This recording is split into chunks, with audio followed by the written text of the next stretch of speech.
Chapter 637. The long memorial ceremony finally came to an end. The believers who had been kneeling on the ground all this time raised their heads and focused their gazes on Han Shuo in the middle of the crowd. These people couldn't hear the conversation between Han Shuo and the High God, but the unusual atmosphere inside the shrine made them realize that something must have happened inside the shrine. The Pope too turned his gaze to Han Shuo with inquiring eyes. Han Shuo knew what the Pope wanted to ask. He nodded, indicating that he had indeed communicated with the evil god but didn't tell the Pope the truth. Han Shuo more or less had some understanding of some of the wills of the evil gods of the Calamity Church. It was just that he was, after all, a base god and couldn't enter the eyes of those true gods. Therefore, the Pope naturally wouldn't tell Han Shuo too much about such matters. There was a watershed between base god and low god. It meant that the distance between a mortal and a god wasn't far, but it was very difficult to cross. No matter how powerful a base god was, against a low god, even the weakest of low gods, the only thing that awaited them was death. In the eyes of true gods, base gods weren't existences who could speak to them face to face. A base god who didn't possess divine energy, divine soul, or a domain of divinity was but an ant in the eyes of true gods. It was as simple as that. Han Shuo didn't explain anything to the big fatty, nor did he ask any questions. As the Pope of the Calamity Church, he was well aware of some taboos among the gods. He knew not to ask what he shouldn't ask and not to know what he shouldn't know. That was why he was able to sit in his current position. Now that the ceremony was over, under the orders of the few elders, the Pope of the Calamity Church who were gathered here dispersed one after another. However, those who participated in the memorial ceremony could tell from the unusual atmosphere inside the shrine and Han Shuo's behavior that the evil god they worshipped must have communicated with Han Shuo alone. This made them feel even more reverence for Han Shuo. Those who used to be close to Karanlo after the communication between the god and Han Shuo had completely understood the situation and straightforwardly drew a line between themselves and Karanlo, fearing that Karanlo's existence would affect their relationship with Han Shuo. After communicating with the High God, Han Shuo didn't linger in the Calamity Church any longer. After communicating with the big fatty, Han Shuo left the headquarters of the Calamity Church.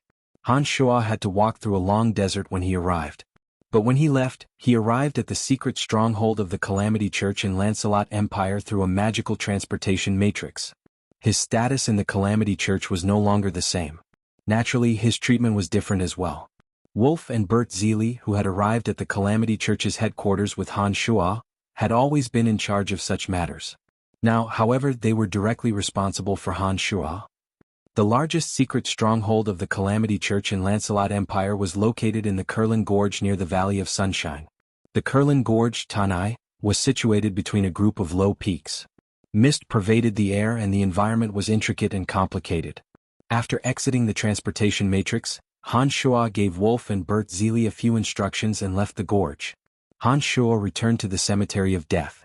The three spirit demons that were being refined at the center of the Cemetery of Death had reached the final stage. Han Shuo observed for a while to ensure that there were no problems before he walked into the large-scale interplanar transportation matrix at the center of the Cemetery of Death. Having learned all the secrets of the Cemetery of Death, Han Shuo knew how to activate and use this large-scale interplanar transportation matrix. To ensure that nothing went wrong, Han Shuo once again inspected this large-scale interplanar transportation matrix and replenished it with enough energy to maintain interplanar transportation. Only then did he truly feel at ease. On the way back, Han Shuo carefully pondered over the High God of Destruction's words. He knew that he had no choice. If the Primordious Dragon were to receive experts from another material plane and learn of the tragedy that happened in Tanai, then not only would he have to face the Primordious Dragon, but he might also have to face even more powerful high-level gods. Han Shuo was confident, but he wasn't conceited. He understood that with his current strength, he would undoubtedly emerge victorious against experts of the same realm. However, if the person who came was stronger than him, not to mention a mid-god, even a late-stage low-god might be able to kill him. Therefore, Han Shuo knew that he had no choice and no way out. All he could do was to team up with the Calamity Church and work hard for this unknown battle. He could only win and not lose. After such a conversation, the arrogant and domineering Han Shuo's mood became much heavier. Only by becoming stronger, so strong that no one could threaten him, would he be able to protect himself. Only then would he have the absolute right to speak among experts. After contemplating for a long while, Han Shuo told himself that he urgently wanted to take another step forward in his strength. Among the three souls that could rapidly improve his strength were his avatar of death and his main body. His avatar of death could use the last piece of divine essence of death he obtained from the void to improve his strength. His main body could use the 9 transformations of the 9 transformations of demonic arts to speed up the process of comprehension. Only his avatar of destruction, as it was formed by the fusion of the origin crystal of destruction and the demon's lair Edge's divine energy and the demon's lair Datara's divine energy, had never made any progress in the edict of destruction. It was truly not easy for it to improve further. Han Shuo didn't feel discouraged. He allowed his avatar of death to digest the third piece of divine essence of death while his main body painstakingly studied the application methods of the 9 transformations of the 9 transformations realm. Time passed by quickly. Han Shuo stayed in the cemetery of death like a fool. All 3 of his avatars had sunk into silence. All 3 of them were fossilized without the slightest aura of life. One day, while Han Shuo was meditating in the cemetery of death, he suddenly sensed that there were living beings approaching from outside the cemetery of death. All 3 souls were jolted awake from their meditations. Han Shuo was greatly startled and hastily spread out his consciousness to probe the situation outside the cemetery of death. The conversation he had with High God Tarek at the Calamity Church made Han Shuo realize that his situation wasn't as safe as he had imagined. According to Tarek, the Primordious Dragon might be welcoming the arrival of his allies ahead of time. This also meant that once the Primordious Dragon discovered his location, Han Shuo would very likely be in grave danger. Especially since the Cemetery of Death was located in the Dark Forest, not far from the Dragon Valley where the Primordious Dragon resided. It was only natural that Han Shuo would be so worried. Han Shuo heaved a sigh of relief after he circulated his consciousness. The aura of the approaching person was weak. It was obvious that he wasn't an ancient existence on the same level as the Primordious Dragon. Han Shuo's avatar of destruction, the most leisurely, stood up and walked outside. After walking out of the cemetery of death, the faces of Emily, Phoebe, and Fanny entered Han Shuo's sight. Emily and Fanny had rather calm expressions, but Phoebe, who had quarreled with Han Shuo some time ago, seemed rather uneasy. "Brian, I knew you would be here." Emily smiled sweetly. She went over to hold Phoebe's lily-white hand and walked towards Han Shuo. She said smilingly, "Let bygones be bygones. Phoebe has already thought things through. You don't have to throw a tantrum anymore."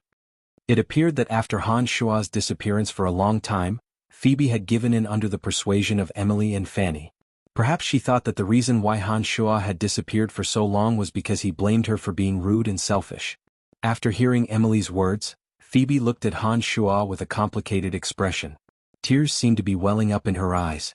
She bit her lower lip and said hatefully, "I've been gone for such a long time. Why didn't you comfort me?" Han Shuo actually felt guilty after hearing her words. After thinking about it carefully, he realized that he was the one in the wrong. It was only because Phoebe's attitude wasn't good that he lost control of his temper for a moment.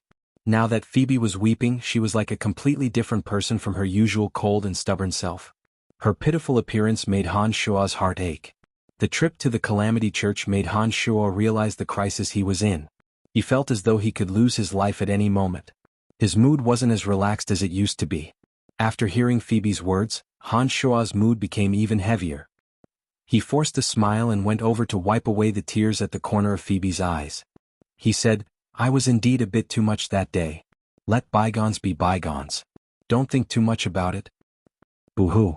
After hearing Han Shuo's gentleness, Phoebe couldn't hold back the sourness in her heart. She broke into sobs as though she wanted to vent all the grievances she had suffered over the past few days through her tears. She cried harder and harder. Emily and Fanny had indeed developed a very good relationship with Phoebe over the past few years. As soon as they saw her crying, they hastily came over and comforted her with kind words. Their expressions were frantic, but their attitudes were sincere. Han Shuo was rather flustered. He hastily tried every possible way to console Phoebe. After a long while, when Phoebe was tired of crying on his chest, she finally stopped.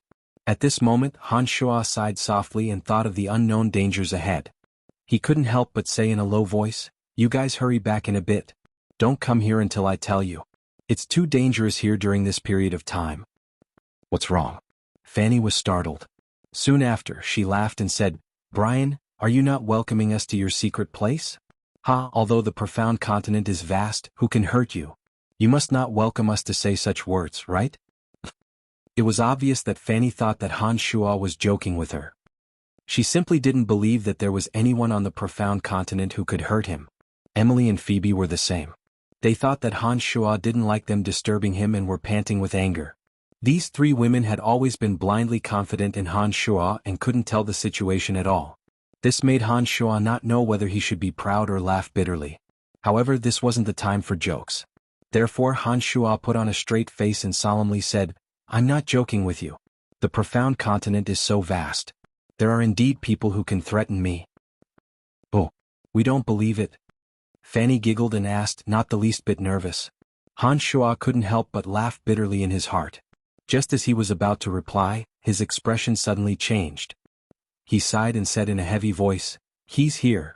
An ancient dragon's breath gushed forth without the slightest concealment. It was obvious that the primordious dragon had fallen into a violent rage.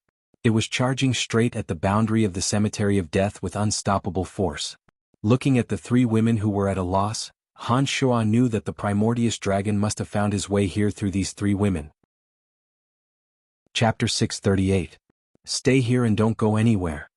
Han Shuo's expression was grave as he yelled at the three women. "Brian, what's going on?" Emily asked hastily. She could tell that Han Shuo wasn't joking. Han Shuo's expression was unprecedentedly tense. She understood that something big must have happened. "I don't have time to explain to you. Remember, stay inside and don't go anywhere." Han Shuo hastily instructed and dashed out according to his perception of the dragon's breath. As soon as this avatar flew out, his avatar of death and his main body also woke up from their cultivation. They turned into two faint shadows and disappeared in a flash. "What's going on? What's going on?" Phoebe asked in a panic. "He's definitely in big trouble. With his current strength, someone who can make him treat so seriously is definitely not someone we can provoke.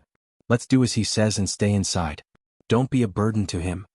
At this critical moment, Emily, who had experienced all sorts of major events, calmly said to the other two girls, "Emily, we've just arrived and his enemy has already come knocking on our door. Could it be us?" Fanny wanted to say something but stopped on second thought. She had a bitter expression on her face. "Perhaps. Forget it.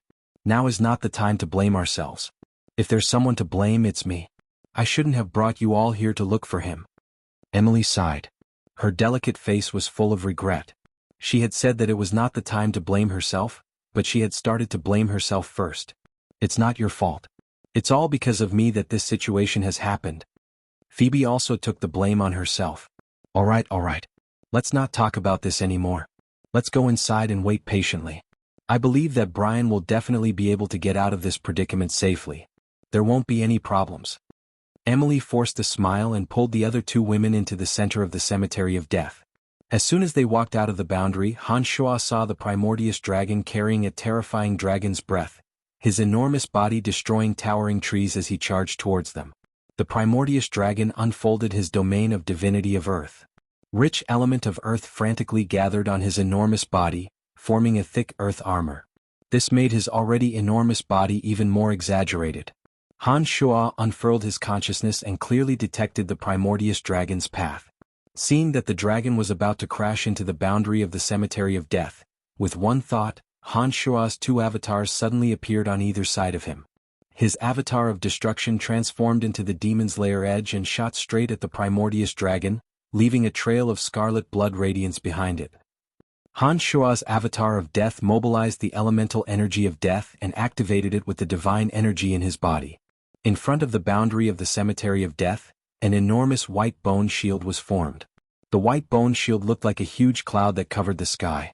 Under the sunlight, it reflected a sparkling and translucent bone light. The demon's lair edge shot towards the primordious dragon at lightning speed. Its target was the primordious dragon's lantern-sized eyes. However, before the demon's lair edge could approach the eyes, the primordious dragon breathed out dragon's breath. The dragon's breath condensed the element of earth in his domain of divinity and formed a 10-meter-long earth dragon. The earth dragon ferociously collided with the demon's lair edge, dispersing the demon's lair edge's attack aimed at his dragon eyes. The demon's lair edge was unable to stop the second attack in time. The enormous body of the primordious dragon fiercely collided with the enormous white bone shield deployed by his avatar of death. An earth-shattering explosion erupted in this place. The enormous bone shield formed from the element of death and divine energy could not withstand such a ferocious attack. Bone fragments suddenly shot out and filled the sky. Han Shuo let out a muffled groan. His avatar of death's face turned pale. After a violent collision, the primordious dragon shattered the enormous bone shield formed by Han Shuo's avatar of death. Its body paused for a moment before it once again pressed down on the boundary that enveloped the cemetery of death. Han Shuo, who was only 1.9 meters tall, suddenly grew to a giant of 30 meters. Before the primordious dragon could press down on him, his hill-sized palms abruptly caught the primordious dragon's enormous body. The demonic yuan in his body frantically circulated, and combined with his insane physical strength, he suddenly flung the primordious dragon into the distance with all his might. The primordious dragon's body, which was tens of meters long, was actually sent flying backwards by Han Shuo's ferocious throw. It crashed into the ground 200 meters away with a loud bang. The impact shattered the mountain rocks, the earth trembled, sand and pebbles were sent flying. Dozens of ancient trees of various sizes were all snapped. Han Shuo first used his avatar of destruction to force the primordious dragon to spit out dragon breath as it charged towards him. Then he used the bone shield to block the swift and violent attack. Taking advantage of the moment when the primordious dragon paused, Han Shuo's main body erupted with energy and his avatar hurled the primordious dragon far away. This series of actions happened in the time it takes for a spark to fly off a flint. All three of Han Shuo's bodies attacked at the same time, precisely grasping every opportunity to block the primordious dragon's terrifying charge and prevent the primordious dragon from destroying the boundary over the cemetery of death. In just a few short seconds, Han Shuo felt as though he had just gone through a great battle. He felt that he had consumed an enormous amount of energy. The primordious dragon was indeed worthy of being the guardian of Profound Continent for thousands of years. Just a single ferocious charge had forced all three of Han Shuo's bodies to exert all their strength. The primordious dragon was indeed his last opponent on Profound Continent. Huff huff. After throwing the primordious dragon, Han Shuo panted heavily. His enormous body quickly returned to normal. With a single leap, he arrived at the area where the primordious dragon was. At this moment, the primordious dragon had coiled up from the ground. He raised his head high above the ground and looked around furiously. Han Shuo did not act blindly without thinking. After that attack, Han Shuo knew that the layer of earth armor covering the primordious dragon's body possessed an extremely perverse defensive power. Up until now, Han Shuo could not be certain that the primordious dragon was not alone. Therefore he dared not act blindly without thinking. "It's you? Are you the one who massacred my Dragon Valley?" The enraged primordious dragon suddenly roared when he saw Han Shuo cautiously approaching. He appeared to be extremely furious. "That's right. A dozen or so great dragons in Dragon Valley died by my hand." Compared to the primordious dragon's rage, Han Shuo was unbelievably calm. He nodded and admitted with a gloomy face. The primordious dragon was even more enraged when he heard Han Shuo's frank admission. "You deserve to die. The Church of Light was right. You are the source of chaos on Profound Continent. I should have killed you without mercy back then instead of just imprisoning you in the abyss. You brought this upon yourself. Back then, I helped you resist the invasion of abyssal creatures out of goodwill. Not only were you ungrateful, you even severed the exit while I was in the space-time discontinuum, causing me to stay in the abyss realm for 5 whole years. I nearly lost my chance to return to Profound Continent. I massacred your Dragon Valley all because of you. All your descendants died because of you." Han Shuo callously mentioned the reason why the primordious dragon still had the face to talk about this matter. "Sophistry. My clansmen died because of you. You must pay with your life." The primordious dragon seemed unwilling to talk any further. He twisted his neck and his enormous body was about to make another big move. "Are you alone?" Han Shuo asked one last question before the primordious dragon made his move. While conversing with the primordious dragon, Han Shuo's consciousness was constantly scanning the surroundings. However, he did not discover the presence of any other experts. However, Han Shuo wasn't sure because if the intruder's realm was higher than his, the intruder's soul might have the power to isolate his consciousness from prying. Therefore, Han Shuo wasn't sure if his consciousness could detect the soul of an expert stronger than him. After that blow, Han Shuo could more or less ascertain that the primordious dragon had yet to attain late-stage low-god realm. Given the primordious dragon's current realm, Han Shuo didn't have absolute confidence in defeating him. However, he believed that with his 3 souls, he wouldn't be any weaker than the primordious dragon. However, if the intruder wasn't just the Primordius Dragon, Han Shuo would have no chance of winning. All he could do was return to the Cemetery of Death immediately and flee as far as he could with the three ladies. So what if I'm alone? I'm more than enough to kill you.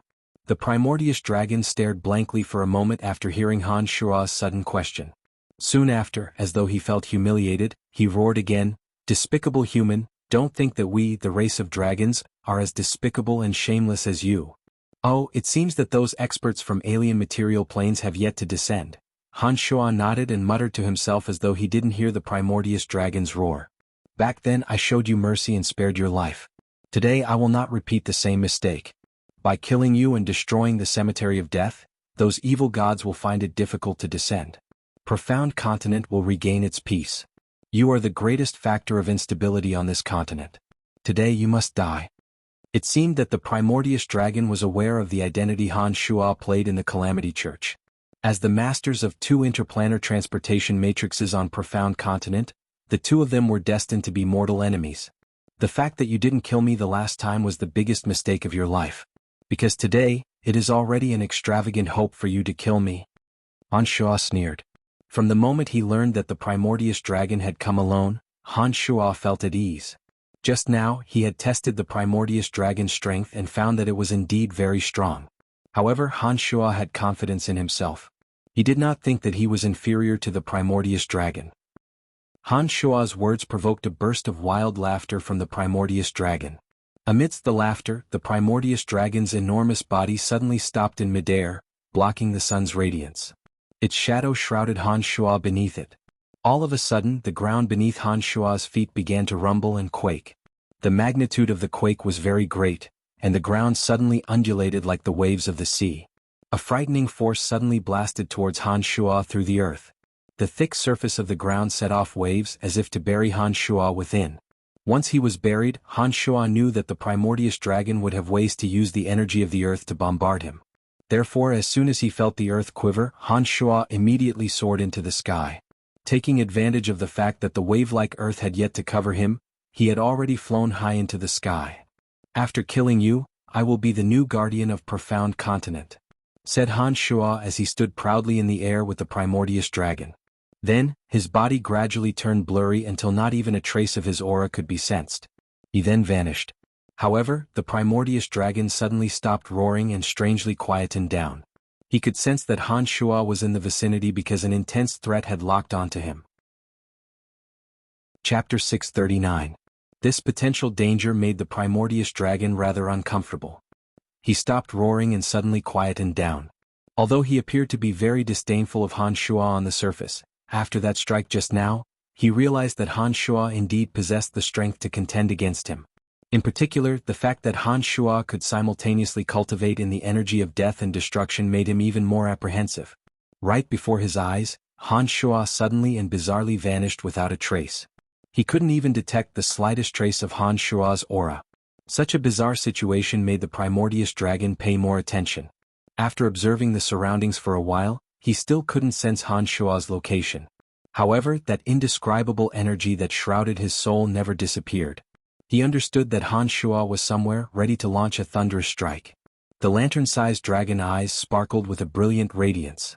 The Primordius Dragon kept silent for a moment, as though he felt that it would be very difficult to defend himself with such an enormous body. Therefore, in the afterglow of the scorching sun, the Primordius Dragon's body gradually shrunk. In just a few short seconds, the hill-sized Primordius Dragon had shrunk to a little over 170 centimeters tall. He had a benevolent-looking face and was looking around vigilantly. "Come out," the Primordius Dragon coldly groaned as he surveyed the surroundings after transforming into an old man. There was no response. The surroundings were deathly silent. Only his voice reverberated and lingered for a long time. After waiting for a while, seeing that Han Shuo was still lurking in the dark, the Primordius Dragon grew impatient. He pondered for a moment, then suddenly stomped on the ground and walked towards the Cemetery of Death. The Cemetery of Death was only 1,000 meters away from his current position. With his extremely fast speed, he closed the distance between himself and the Cemetery of Death in the blink of an eye.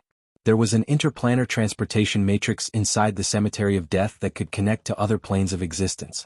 As long as that interplanar transportation matrix was destroyed, The evil god worshipped by the Calamity Church would not be able to descend upon Profound Continent. With Han Shua's measly low-god strength, when the experts from the Shrine of Ice and the Church of Light arrived, he would be doomed. Therefore, the Cemetery of Death was the key to the future battles of the Profound Continent. He believed that Han Shua would definitely attack him before he reached the Cemetery of Death. His judgment was correct. Not only did the Cemetery of Death have a teleportation array that could connect to another plane, but there were also 3 women who were deeply in love with Han Shua. Therefore, Han Shua, who had been waiting for the best opportunity to strike, had no choice but to attack in advance. All of a sudden, hundreds of streaks of blood-red light interweaved into a rolling spiky ball that looked like a hedgehog. It shot out from the shadow of a towering tree as if it had a mind of its own. It shot towards the primordious dragon that was walking towards the Cemetery of Death step by step. At the same time, rows of bone spears flew out of thin air and neatly lined up in front of the primordious dragon as they shot towards him. Humph, what's the use of such an attack? The primordious dragon, who had transformed into an elderly man, coldly groaned. He did not seem to make any movements, but the dense element of earth gathered and formed a solid and thick wall of earth in front of him. All the bone spears that shot towards him were intercepted. Not a single one of them was able to break through the wall and land in front of him. It was the blood ball that was brimming with spikes that broke through the wall of earth erected by the primordious dragon and shot towards the primordious dragon with astonishing momentum. The primordious dragon was rather astonished. He sized up the blood ball with an odd look before he suddenly opened his mouth and spat out a stream of dragon breath at the blood ball that was flying towards him. The blood ball that was flying in a straight line was extremely intelligent. As soon as the primordious dragon spat out his dragon breath, it suddenly changed direction and turned into a strange curve. It was impossible to predict its trajectory. In fact, the primordious dragon wasn't astonished by the attack power of the blood ball. What he was astonished by was that the energy on the blood ball did not belong to the well-known 12 fundamental energies. When the primordious dragon saw that the blood ball was intelligent enough to change its trajectory after he spat out his dragon breath, he was even more astonished. He did not dare to underestimate Han Shua anymore. All of a sudden, dark clouds loomed over the clear sky. Bloody light flashed like lightning from within the thick dark clouds. An evil and gloomy aura was vaguely released from the dark clouds above, exerting an intense pressure on everyone. Boom! There was a muffled explosion in the air.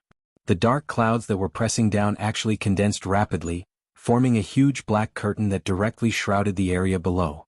In an instant, the entire area was plunged into darkness where one couldn't even see their fingers if they stretched out their hands. The primordious dragon was taken aback. He raised his head and looked at the abnormal sky. He could not tell what kind of energy Han Shua had unleashed from the dark clouds that loomed over the sky. He sensed the abnormality of the element of death, the sudden change in the nomological law of destruction, and the existence of an unknown but extremely ruthless evil energy. The 3 types of energy merged together and manifested in the form of dark clouds. The terrifying energy contained within seemed to be able to destroy the world. Even the primordious dragon felt an extreme sense of danger. Seeing the dark clouds looming over the sky, the primordious dragon knew that he could not hesitate. He planted both feet on the ground and channeled the divine energy of earth into the depths of the earth. Under the effect of the domain of divinity, a terrifying earthquake seemed to suddenly occur beneath his feet. Amidst the earth-shaking rumbles, the earth tore into bottomless gullies. Hills rose from the ground and charged towards the dark clouds above. For a moment, the sky collapsed and the earth cracked. Sand and pebbles flew everywhere. The entire area seemed to have become hell on earth. The violent collision between the 2 of them created an incomparably terrifying sound. The originally verdant and lush vegetation and the flat earth were like an enraged beast that had gone berserk. The dark clouds looming over the sky resembled the face of a weeping ghost. Streaks of bloody light shot down like blood-colored lightning. The ruthless energy carried with it an obsession to destroy all things. It was extremely overbearing. The primordious dragon, who had transformed into an amiable old man, suddenly roared in fury. The earth trembled slightly as he activated some unknown energy. He forcibly changed the trajectory of an unknown meteorite in the sky. The meteorite came crashing down at a speed 10 times faster than before, dragging a streak of red light that was hundreds of meters long behind it. The meteorite was extremely fast and ferocious. It arrived in the blink of an eye and violently smashed into the dark clouds. The thick dark clouds were smashed deep into the earth, creating a deep pit that was hundreds of meters wide. Sparks flew in all directions from the pit.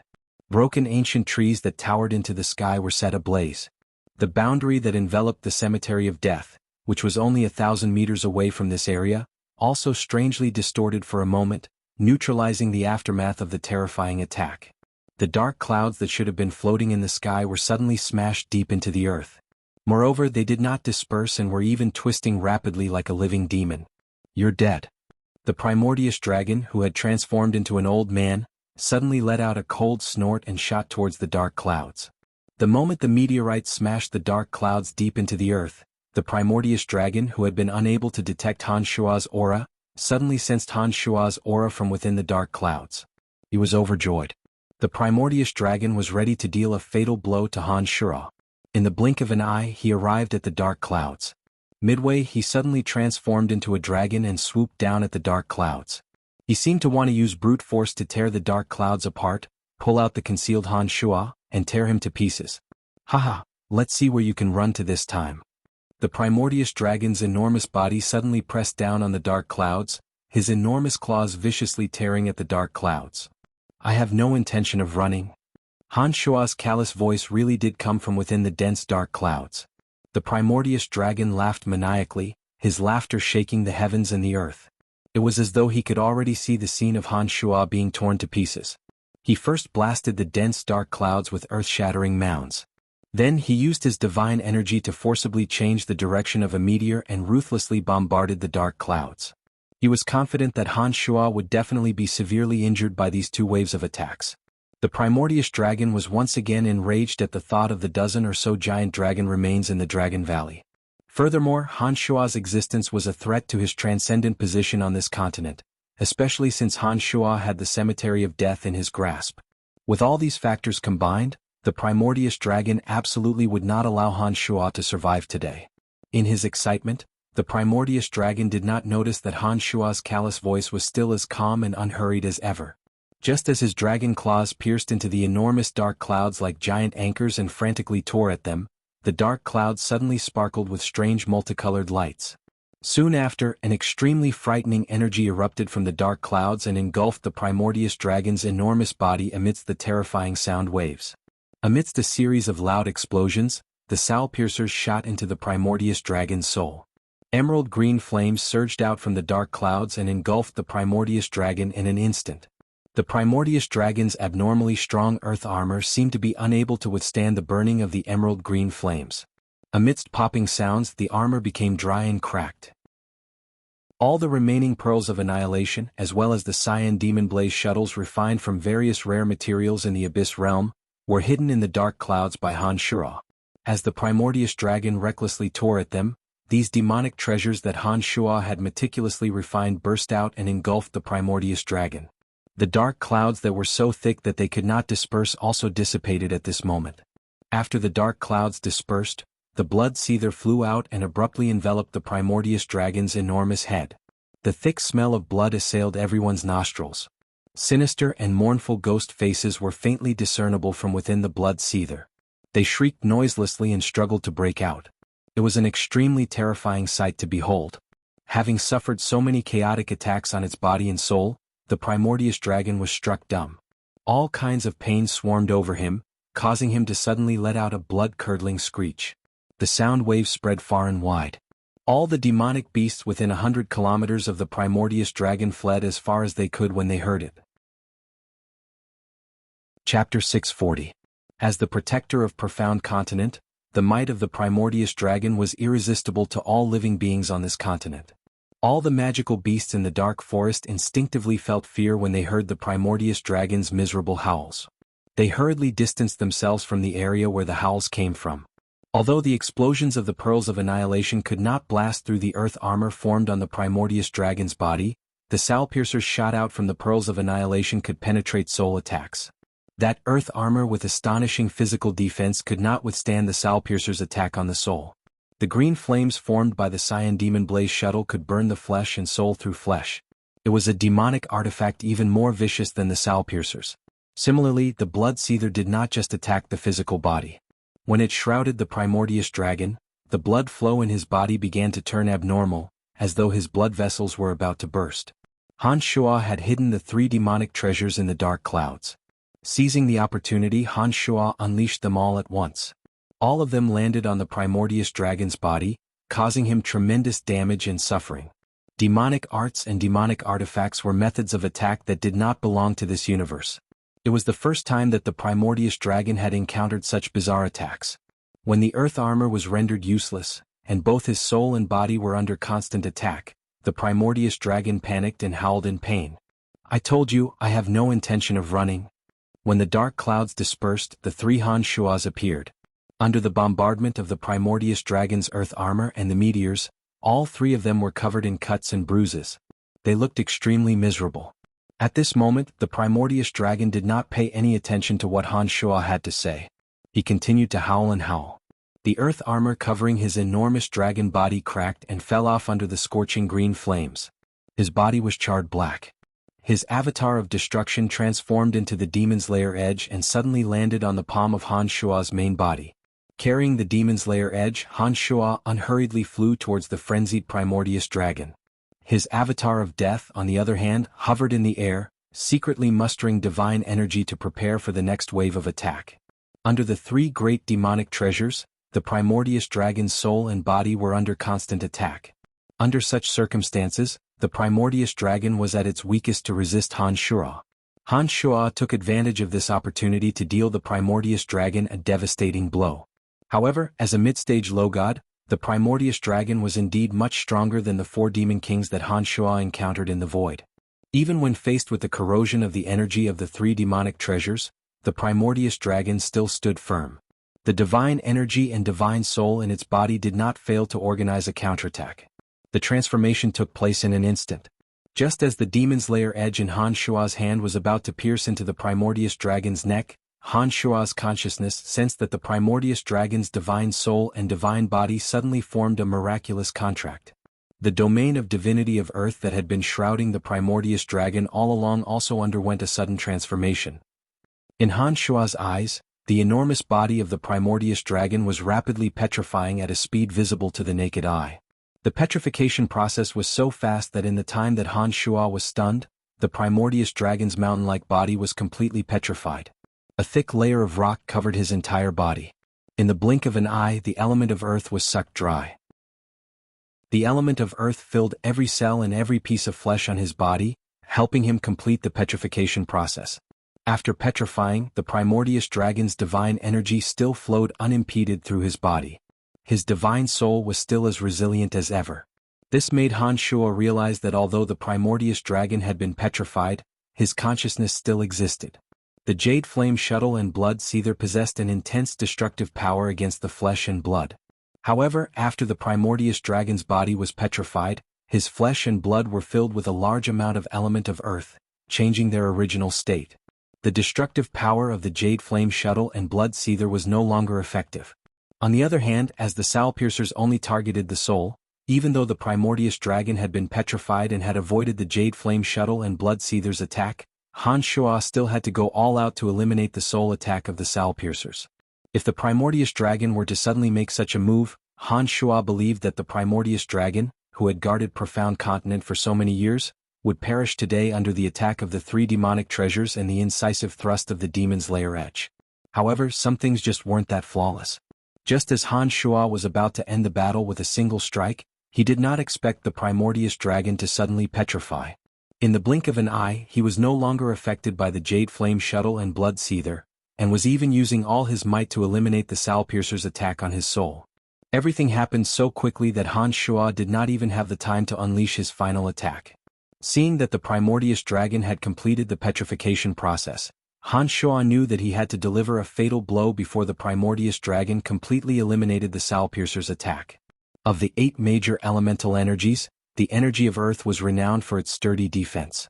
The fact that the primordious dragon chose to petrify at such a critical moment was sufficient proof of his confidence in his petrified state. Otherwise he would never have dared to do so. Without much hesitation, Han Shuo raised the demon's lair edge in his hand and imbued all his demonic yuan into the demon's lair edge. Combined with the chaotic energy of destruction within the demon's lair edge, the primordious dragon drew a jet-black streak of light from the sky and directly bombarded the petrified primordious dragon's back. The reason why the attack landed on the Primordius Dragon's back and not his head was that before he was petrified, the Primordius Dragon had buried his head, the part of his body that was most capable of killing him, deep within his body. He was prepared to use other parts of his body to withstand Han Shua's frenzied attack and did not give Han Shua the opportunity to directly attack his head. This petrifying weapon that had absorbed the negative energy of tens of thousands of living beings, under the full force of Han Shua's demonic arts, could absolutely be called an invincible divine weapon. When the Demon's Lair edge landed on the Primordius Dragon's stony back, sparks flew from the Primordius Dragon's back. The Demon's Lair edge did not disappoint Han Shua. Petrification, one of the ultimate forms of the element of earth, was said to have the strongest defense. It possessed a terrifying defense comparable to the hardest rock. However, even in this state of petrification, the Demon's Lair edge was still able to penetrate half of the Primordius Dragon's back amidst the sparks flying in all directions. When the Demon's Lair edge pierced into the Primordius Dragon's petrified body, Han Shua's consciousness keenly sensed the Primordius Dragon's soul shudder. This made Han Shua understand that although the Primordius Dragon had been petrified, this kind of injury would still cause him pain. Shocked, Han Shua tightly gripped the hilt of the Demon's Lair edge with both hands and pulled with all his might. Clang! The Demon's Lair edge bounced out from a crack in the rock. Seeing that this kind of injury was effective, Han Shua did not hesitate and soared into the air in the same way. Shortly after, he poured all his energy into the Demon's Lair edge and launched another attack. This time he accurately struck the Primordius Dragon's wound. This time, the Demon's Lair edge, along with the hilt, sank into the Primordius Dragon's body. Han Shua clearly felt that his soul, which was using all its strength to purge the corrosive energy of the soul piercers, trembled even more violently. Sneering coldly in his heart, Han Shua executed the same method. He soared into the air again and bombarded the Primordius Dragon's body with all his might, creating deep wounds on the Primordius Dragon's body. The Primordius Dragon looked like an enormous rock, but its surface was covered with cracks and looked extremely terrifying. Perhaps it was because of Han Shua's continuous attacks. The Primordius Dragon took even longer to purge the soul piercers than the Abyssal Demon Kings who had been struck by the soul piercers. Moreover, the Primordius Dragon's soul trembled repeatedly and was in unspeakable pain. Han Shua did not utter a word. He only callously repeated the same action. He soared into the air, dove down and struck again and again. He only struck 3 times at every wound, ensuring that the Demon's Lair edge would penetrate deep into the Primordius Dragon's body. This kind of attack continued for more than 30 times. Other than the Primordius Dragon's head, Han Shua used this method to leave deep wounds on the Primordius Dragon's body. This was a serious blow to the Primordius Dragon's body. Finally, the energy of the soul piercers in the Primordius Dragon's soul was completely purged by him. An earth-shattering dragon roar came from the Primordius Dragon's head that was buried deep in the Primordius Dragon's body. Following this roar, the Primordius Dragon's petrified body began to change at an even faster speed. In the blink of an eye, the Primordius Dragon's body became charred black and covered in wounds. Han Shua's attack came down again from the sky. This time, because the Primordius Dragon's head had come out of the Primordius Dragon's body, Han Shua changed his target midway. With a callous expression on his face, he bombarded the Primordius Dragon's head. He was attempting to thoroughly kill the Primordius Dragon with this one attack. Roar! The Primordius Dragon roared angrily at the sky. An anchor-like dragon claw shot out at lightning speed, blocking Han Shua's fatal attack. Shortly after, the Primordius Dragon roared crazily. Just when Han Shua thought that the Primordius Dragon would lose his mind and counterattack, the Primordius Dragon abruptly swung his tail and fled in the direction of Kasi Empire. On the Primordius Dragon's back, there were many ghastly wounds from which blood flowed profusely. The Primordius Dragon's enormous body was badly mutilated, charred and rotten flesh everywhere. It seemed that his injuries were extremely serious. It appeared that although the Primordius Dragon's body was petrified, the wounds caused by Han Shua's repeated bombardment of the Demon's Lair edge would still exist even after the petrification was lifted. There were more than a dozen deep wounds, each one penetrating deep into the Primordius Dragon's body. Han Shua knew that the Primordius Dragon must have suffered extremely serious injuries. Otherwise, there was no way that the Primordius Dragon would not stay and fight to the death with Han Shua after suffering such a great loss, but would instead flee from this place at all costs. Han Shua let out a light breath and coldly watched as the Primordius Dragon transformed back into his human form and disappeared. He did not get up to give chase but instead rested on the spot for a while. Even though the primordious dragon was injured, his speed was still extremely fast. However, Han Shuo believed that as long as he pursued with all his might, he would definitely be able to catch up to the primordious dragon. However, at this point in time, Han Shuo was also exhausted and needed to rest. Otherwise, even if he caught up to the primordious dragon, he might not be able to kill him. Besides, Han Shuo had an even better idea at this moment. Therefore, he did not take advantage of this opportunity to pursue the primordious dragon for thousands of miles. Chapter 641. The battle had ended. Apart from the Cemetery of Death, which remained unscathed due to the protection of the boundary, all the surrounding plants within a 5-kilometer radius had been burned to the ground. The ground was full of craters and flames rose from all directions. After resting for a while, Han Shuo stood up. His 2 avatars returned to his main body. Han Shuo also returned to the Cemetery of Death. The 3 women were all inside the Cemetery of Death. Each and every one of them had worried expressions on their faces. As soon as they saw Han Shuo come in, they immediately welcomed him and asked all at once, "How are you? Are you all right? Are you hurt?" The 3 women had sensed the terrifying commotion outside the Cemetery of Death just now. At that moment, the 3 women had the illusion that doomsday had arrived.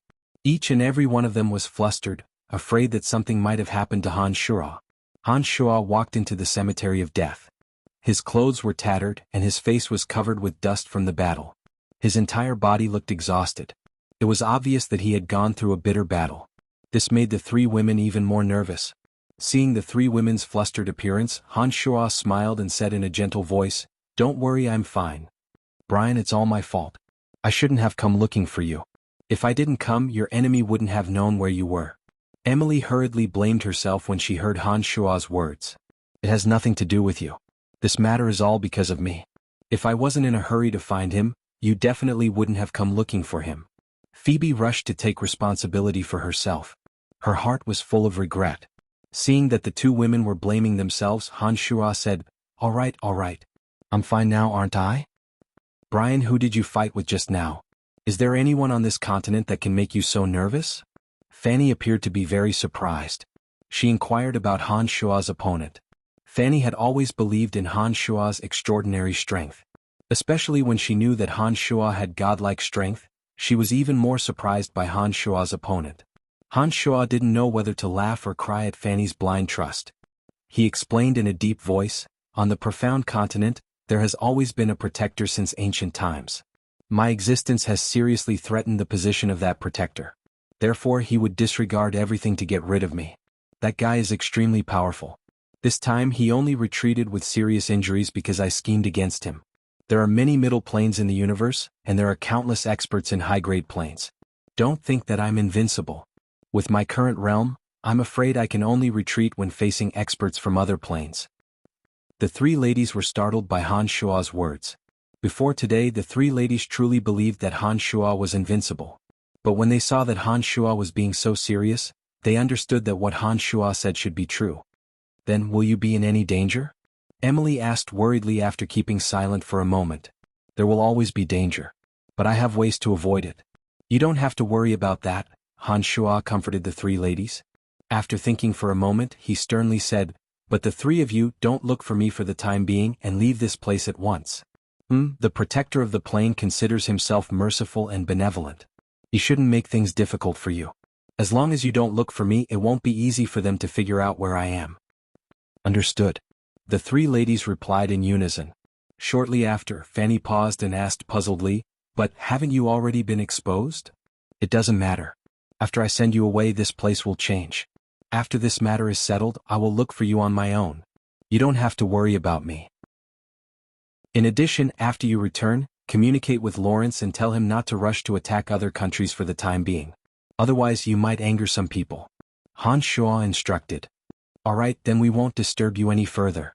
Emily nodded understandingly and said to Fanny and Phoebe, "My 2 sisters, shall we leave this place for the time being?" Fanny and Phoebe were people who knew when to stop. After hearing Emily's words, although they were reluctant, they still followed Emily's instructions and allowed Han Shuo to escort them out of the Cemetery of Death. As soon as they left the Cemetery of Death, they discovered that the area within a radius of 10 miles was a complete mess. Everywhere they looked was a scene of desolation and flames were burning everywhere. It was not hard to imagine just how intense the battle had been. After comforting the three ladies for a while, they tactfully left together. The three ladies possessed rather decent strength on Profound Continent. They left very quickly and disappeared from Han Shua's sight in the blink of an eye. After seeing the three ladies off, Han Shua immediately returned to the Cemetery of Death. When he arrived at the hall where the interplanar transportation matrix was located, Han Shua closed his eyes and recalled the information he had about the Cemetery of Death. Then he opened his eyes and walked to the lowest level of the Cemetery of Death. He found a magical disc and filled it with magical crystals. He then transformed his avatar of death into a skeletal staff and placed it into a gap at the center of the disc. As soon as the skeletal staff entered the disc, Han Shua's avatar of death seemed to form a miraculous connection with the Cemetery of Death. Dense elemental energy of death instantly converged into the Cemetery of Death from all directions and attached itself to the boundary that enveloped the Cemetery of Death. As more and more energy gathered, the elemental energy within the Cemetery of Death grew denser and denser. If one were to look at the Cemetery of Death from afar, one would discover that the Cemetery of Death, which was originally indistinguishable to the naked eye, had now transformed into an enormous sphere that emitted a faint green halo. It appeared extremely bizarre and mysterious. The element of death converged on the Cemetery of Death and the boundary that enveloped it. The earth rumbled and shook. The Cemetery of Death that was buried deep underground also started to rumble and tremble. With the replenishment of energy, the Cemetery of Death slowly rose from the ground. Finally, the enormous green sphere suddenly flew high into the sky. The element of death converged within the Cemetery of Death from all directions.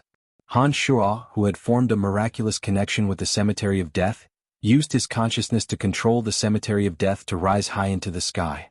After identifying a direction, he rapidly flew into the clouds. The Cemetery of Death was located high up in the clouds. The faint green radiance on its surface appeared even dimmer and colorless as Han Shua flew. Separated by such a great distance, it would be impossible for anyone to detect the abnormal changes in the sky. The boundary that enveloped the Cemetery of Death could also block the soul senses of experts. Therefore, Han Shua believed that no one would be able to detect his flight. After identifying a direction, Han Shua controlled the Cemetery of Death and flew straight towards it. Using the magical equipment on the Cemetery of Death, Han Shua could see the scene below from high up in the sky. After flying at full speed for a day, Han Shua and the Cemetery of Death arrived at the boundless ocean in the west of Profound Continent. The boundless sea was a great ocean in the extreme west of Profound Continent. Legend had it that it was the end of the sky. It was boundless and uninhabited, and only sea creatures could survive. After flying for a while longer in the boundless sea, Han Shua discovered a barren island of various sizes below. He had arrived at the extreme depths of the boundless sea.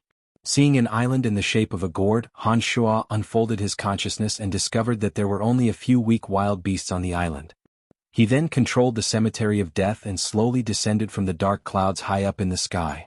Amidst the rumbling, the Cemetery of Death was like a meteor crashing into the earth. It landed in a dense forest and was buried deep underground just like the dark forest. The boundary still shrouded the Cemetery of Death. No human or beast would be able to detect the Cemetery of Death. When the Cemetery of Death soared into the sky above the dark forest, Han Shua deliberately invoked a mystical art to bring along the piece of land used to refine spirit demons. When the Cemetery of Death landed here, the formation used to refine spirit demons was still in perfect condition. It was still providing a steady stream of energy to the three spirit demons. Walking out from the Cemetery of Death, Han Shua summoned the Earth Elite Zombie and Wood Elite Zombie. With the two working together, the dense forest that had been riddled with potholes due to the Cemetery of Death's landing was rapidly restored to its original state. The broken tree branches were also reconnected. Standing proudly in the air, Han Shua gazed into the distance. What entered his eyes was the dark blue sky and the boundless azure ocean. The sky and the sea were one. The warm sea breeze blew and the waves lapped against the coarse, rugged, ancient rocks. Some seabirds and sea beasts were resting comfortably in the crevices of the rocks, quietly bathing in the sunlight. They appeared to be extremely content. Naturally growing on the gourd-shaped island were some large wild fruits. They were bright red and green and could be found everywhere. Just by gazing at the boundless ocean, Han Shua felt his mind open up and a heroic spirit soared into the sky. The magnificent scenery of the gourd-shaped island also put him in a good mood. He thought to himself that if Emily and the other two girls were to come here in the future, they would surely fall in love with everything here. Being in a good mood, Han Shuo unfolded his consciousness. With the gourd-shaped island as the center, he extended his consciousness to its surroundings. He wanted to see if there were any interesting neighbors in the vicinity. At the Nine Changes realm, Han Shuo's consciousness could cover an extremely vast area. When he calmed his heart and did so, the area that his consciousness could cover grew larger and larger. The fishes and shrimps in the ocean, all kinds of marine magical beasts, many flying seabirds and other auras of marine life fell into Han Shuo's consciousness. After his consciousness covered several dozen miles, Han Shuo suddenly sensed a rather strong soul. That soul sensed Han Shuo's prying and retaliated aggressively. It transmitted an unfriendly message to Han Shuo: "Get out of my territory. This ocean belongs to me. Leave at once or you'll be dead." Han Shuo let out a soft cry of surprise and found it rather funny. Using his consciousness, Han Shuo knew that the soul did not belong to a human being. Given Han Shuo's mastery of souls, he was certain that the creature's strength was on par with Pegasus. On Profound Continent, it would be considered a super expert.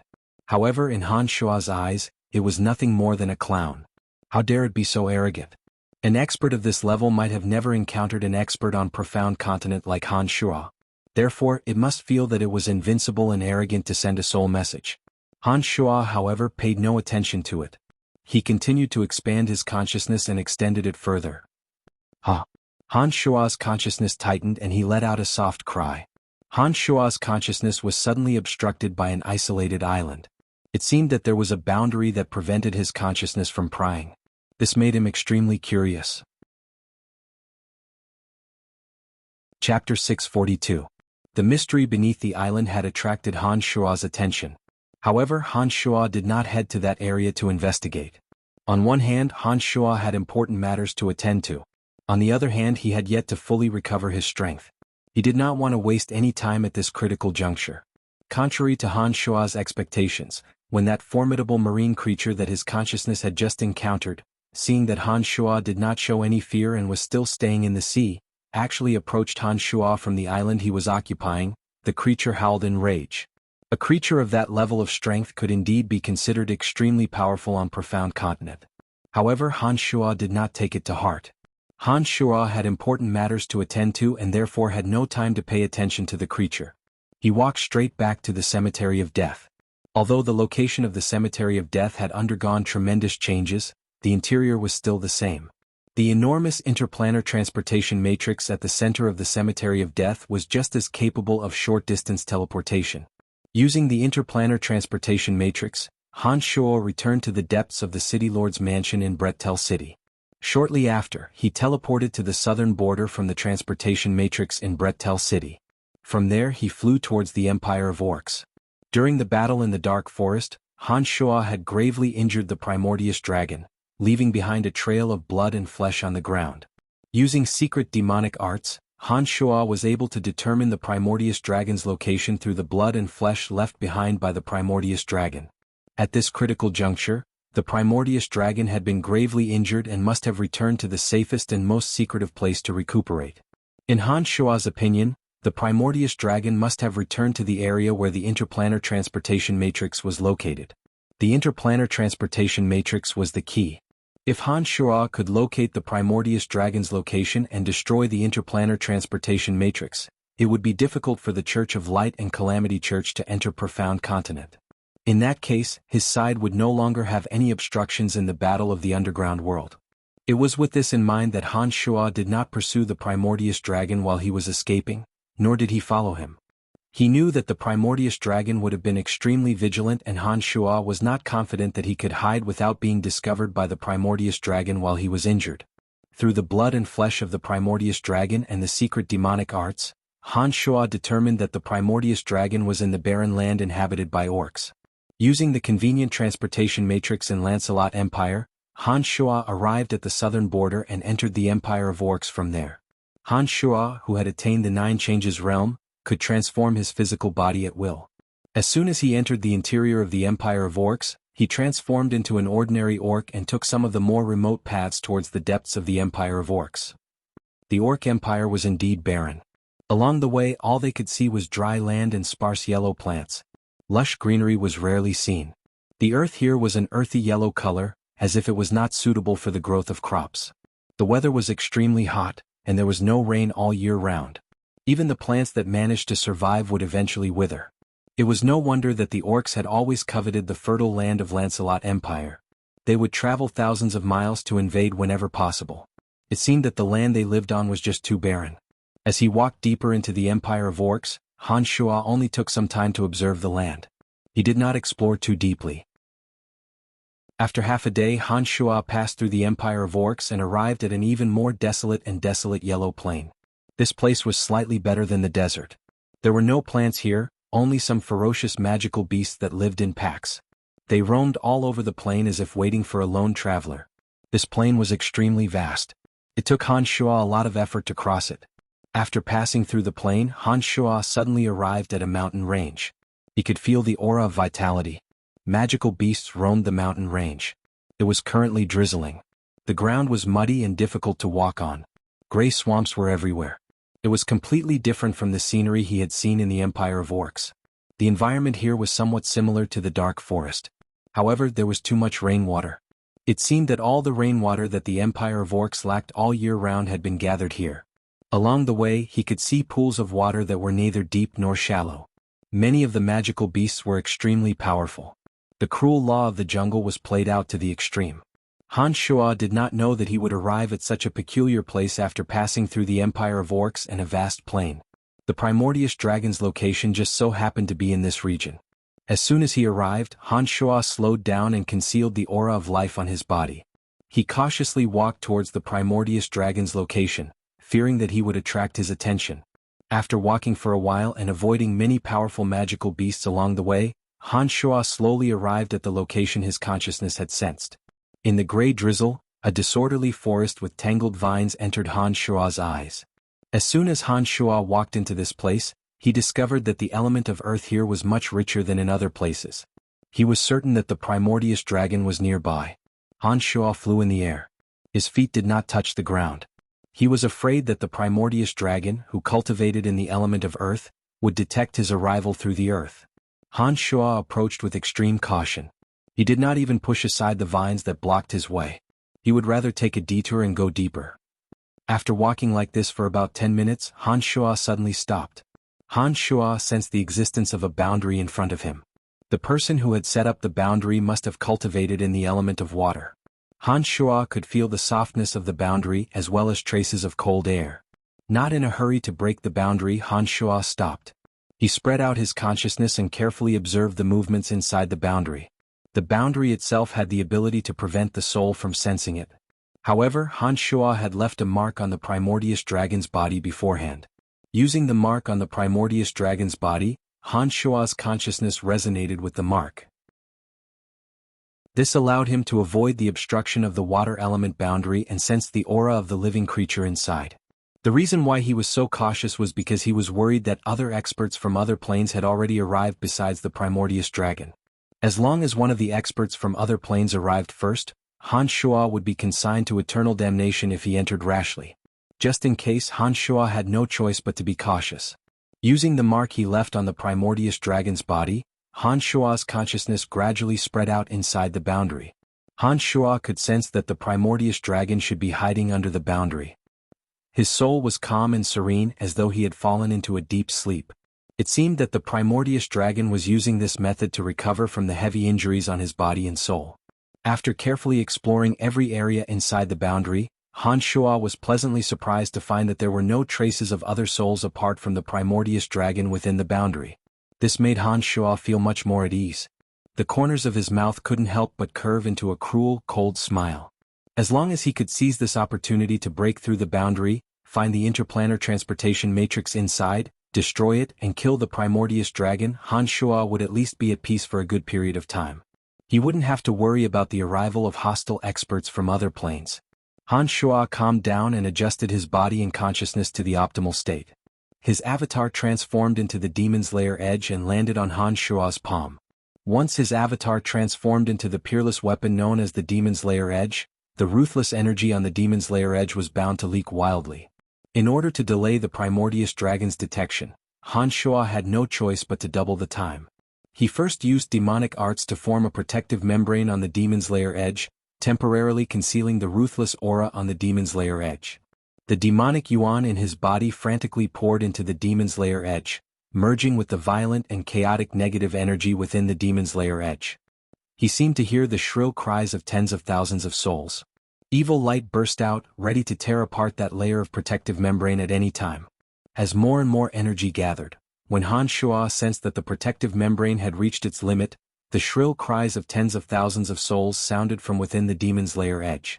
Ruthless evil energy shot out from the edge of the demon's lair edge. A beam of cold demonic light streaked across the sky and bombarded the boundary deployed by the water god. Han Shuo had already sensed that the energy contained in this boundary was not weak. Therefore Han Shuo did not conceal his strength at all in this attack. Instead he unleashed all of his strength in an instant. Poof! Under the violent energy of the demon's lair edge, the water boundary abruptly tore apart. A 2-meter-long and half-meter-wide crack suddenly appeared in front of Han Shuo. With a sway of his body, Han Shuo passed through the crack at lightning speed and entered the center of the boundary. As soon as he entered the boundary, Han Shuo immediately sensed the extremely dense yuan energy of Earth. The yuan energy of Earth here was much denser than the yuan energy of Earth in the dark forest where the cemetery of death was located. This caused Han Shuo to stare blankly. He immediately realized that there must be a place of extreme earth within this boundary that was even more ancient than the place in the dark forest. After becoming a god, Han Shuo learned that the yuan energy of earth and fire in the 5 places of extreme elements were somewhat different from the elements of earth and fire that experts in this world could directly absorb. Based on Han Shuo's current insight, the yuan energy of earth and fire nurtured in the 5 places of extreme elements were in the form of the elements of earth and fire after they were several dozen times denser. Because of the special existence of places of extreme earth and extreme fire, the earth and fire elements inside would be more concentrated, and then become the earth and fire elemental energy with more spiritual energy. After being concentrated, these elemental energies were not quite the same as the elements, but there was no difference in the composition of the power. Instead, the energy contained was more and more concentrated. Back then, it was because the Lord of the Flames had occupied a place of extreme fire that he was able to quickly cultivate to become the Emperor of the Flames. It was because he had mastered the method to absorb the yuan energy of fire formed from the concentrated element of fire. As the protector of profound continent, since the primordial dragon had occupied such an ancient place of extreme earth, he must have learned the method to absorb the yuan energy of earth. It was no wonder that he would immediately flee back to this place without a care for anything else. A series of thoughts flashed through Han Shuo's mind. Han Shuo knew that he had to kill the primordial dragon as soon as possible. Otherwise, the speed at which he recovered from his injuries would be much faster than he had imagined. Therefore, after pausing for a moment upon entering the boundary, Han Shuo immediately pounced towards the primordial dragon.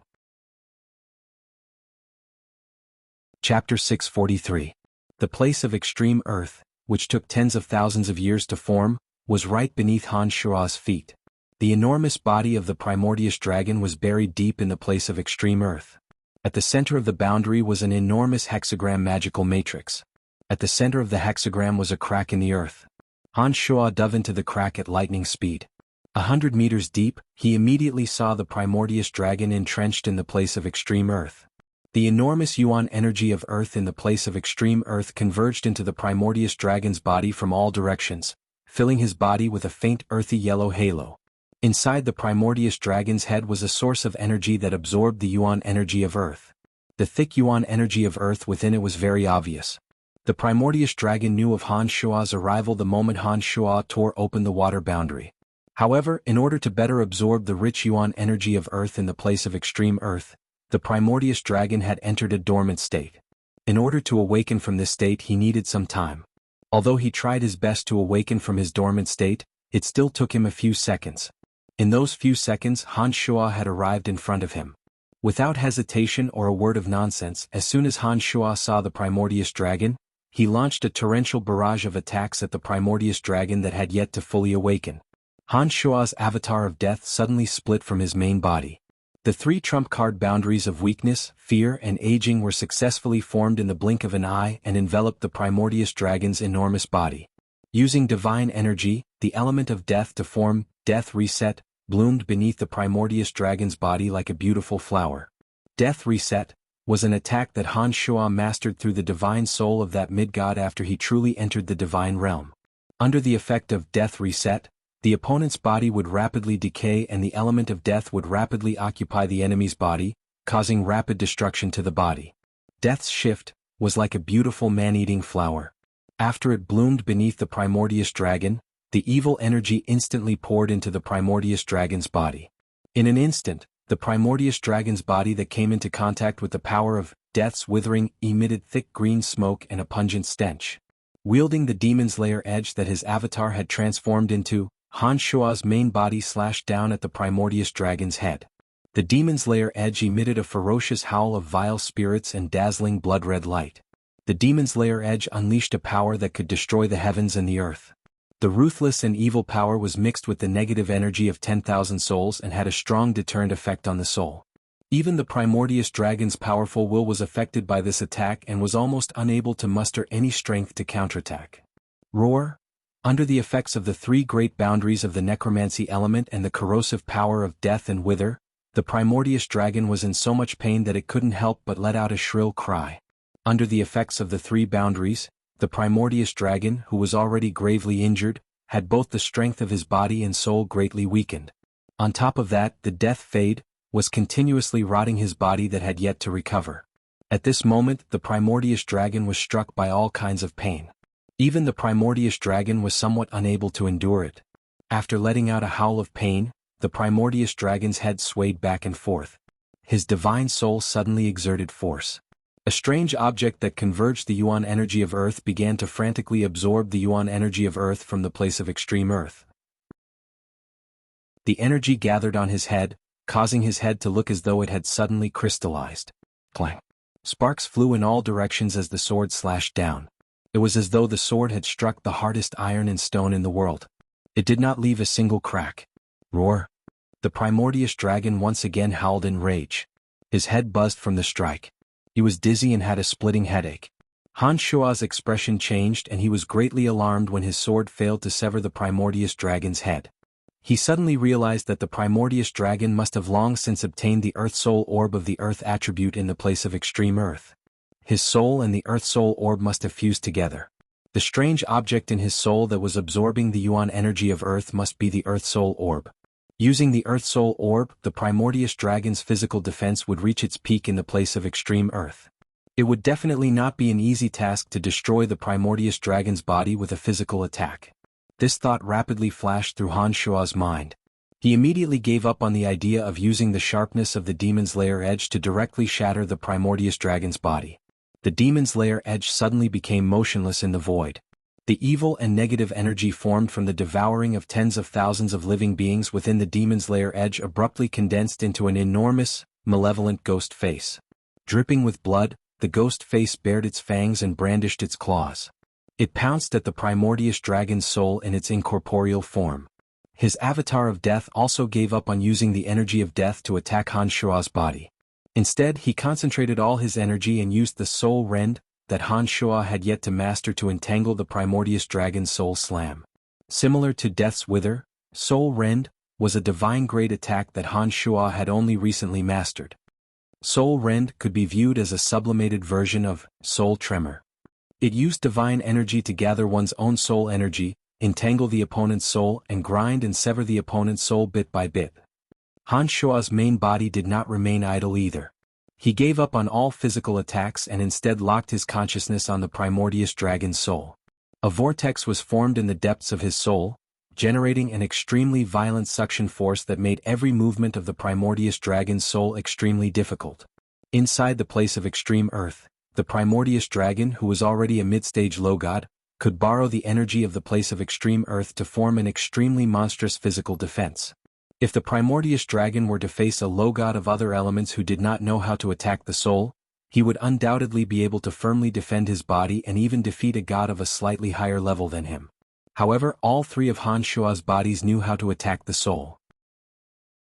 Even his avatar of destruction, which should not be able to attack the soul, could directly attack the soul because it was formed from the demon's lair edge. Due to the negative energy from the deaths of tens of thousands of living beings, the avatar of destruction could attack the soul directly. The three bodies simultaneously gave up on attacking Han Shua's physical body and joined forces to attack the Primordius dragon's soul. The primordial dragon's wishful thinking immediately fell through and he fell into a bitter struggle.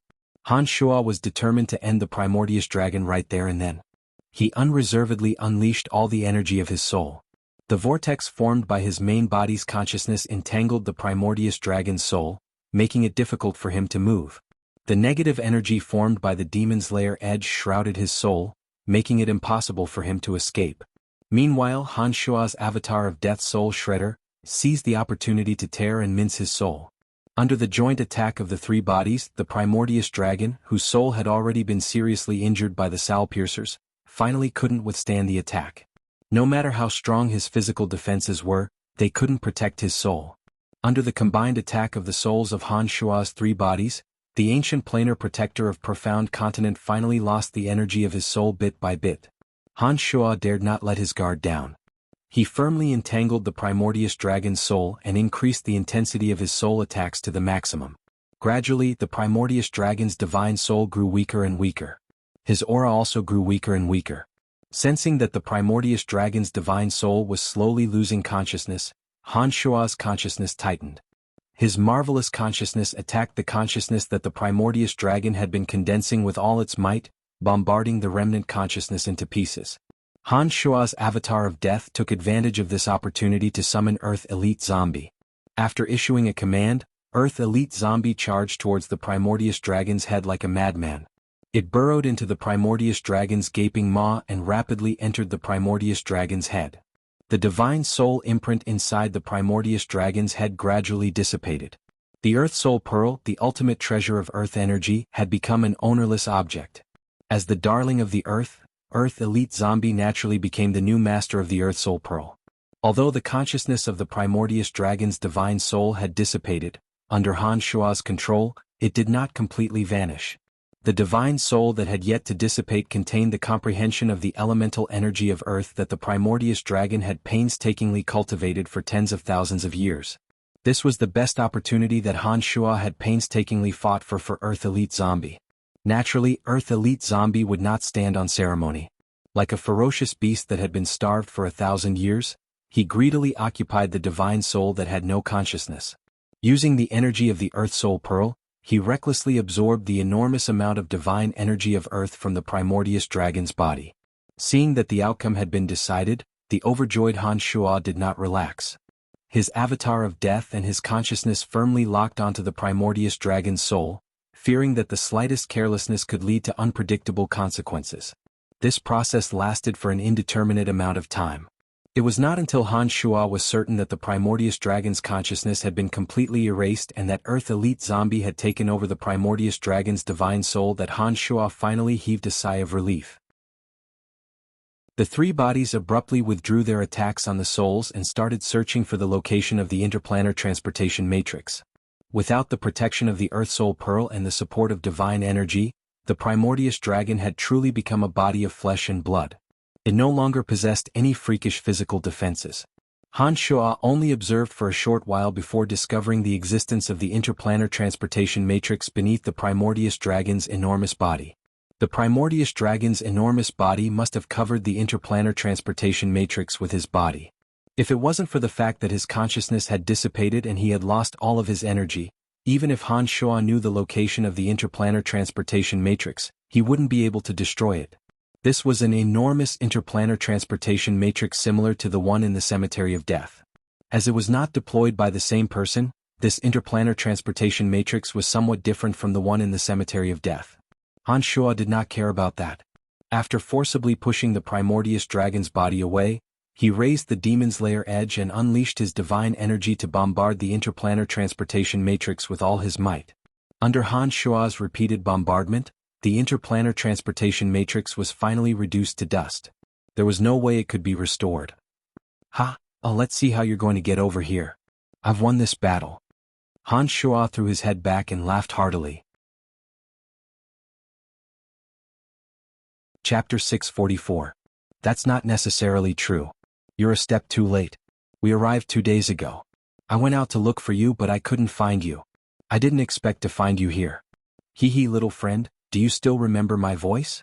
A discordant ice-cold voice suddenly sounded while Han Shuo was laughing heartily. The voice came so abruptly that Han Shuo didn't sense it at all. When the voice sounded, Han Shuo couldn't even sense its location. Han Shuo was greatly alarmed. Han Shuo had heard that voice before, back at the Shrine of Ice. Not long ago, when Han Shuo massacred the Shrine of Ice, thousands of believers of the Shrine of Ice made a mid-god from an alien material plane descend upon Snow Celestial Tiana's body with their pious faith. In the snowy region, Han Shuo fought a difficult battle against that expert who couldn't even display 1/10 of his strength. He even injured that expert's divine soul. The ice-cold voice that sounded now belonged to that mid-god of water whose divine soul had descended upon Tiana's body. Not bad. You were actually able to break this barrier. However, now that I've added divine power to it, let's see how you're going to escape now. Catching a turtle in a jar should be referring to this scene. The voice laughed coldly and was filled with disdain. Although Han Shuo had always been confident in himself, he understood that he didn't even have a 10% chance of winning against this mid-god whose divine body and divine soul had descended upon him. At the instant that voice sounded, his two avatars instantly returned to Han Shuo's body. Without the slightest hesitation, Han Shuo hastily transmitted a message to Earth Elite Zombie, ordering him to immediately come out from the primordious dragon's head. Father, there's still a little bit of energy left to absorb. Earth Elite Zombie grumbled unwillingly. He had absolutely no idea how terrifying the enemy he was facing this time was. If you don't come out, both of us will die here. Han Shuo knew that this was not the time to hesitate and hastily transmitted. Earth Elite Zombie was also shocked to hear Han Shuo's words.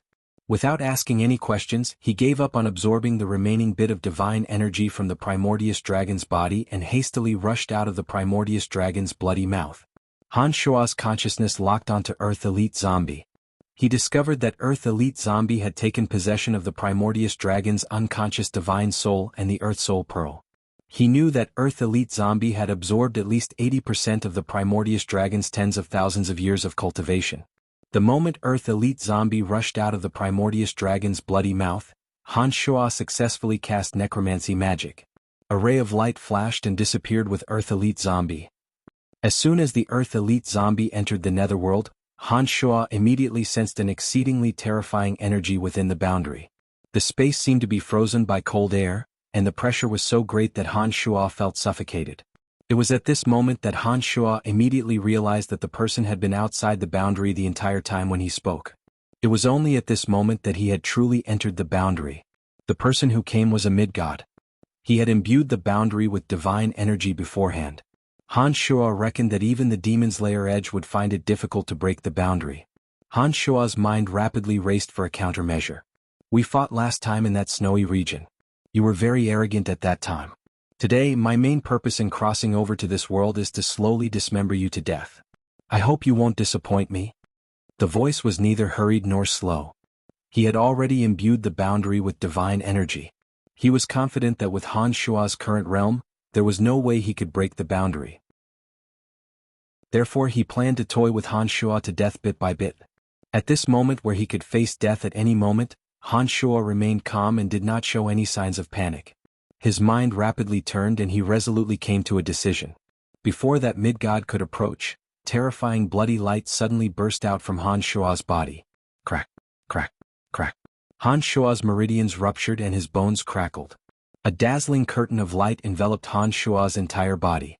All the potential in his body was forced out. In an instant, an incomparably enormous energy magnetic field erupted. The dazzling light flashed and disappeared. When the light dissipated, there was not a single trace left on the spot. Han Shuo had vanished into thin air. A gloomy and cold middle-aged man suddenly appeared at the spot where Han Shuo disappeared after a ray of icy light flashed past. How is this possible? His mouth was wide open and his face was filled with disbelief. His ice-cold eyes were glistening with light. He appeared extremely shocked. How is this possible? How could he have escaped? He's just a low god. There's no way he could have broken my boundary. What's going on? He mumbled to himself.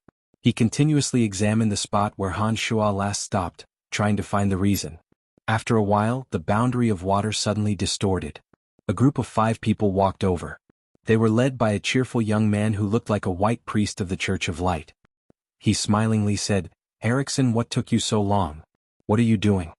After a short pause, he creased his brows and solemnly said, "He actually killed this earth dragon." The interplanar transportation matrix has been destroyed. An even louder cry of astonishment came from a woman who looked like a young woman. She appeared to be extremely frightened. Damn it, that youngster actually dared to come here. The interplanar transportation matrix has been destroyed. This is going to be a little difficult. We don't have anyone who cultivates in the edict of space with us this time. That cheerful young man knitted his brows deeply. After pondering for a moment, he hastily asked that person from the Shrine of Ice who was still mumbling to himself, "Erickson, where's that youngster's corpse? Did you find anything? The interplanar transportation matrix here has been destroyed. In that case, we must find the interplanar transportation matrix to the cemetery of death through him. Otherwise, it won't be easy for us to leave after this matter is over." Impossible, absolutely impossible. Erickson was still mumbling to himself in astonishment. "Erickson, what are you doing? The interplanar transportation matrix has been destroyed. If you don't want to make a long and arduous journey back, quickly search his corpse," that cheerful young man softly shouted. Erickson suddenly came to his senses after hearing his loud shout. His body shuddered. He forced a smile, shook his head and explained, "Kaiser, I couldn't kill that youngster. He escaped." "What? What did you say?" Not only the young man named Kaiser, but the few experts from the other material planes also cried out in alarm. Erickson was a mid-god. He had even strengthened the boundary around him beforehand. Even if a mid-god were to fight 10 low-gods, it would still be a sure-win situation. His opponents would have absolutely no chance of survival. But Erickson actually said that the youngster escaped? He really did escape. Up until now, I still don't understand how he escaped. Erickson said in a deep voice with a gloomy face when he saw that everyone was dumbstruck. At this point, everyone understood that Erickson was absolutely not joking. They were just as incredulous as Erickson earlier. They mumbled, "Impossible, absolutely impossible. Could it be that he has a space-splitting divine weapon?" Kaiser suddenly calmed down and asked in a deep voice. "No, I'm sure of it." Erickson firmly replied, "I have been observing his every move ever since he entered the boundary. I didn't sense him using any energy of the 12 fundamental forces, nor did I sense any abnormalities of using a space-splitting divine weapon. The space didn't change either. He just vanished into thin air." How is this possible? Kaiser was once again astonished. He pondered hard without saying a word. Before he vanished into thin air, something strange happened to his body. His meridians ruptured and his bones shattered. It was as though he had suffered a serious injury. "I don't know what actually happened." Erickson recalled for a moment and explained. "No matter what, we must find him as soon as possible. This person is too important. He is in control of the interplanar transportation matrix. It won't take long for those fellows to arrive. If we can't find that youngster and take control of the Cemetery of Death's interplanar transportation matrix before they arrive, this matter will become even more troublesome." Kaiser suddenly said in a deep voice after a moment of silence. The other 5, including Erickson, nodded solemnly at the same time. "Everyone, split up and search this continent with all your might. Don't miss a single place where he is most likely to be hiding. Remember, once you find him, don't be in a hurry to kill him. First, change the interplanar transportation matrix's settings. We must not let those fellows come over," Kaiser instructed. "When we find him, please do me a favor and capture him alive if you can. I want to skin him alive with my own hands," Erickson said fiercely. The party of 6 said no more. Before they left, Kaiser raised his hand and wrapped the Primordius dragon's corpse with a blazing light. The Primordius dragon gradually dissolved in the white light until it disappeared. Thousands of miles away, on a barren mountain on the western border of the Orc Empire, the blood-stained Han Shua was miserably hanging from a withered tree.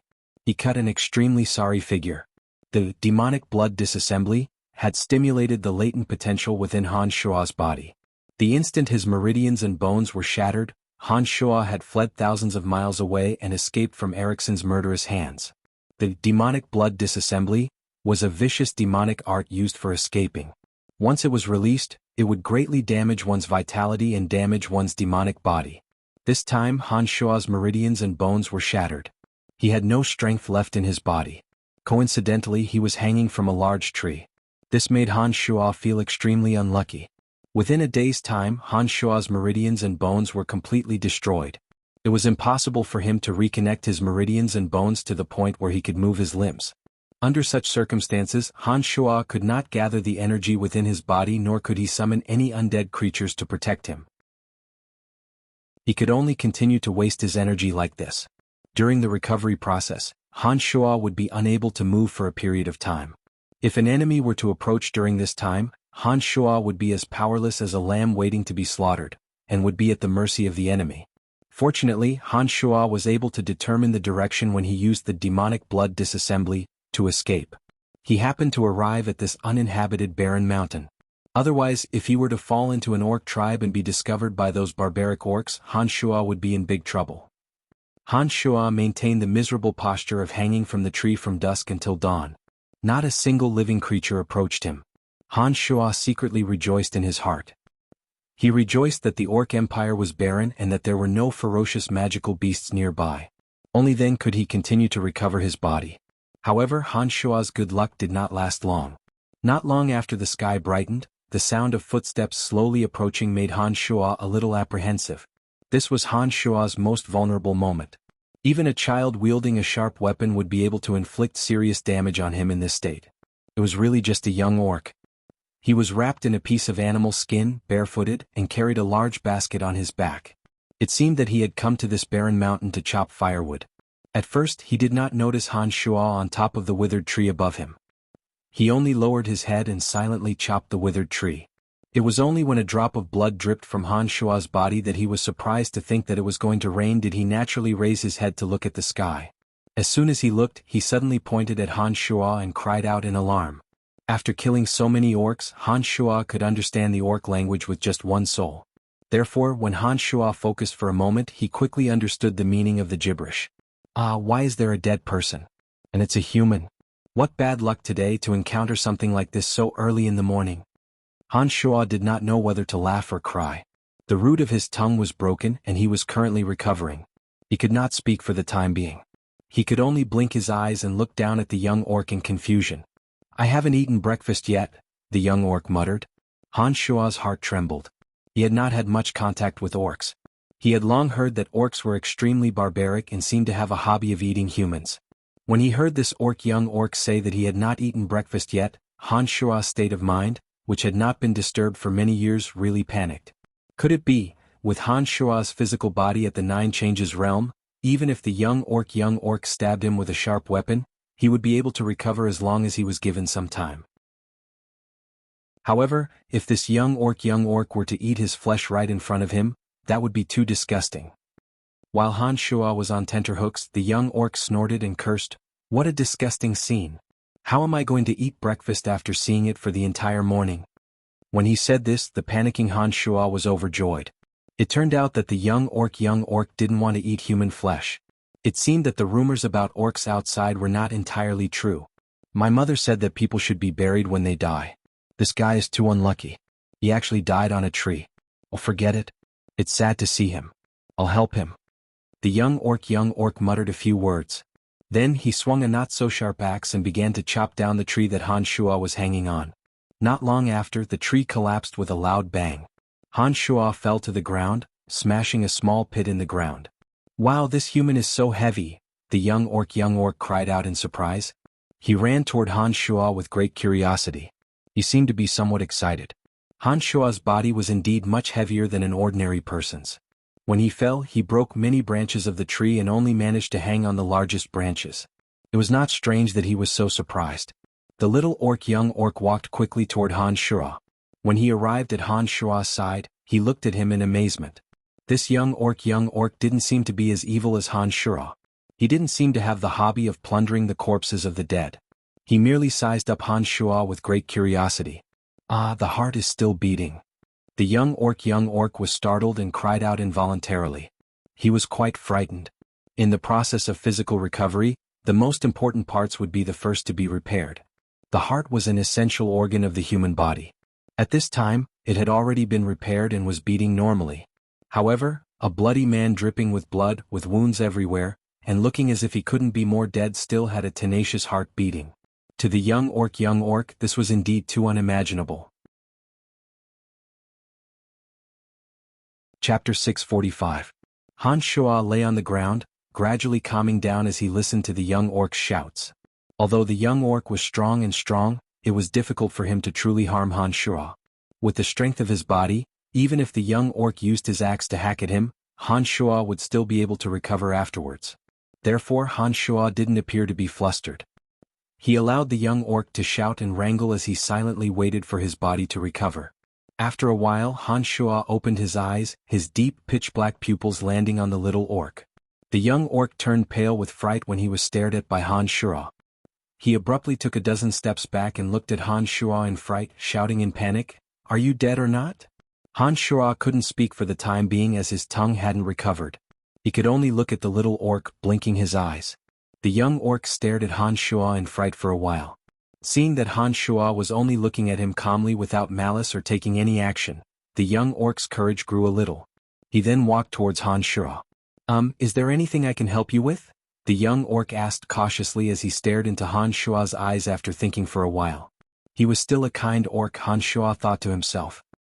He continued to look at the young orc calmly, waiting for his tongue to recover. "What's wrong with you? Are you going to die? How can I help you?" The simple and honest young orc wasn't tainted by the bad habits of humans who killed and robbed. He only asked again and again with a sincere attitude. After a while, 2 streaks of blood flowed out from the corner of Han Shuo's mouth. His mouth wriggled a little, and he suddenly spoke weakly in the orc language, "Thank you, but there's no need." The demonic infant in his body gradually recovered. Han Shuo could feel that the cells and blood essence in the demonic infant were regrowing under the effect of demonic yuan. The demonic infant was the foundation of Han Shuo's demonic body. As long as the demonic infant recovered, the source of Han Shuo's demonic yuan would be able to operate. The recovery process of his body would also accelerate. The 2 avatars hidden in the demonic infant would also be able to immediately escape. Although Han Shuo was anxious, he knew that this young orc wouldn't be able to help him at all. Therefore he didn't bother to say anything. This place was 1,000 miles away from where the primordious dragon had perished. It wasn't too far, but it wasn't too short either. It wasn't too far either. For a divine realm expert, it wouldn't take too long to cross 1,000 miles without using any transportation matrices. That mid-god of the Shrine of Ice would definitely be unwilling to see Han Shuo vanish right before his eyes. Han Shuo was certain that that person wouldn't let him go. Perhaps, at this moment, that person had already started searching for traces of Han Shuo from that area. Naturally, this young orc couldn't harm Han Shuo. However, if that mid-god of the Shrine of Ice were to find him under such circumstances, Han Shuo believed that only death awaited him. "No need? Your injuries are so severe. If we don't treat it in time, you will surely bleed to death." The young orc cried out in alarm and jumped up. "I've already stopped bleeding. Don't worry, I won't die. Just do whatever you need to do. Don't worry about me." As the demonic infant gradually recovered, Han Shuo's weak voice became slightly louder. "I'll help you take care of it. I'm not asking for anything in return. You humans are always so strange. I've heard from my mother that you humans talk about repaying favors and not being willing to accept favors from others." The young orc didn't leave as Han Shuo expected. He mumbled to himself, took out a small leather pouch from his waist, and took out a crude medicine bottle. He poured out some powder from the pouch and smeared it on Han Shuo's scarred body. Han Shuo could sense that the powder was just the most ordinary medicine to staunch bleeding and prevent bacterial infection. It was practically useless when smeared on Han Shuo's body. "Thank you, but I really don't need it." Han Shuo's voice slowly regained its calmness. His listless eyes also regained some vigor. "You've suffered such severe injuries. If you don't need it, nobody will. Alright, don't worry. I'm not asking for anything in return. You're so annoying." The young orc grumbled impatiently. He didn't care whether Han Shuo agreed or not. In any case, he smeared all the powder in his medicine bottle on Han Shuo's wounds. It was obvious that this was a very kind-hearted young man. Feeling the slight coolness produced by the powder on his skin, Han Shuo felt a warm feeling in his heart. "Alright, do as you please." Han Shuo said no more. He used his eyes to size up the young orc who was meticulously smearing the powder on his wounds and bandaging them without a care for the dirt. Looking at the young orc's attentive appearance, Han Shuo, who was a little worried that the person from the Shrine of Ice might come looking for him at any time, gradually calmed down. As his mind calmed down, his body's recovery process seemed to have sped up a little. This phenomenon made him feel even more relaxed. "What's your name? What are you doing here?" Han Shuo no longer cared about the condition of his body. Instead, he appeared to be very leisurely, asking the young orc, "My name is Twaf. I'm here to chop some wood." He replied casually. Soon after, he said in a strange tone, "You're really a strange human.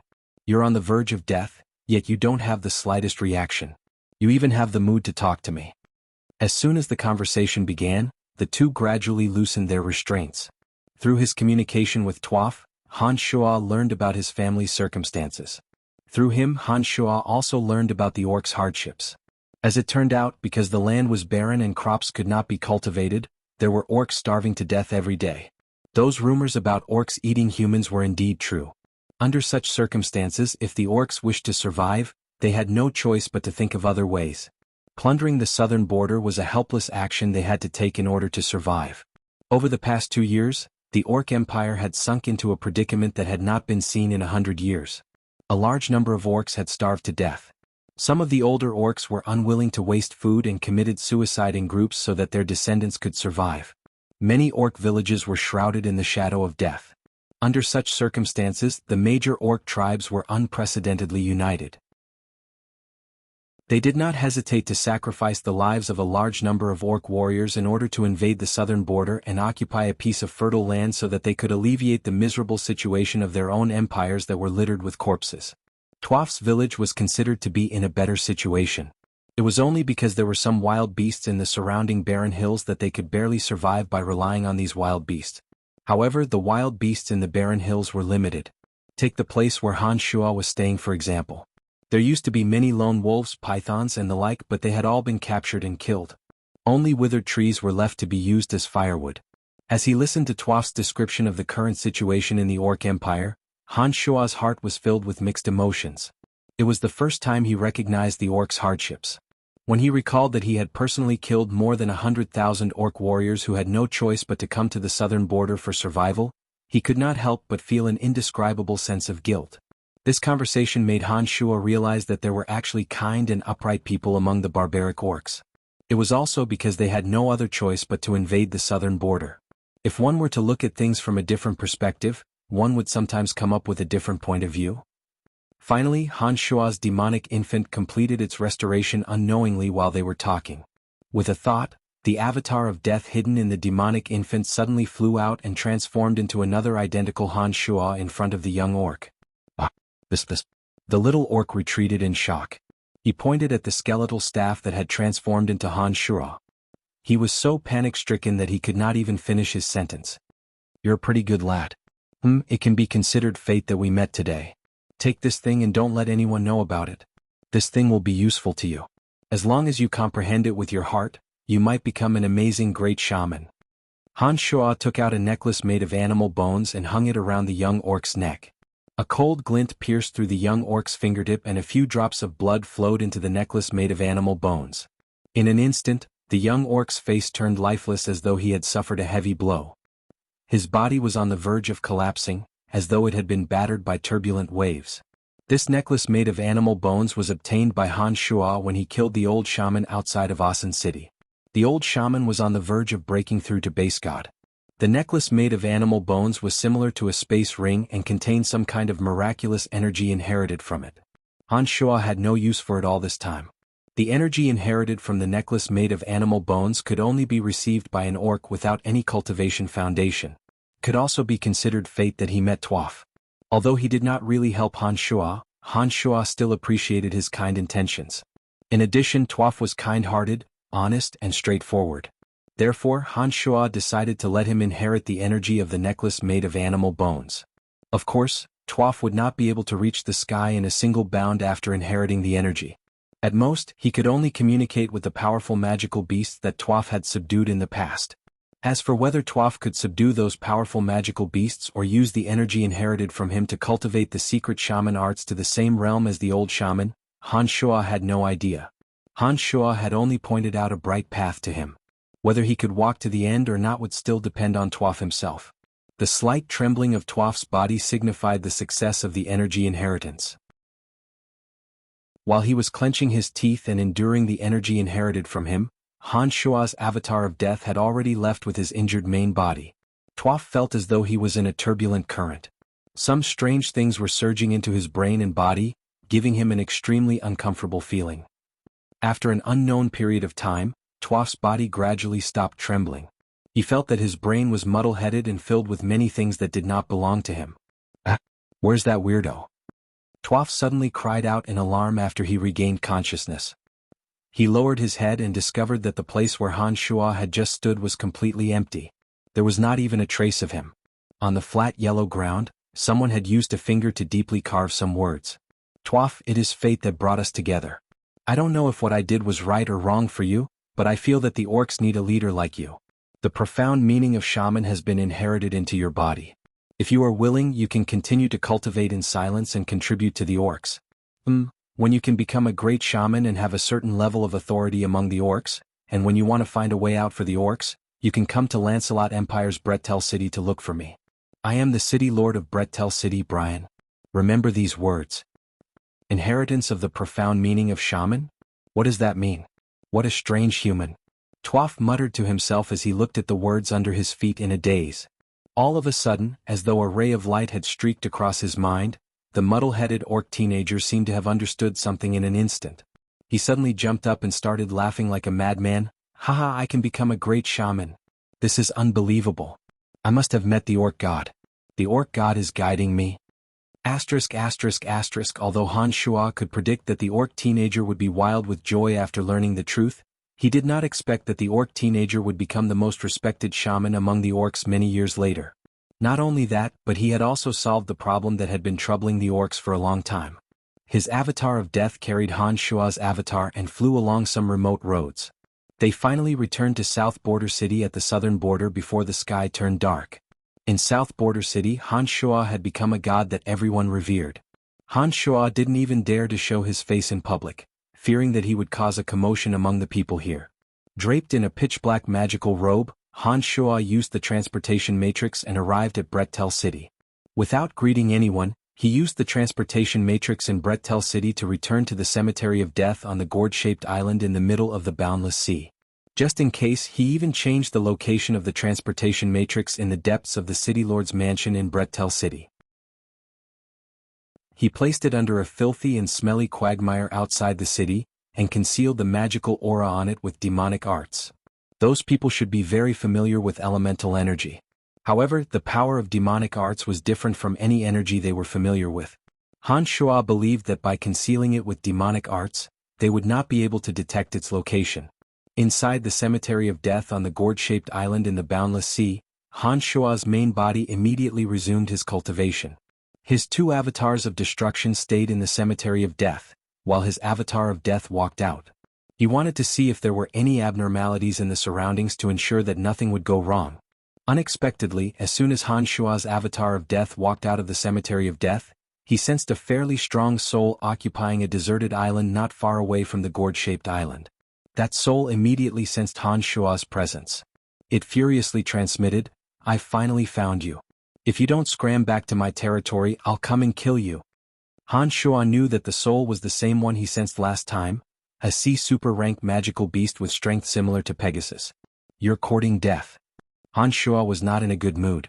On top of that, he didn't want any living creature in the surroundings to reveal his whereabouts. Therefore, he immediately transmitted his killing intent to the soul. Chapter 646. That creature in the boundless sea had been searching for Han Shuo in the vicinity. It was fully deserving of its title as the mightiest being in this part of the sea. It was used to having all living creatures kneel at its feet.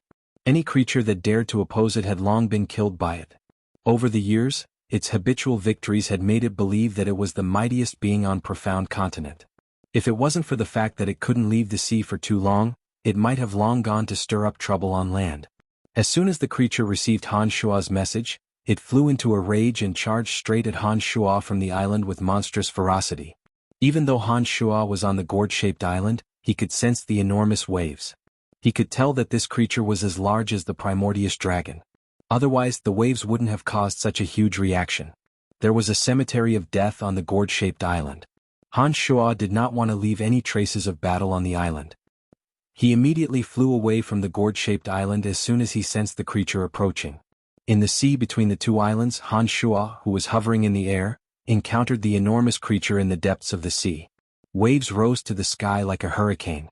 Sparkling and translucent water droplets rose from the bottom of the sea like a fine rain and rolled back into the depths of the sea. An enormous shadow gradually surfaced from the depths of the waves. With a loud crashing sound, the shadow emerged from the bottom of the sea and sent a furious message straight at Han Shuo. "Damned human, the sea is not a place you should be. How dare you challenge my majesty? You will die today." Han Shuo had a clear view of the creature the moment it emerged from the bottom of the sea. It was a sea monster that resembled an octopus. It was enormous in size and had many tentacles. When it bared its fangs and brandished its claws, its tentacles extended and fluttered in all directions. It appeared to possess astonishing strength. The vital parts of the sea monster's abdomen were covered with a layer of shell-like armor. The armor was as hard as metal and protected the most important parts of its body from harm. As it bared its fangs and brandished its claws, the sea monster gradually flew out from the depths of the sea. Han Shuo had expected a creature of its level to be able to fly. "Giant octopus, are you courting death?" Han Shuo asked with a cold smile as he watched the sea monster bare its fangs and brandish its claws to threaten him. Some of the foreign races, due to their unique body structure, did not need to cultivate in any of the 12 fundamental forces. For example, the six-horned tribal king of the Soul race, Pegasus, and the ancient lizard king. These alien races either had extremely powerful bodies or special abilities. As long as they focused on one aspect and continued to evolve, they would grow stronger and stronger. This octopus-like sea creature should also be one of those alien races. Han Shuo couldn't sense the existence of any of the 12 fundamental forces in it, but its soul was extremely powerful. This made Han Shuo realize that this sea monster should have evolved using the alien race's innate talent. Big octopus? You actually think I'm such a lowly creature? Wretched human, you will pay for your unkindness. The sea monster flew to the surface of the sea. Water droplets were spraying all over its body as it furiously shouted. "Look at you. What are you if not an octopus?" Han Shuo stared blankly for a moment and found it rather hilarious. "I'm not an octopus. I've never been one." As though someone had poked a scar in its heart, the sea monster flew into a rage. It bared its fangs and brandished its claws as it charged at Han Shuo. Its enormous tentacles fluttered in the air. It was truly a beautiful sight. The domain of divinity couldn't be of much use against this kind of alien race that did not rely on elemental energy. Seeing the sea monster's tentacles fluttering in the air, Han Shuo sneered and consecutively deployed weakness, fear, and other necromancy boundaries around him. Before the sea monster could approach, Han Shuo had already cast one great disintegration after another at the sea monster. Under the effects of the several trump card boundaries of the netherworld, the sea monster's intimidating movements gradually became sluggish and powerless. Its flying speed became slower and slower. The boundaries deployed by the low-god realm Han Shuo were extremely effective against the sea monster and greatly affected it. The boundaries deployed by the low-god realm Han Shuo were extremely effective against the sea monster. The tentacles that fluttered in the air suddenly shattered and fell into the sea, splattering blood in all directions. Being at the center of the boundaries, the sea monster couldn't approach Han Shuo at all. Its tentacles were shattered one after another. This made the sea monster extremely furious, but there was nothing it could do. "Wretched human, you are despicable." Unable to approach Han Shuo, the sea monster's body grew weaker and weaker. It could only roar powerlessly and furiously. "Humph, do you really think you're invincible with your meager strength?" Han Shuo sneered disdainfully as he looked at the sea monster struggling. Another necromancy magic was released. An enormous cage of bones appeared out of thin air below the sea monster. White bones were assembled together and forcefully trapped the sea monster's enormous body, preventing it from moving at will. Without Han Shuo making any movements, rows of bone spears ruthlessly stabbed at the sea monster. The sea monster let out a series of strange cries as though it was in extreme pain. "You sure know how to put on an act." Han Shuo sneered. The bone spears that landed on the sea monster's body only left streaks of blood on its tentacles. Due to the shell-like armor around the sea monster's abdomen, Han Shuo's bone spears only made clanking noises before vanishing.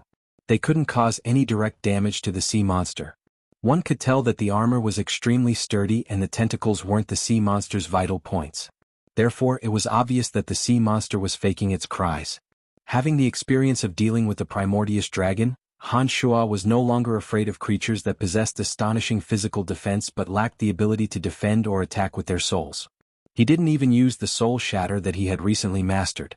Han Shuo concentrated his mental strength and fiercely bombarded the sea monster with soul tremor. Naturally, the might of the same magic released would be completely different due to the difference in their realms. Han Shuo, who was in the low god realm, once again released soul tremor. The sea monster was similarly unable to withstand it.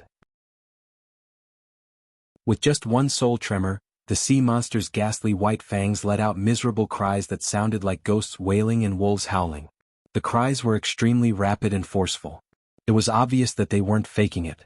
The cries were mournful at first but gradually grew weaker.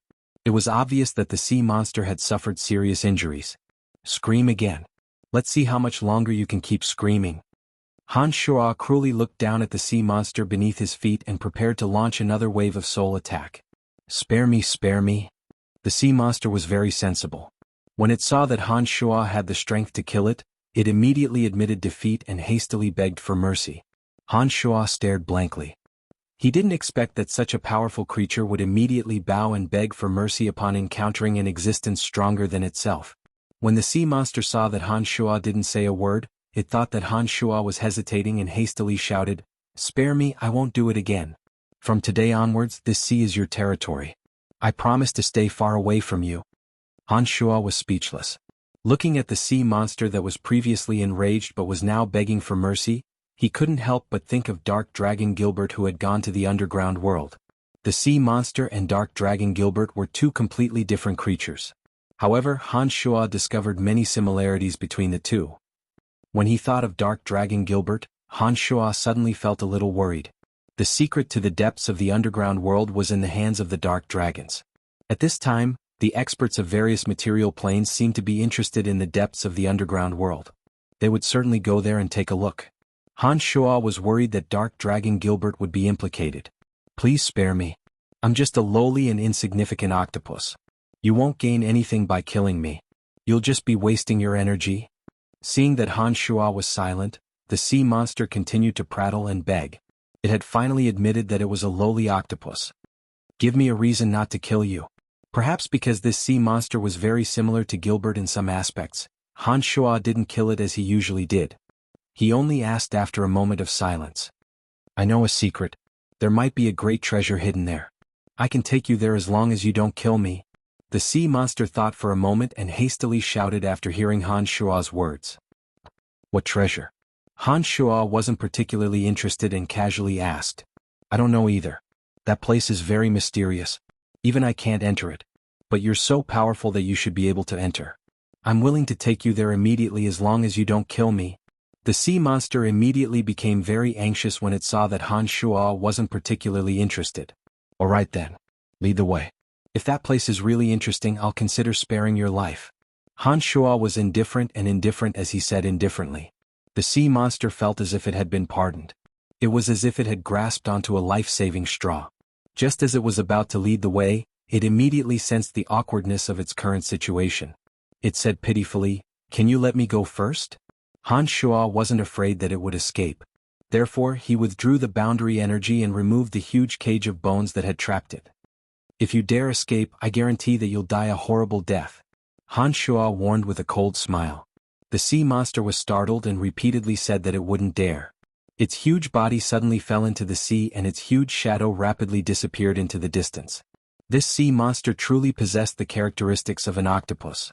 The tentacles that had been severed by Han Shuo didn't sink after falling into the sea. When the sea monster's huge body fell into the sea, its severed tentacles actually coiled around the severed parts like little snakes and stuck tightly together. It seemed that it wouldn't be difficult for the severed tentacles to regenerate after some time. After a moment of observation, Han Shuo was quite amazed by this sea monster's self-healing ability. He wondered if the creator of the demonic arts had used this creature's ability when he created the body-shaping secret art. This was because its self-healing ability was even more miraculous than that of an octopus. Han Shuo unhurriedly followed behind the sea monster. He discovered that the sea monster was indeed very well behaved. It didn't even dare to deliberately slow down.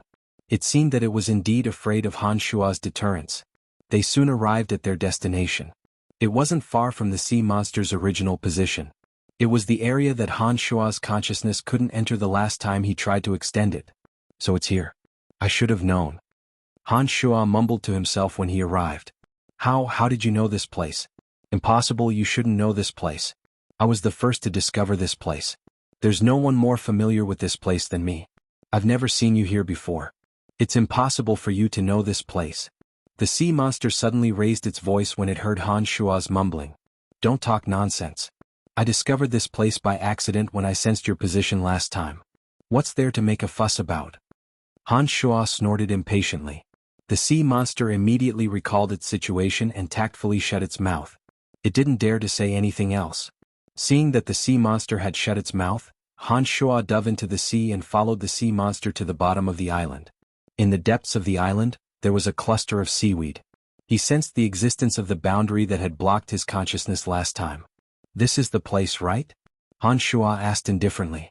Yes, it seems that there's something invisible blocking it. I can't get in, the sea monster explained. The sea monster explained. After a pause, the sea monster suddenly said faintly, but there are some peculiar energies that would overflow in this place. When I was just a little octopus, I accidentally ate something here and was struck by the overflowing energy. That's how I ended up like this. What?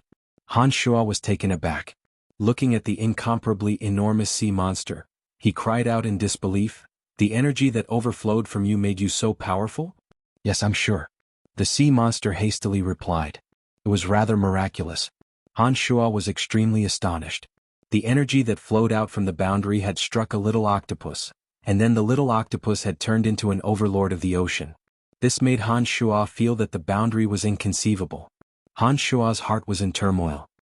He looked at the invisible boundary in front of him and pondered for a moment. He felt that only by touching it with his hand could he truly understand what kind of energy was attached to the boundary. Han Shua slowly walked to the front, stretched out his hand and gradually pressed it against the boundary. Before he could get close to the boundary, a peculiar energy suddenly gushed out and curled towards Han Shua's outstretched hand. The energy was so powerful that even Han Shua, who was at this realm, had no choice but to retreat in a panic. A ball of misty green light that was full of vitality flashed across the surface of the boundary. Soon after, the boundary returned to normal. Han Shua, who had retreated at top speed, broke out in cold sweat.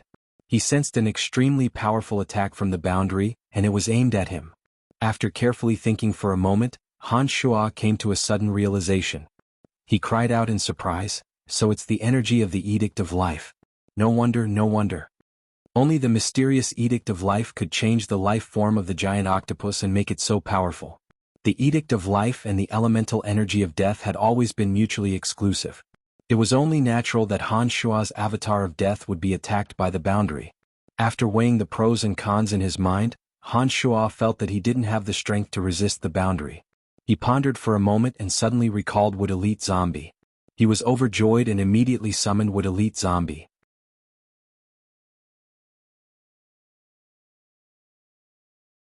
Chapter 647. Wood Elite Zombie's energy was brimming with vitality, in line with the Edict of Life. After he obtained the Virile Leaf, the wood attribute treasure, he had once again evolved. Therefore, opening this boundary shouldn't be a problem. After being summoned, Wood Elite Zombie looked around in astonishment. Suddenly, he pointed at the boundary and transmitted to Han Shua, "Father, there's something strange in there." Han Shua didn't find it strange in the slightest. Nodding, Han Shua replied smilingly, "That's right. There's something strange in there that might be useful to you. Can you go in?" "I don't know," Wood Elite Zombie replied. After a short pause, he continued, "But I can give it a try." "All right, try your best to open it and see what's going on inside," instructed Han Shua. What the hell is going on?" The sea monster exclaimed in surprise when it saw that there was another person in the room. As the 5 elite zombies gradually evolved, they became less and less like stiff and lifeless zombies. While their strength rapidly increased, the aura of death on their bodies gradually disappeared. They were becoming more and more like ordinary humans. This was especially true for Wood Elite Zombie. After obtaining the Virile Leaf, Wood Elite Zombie had evolved to the next level. The aura of death on his body was completely gone. On the contrary, one could sense the energy brimming with vitality on his body. Even his appearance had undergone some changes. His complexion was becoming more and more normal. "It's none of your business. Stay here with me and don't move." Han Shua shot a glance at the sea monster and coldly instructed. After the previous battle, the sea monster was fearful of Han Shua and dared not disobey Han Shua. Although it was puzzled, it did not say anything. It remained silent and focused its attention on Wood Elite Zombie. It wanted to see what Wood Elite Zombie was going to do. After arriving before the boundary, Wood Elite Zombie stretched out his hand. An energy brimming with vitality flowed into the boundary through Wood Elite Zombie's palm. The boundary that was filled with hostility towards Han Shuo and would automatically attack the moment it sensed the energy of death in Han Shuo's body approaching. This time, it did not have the slightest intention of attacking. It appeared to be very calm. Father, I can go in. I feel very comfortable with this energy. It doesn't have any ill intent towards me, Wood Elite Zombie happily transmitted to Han Shuo. Everything was within Han Shuo's expectations. After hearing Wood Elite Zombie's words, Han Shuo thought for a moment and said, "All right then, go in and see what's going on inside. If you can remove the barrier, try to remove it." "All right." The Wood Elite Zombie replied excitedly, somewhat impatient. It seemed that he was very interested in what was inside. Wood Elite Zombie's body melted into the barrier like a drop of water in front of Han Shuo and the sea monster. The barrier did not rebound in the slightest. He disappeared. Disappeared inside? How is that possible? The sea monster had been paying attention to Wood Elite Zombie. When he saw that Wood Elite Zombie was able to enter the place that he had been unable to enter all this while, he cried out in surprise. "Cut the crap. Just watch carefully." Han Shuo softly groaned. The sea monster once again shut his mouth. His soul became extremely unstable. Many of the tentacles on his enormous body swayed involuntarily, as though expressing his amazement and disbelief. Although Han Shuo could detect Wood Elite Zombie's position the moment he entered the barrier, he could not sense what was going on inside the barrier through Wood Elite Zombie. Just like the sea monster, Han Shuo maintained his silence. Just like that, Han Shuo and the sea monster stood outside the barrier, waiting for any changes that might occur to the barrier. Soon after, the invisible barrier once again emitted gentle green halos that were as weak as the glow of fireflies. Gradually, those faint green halos and the barrier seemed to be pulled back little by some kind of energy. Han Shuo could sense that the barrier that had been obstructing him was gradually disappearing. The sea monster also noticed this. Its tentacles swayed even more vigorously, but it dared not make a ruckus. Soon enough, the green halos gradually retracted. The scenery that had been obstructed finally appeared before Han Shuo and the sea monster's eyes. A small tree with lush branches and leaves appeared at the bottom of the island. This small tree wasn't very big, and every leaf was as green as jade, faintly emitting a faint green light. The small branches were intertwined and full of vitality, and the aura of life was extremely exuberant. The Wood Elite Zombie stood in front of the small tree, carefully sizing it up as if he was fascinated by it. How is this possible? How can such a strange tree survive at the bottom of the ocean? The sea monster cried out in surprise, unable to restrain its curiosity. Nothing is impossible. Han Shuo softly cried out. Soon after, he delightfully transmitted to Earth Elite Zombie, "Try to absorb the energy contained in that tree." By now, Han Shuo was no longer an ignorant and ill-informed person. Through the memories left behind by the original owner of the skeletal staff, and through the knowledge of Bichimos and that person inside the Holy Grail, Han Shuo had gained some understanding of the general knowledge of various material planes. That small tree emitting an extremely dense aura of life should be the legendary Tree of Life. It was said that those who cultivated in the Edict of Life could, under certain special circumstances, pass on the energy of life before their death and transform into a Tree of Life. This Tree of Life before Han Shuo should be a cultivator of the Edict of Life who, knowing that his life was nearing its end, altered his life imprint and transformed into a Tree of Life. In a certain sense, the god who transformed into a Tree of Life didn't die, but merely changed his way of life. A Tree of Life that was transformed by a god into a Tree of Life contained an intense energy of life and perhaps even some of that god's consciousness. It was very precious. Han Shuo had only heard of legends that those who cultivated in the Edict of Life could transform into a Tree of Life. He also knew that the Tree of Life was very miraculous. However, Han Shuo wasn't particularly clear about its specific uses. Han Shuo believed that the Tree of Life would be extremely useful to Wood Elite Zombie. From what Han Shuo saw, Wood Elite Zombie could only reap the greatest benefits by taking possession of the Tree of Life. The best way to take possession of the Tree of Life was to absorb all the energy of life from the Tree of Life. Wood Elite Zombie stood in front of the Tree of Life and stared blankly for quite a while. Even after receiving Han Shuo's message, Wood Elite Zombie remained silent. After an indeterminate amount of time, as though he suddenly recalled Han Shuo's instructions, Wood Elite Zombie took out the wood attribute treasure, the virile leaf, and placed it on the tree of life. In an instant, both the tree of life and the virile leaf blossomed with dazzling green radiance. Vigorous energy of life erupted from the tree of life and rapidly flowed into Wood Elite Zombie through the virile leaf. It's actually working. Han Shuo cried out in surprise, appearing extremely astonished. Han Shuo had indeed issued that order to Wood Elite Zombie. However, Han Shuo wasn't sure if that order would allow Wood Elite Zombie to absorb the energy from the Tree of Life. When the vitality of the Tree of Life flourished and frantically flowed into Wood Elite Zombie's body, Han Shuo was immediately startled and overjoyed. What is he doing? The sea monster couldn't help but ask urgently. He's absorbing the energy inside.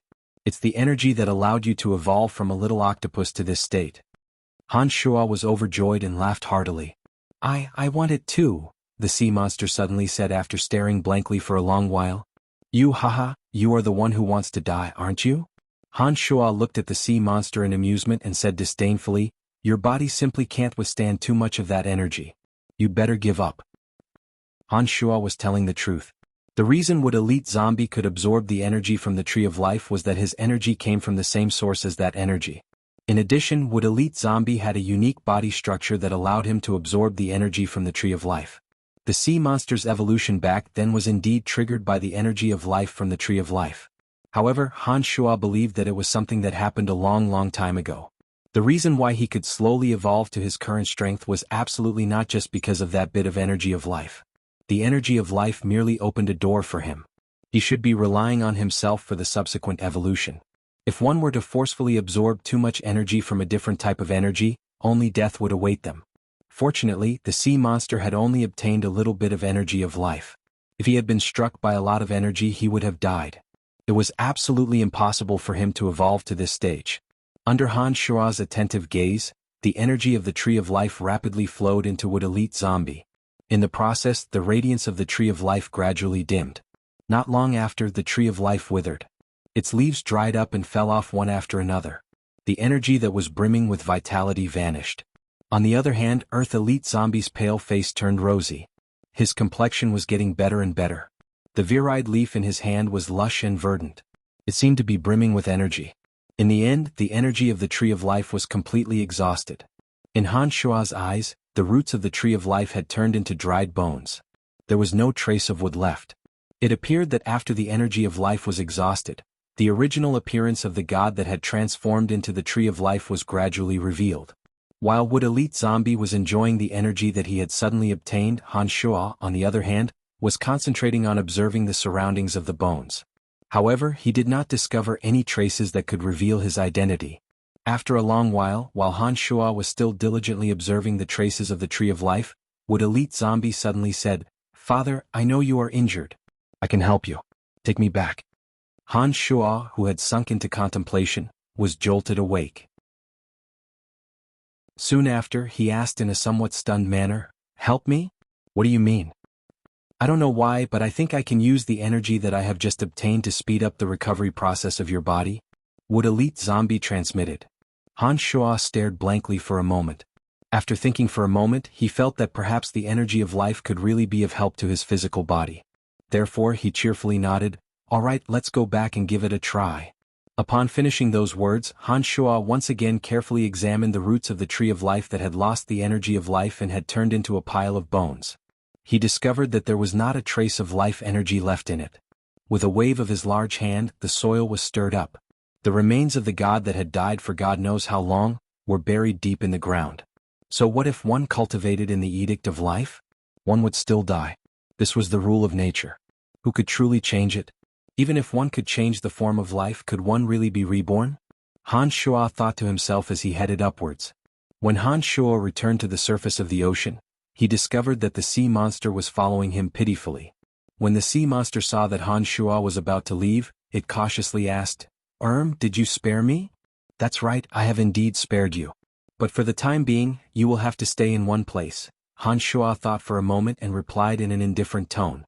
If those from the Church of Light and the Shrine of Ice were to come over to investigate and discover the sea monster's presence, it was very likely that they would discover Han Shuo's hiding place through the sea monster. Therefore, Han Shuo planned to bring the sea monster into the cemetery of death until this matter was over. But I can't leave the water for too long, the sea monster said anxiously. You have already reached this realm. You can at least change your body shape, right?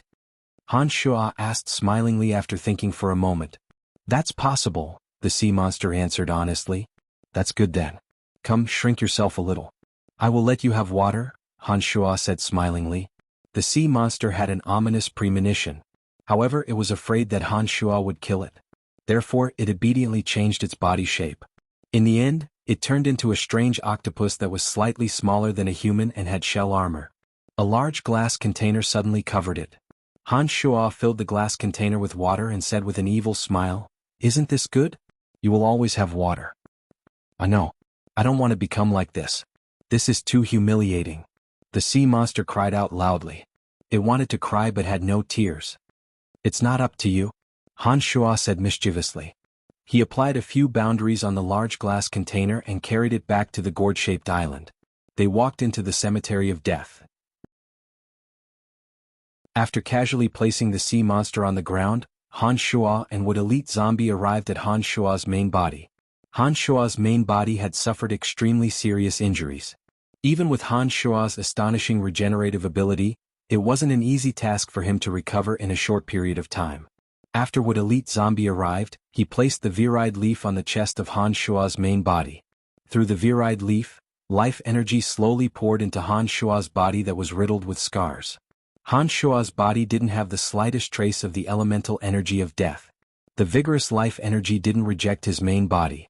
As soon as it entered Han Shuo's main body, under Wood Elite Zombie's control, it suddenly underwent a transformation.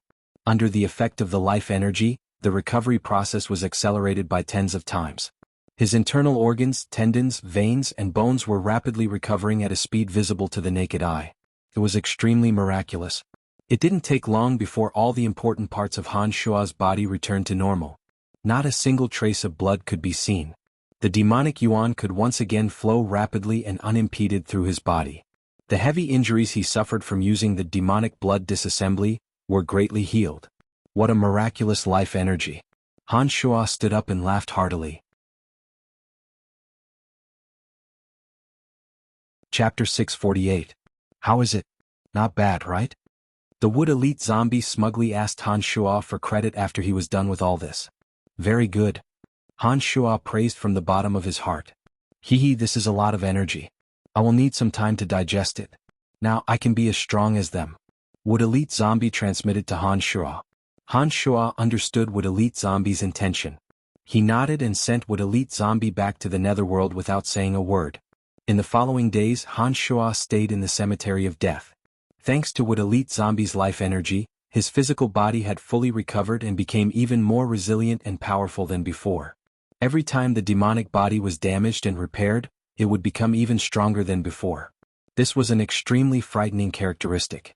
After Han Shuo's body was fully healed, his demonic yuan flowed unimpeded through his body. The terrifying energy was concealed in his demonic infant. The recovery of his physical body had consumed some of Han Shuo's demonic yuan. Fortunately, as his physical body was fully healed, he only needed some time to replenish all the demonic yuan he had consumed. Han Shuo's two avatars remained in the cemetery of death, silently comprehending the energy of death and edictal force.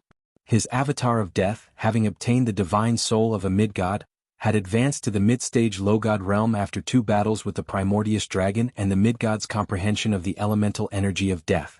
After becoming a god, the advancement of even a small realm was a long process. If any ordinary god were to know that Han Shuo could advance his avatar of death from early stage to mid-stage in such a short period of time, they would surely be astonished by Han Shuo's speed. As his avatar of destruction did not have any experience in the Edict of Destruction to digest, its advancement wasn't as fast as his avatar of death. However, Han Shuo wasn't discouraged. After every battle, he would diligently comprehend the usage of the Edict of Destruction and the true essence of the operation of the Edict of Destruction. Regardless of the situation outside, Han Shuo's state of mind wasn't affected in the slightest while he was in the cemetery of death. He silently comprehended the true essence of energy.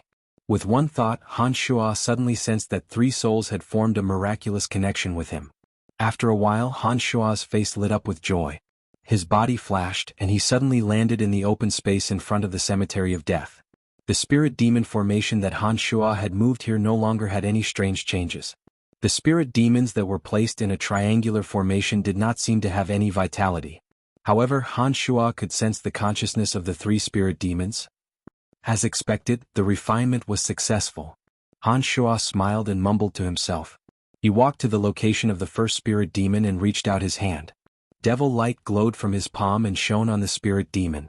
Han Shuo slowly closed his eyes and practiced with the spirit demon inside, carrying out the liberation of his soul. Gradually, the dark radiance enveloped Han Shuo's palm. The spirit demon that was in a dormant state seemed to be very excited when it sensed Han Shuo's existence.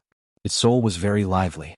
Like a butterfly breaking out of its cocoon, the faint mist that enveloped the spirit demon was blown away by the wind. A hazy shadow twisted within the mist and suddenly flew out. It flashed into Han Shuo's body and disappeared. An unfamiliar energy was entrenched in his demonic infant like a small worm. It appeared to be very peaceful.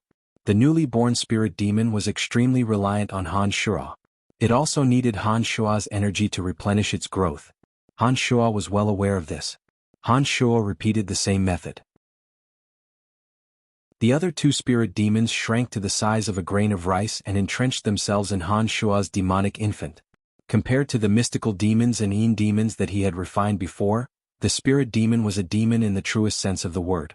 Although the mystical demons and Yin demons were also demon generals, they mostly served as Han Shuo's eyes to spy on his surroundings. They did not possess much offensive power. Spirit demons, on the other hand, were different. Perhaps it was because the refining conditions were too harsh that not only did spirit demons inherit all the wonderful functions of the previous demon generals, they also possessed extremely powerful offensive power. Most importantly, spirit demons could evolve infinitely. Every time they evolved, they would grow stronger and their offensive power would grow more and more terrifying. Han Shuo kept the three spirit demons one after another. After pondering for a moment, he destroyed the formation used to refine spirit demons. Han Shuo did not leave the cemetery of death at such a crucial moment. Han Shuo also withdrew his two avatars into his body. He sat cross-legged next to the enormous interplanar transportation matrix, waiting for the experts from the alien material plane to descend. ****** On the summit of a barren mountain near Bretel City, the few gods who had arrived earlier gathered together. Kaiser and Erickson wore grave expressions. They appeared extremely agitated, as though they were troubled by something. Have you searched the entire continent? Caesar was silent for a long time before he suddenly asked. We've searched almost the entire continent, but we still couldn't find any trace of him, Erickson of the Shrine of Ice answered with a gloomy face. Where exactly did that youngster place the interplanar transportation matrix? Why can't we find any trace of it?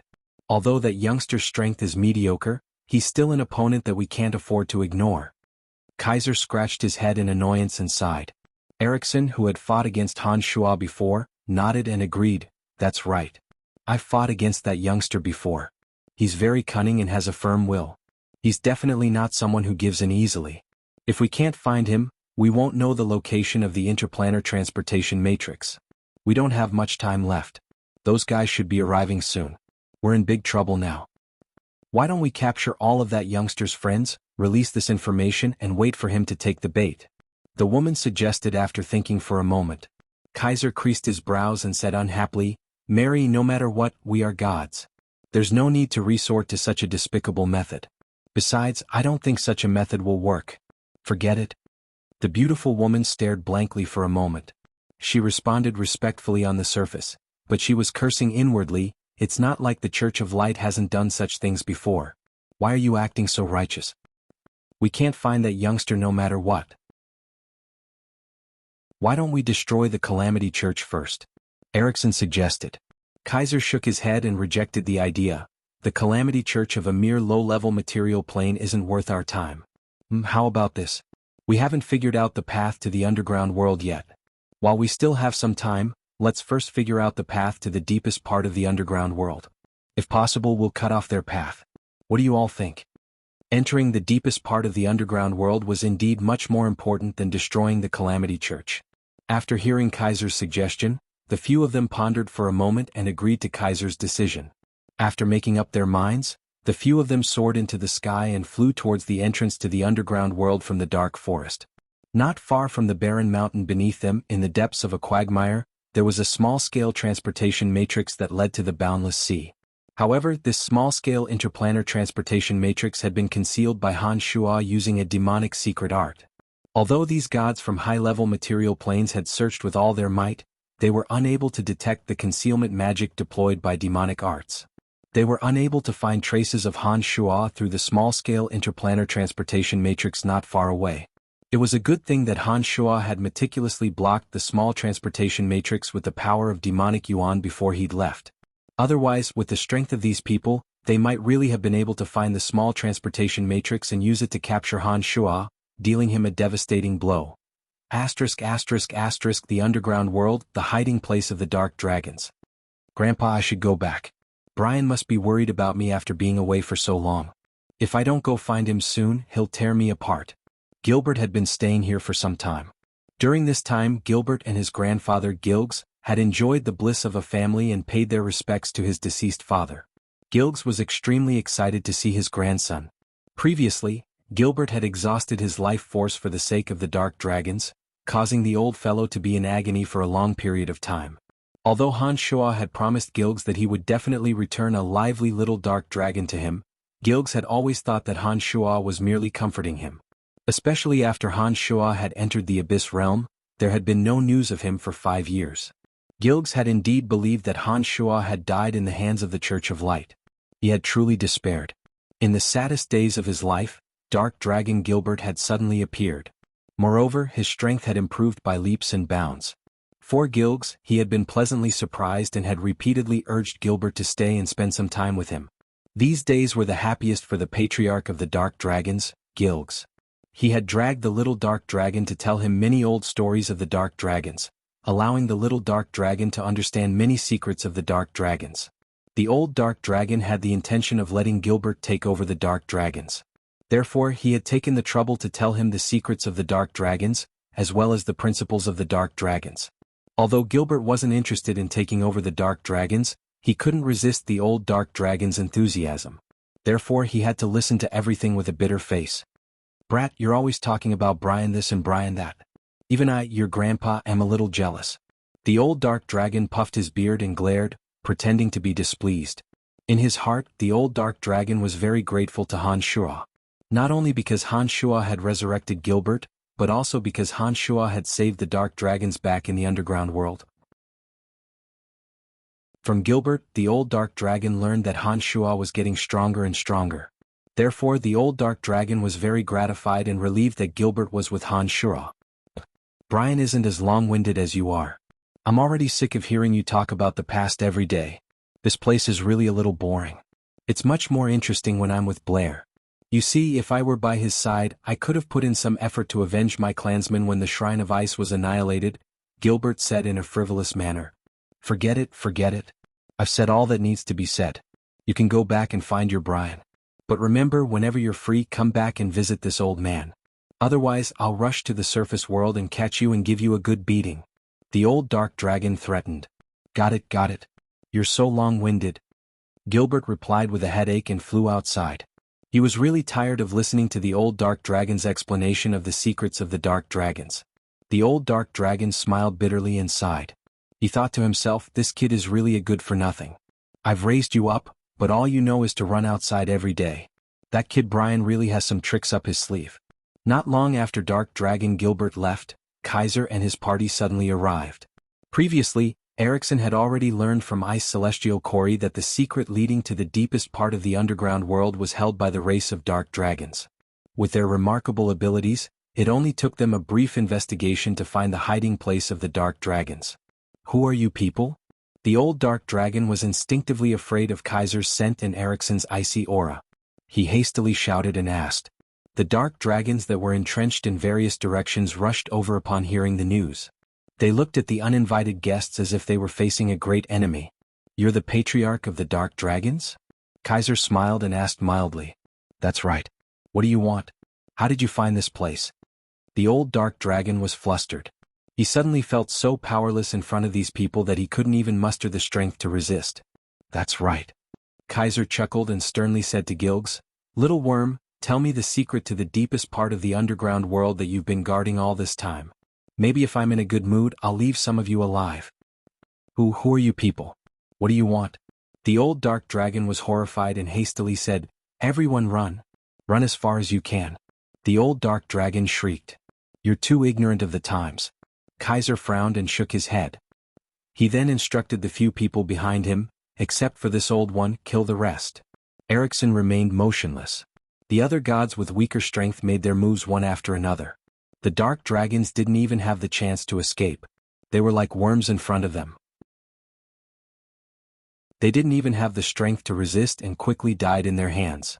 In just a few blinks of an eye, the ground was littered with the corpses of the dark dragons. Not a single dark dragon managed to escape. "I won't say anything even if I die. Sooner or later, someone will avenge us." The old dark dragon was inconsolable and was ready to commit suicide. "Dean, get me the secret of his soul before he dies," Kaiser casually instructed. Caesar casually instructed before he chuckled lightheartedly and muttered to himself, "Who in this continent can take revenge for all of you? What a naive reptile." An even younger god instantly appeared above the old dark dragon's head. A ray of light shrouded the old dark dragon's head. The old dark dragon suddenly let out a miserable shriek as his life force gradually disappeared. "All right, I found it. I'll lead the way." The young god called Dean closed his palm. The old dark dragon fell to the ground with his eyes wide open. "Everyone let's go," Kaiser instructed, and the group swaggered off. Inside the cemetery of death, the enormous interplanar transportation matrix next to Han Shuo suddenly shone brightly, startling Han Shuo out of his meditative state. Chapter 649. Han Shuo, who had been sitting in silence for a long time, suddenly stood up when he saw the enormous interplanar transportation matrix next to him radiating dazzling white light. He concentrated all his attention on the interplanar transportation matrix. Han Shuo had been waiting for this moment for a long time. When he saw the interplanar transportation matrix radiating white light, he knew that the experts from alien material planes were about to appear inside the interplanar transportation matrix. A soft exclamation sounded from the interplanar transportation matrix. The light dispersed and 2 women and 3 men walked out from the matrix. At the forefront was a charming, beautiful woman wearing a navy blue gauze skirt. She had bright eyes and white teeth. Her entire body was brimming with the element of darkness. Han Shuo could sense an extremely terrifying energy from her body. She was definitely a mid-god expert. Han Shuo was immediately startled. Behind the beautiful woman was a skinny old man who cultivated in the elemental energy of death. He possessed approximately late-stage low-god strength. Behind the old man were 2 youngsters cultivating in the Edict of Destruction. Both of them had dignified appearances and approximately late-stage low-god strength. The last one was a young lady in a short purple skirt. She had snow-white arms and a delicate face. However, her eyes were unusually cunning. She cultivated in the elemental energy of death and was also a mid-stage low-god. The party of 5 consisted of a beautiful woman, a young lady, an old man, and 2 young men. Other than the beautiful woman whose strength was unfathomable, the other 4 were all late-stage low-gods. This caused Han Shuo's heart to sink. "Big guy, you're the one who will be receiving us? Why do you look so dull?"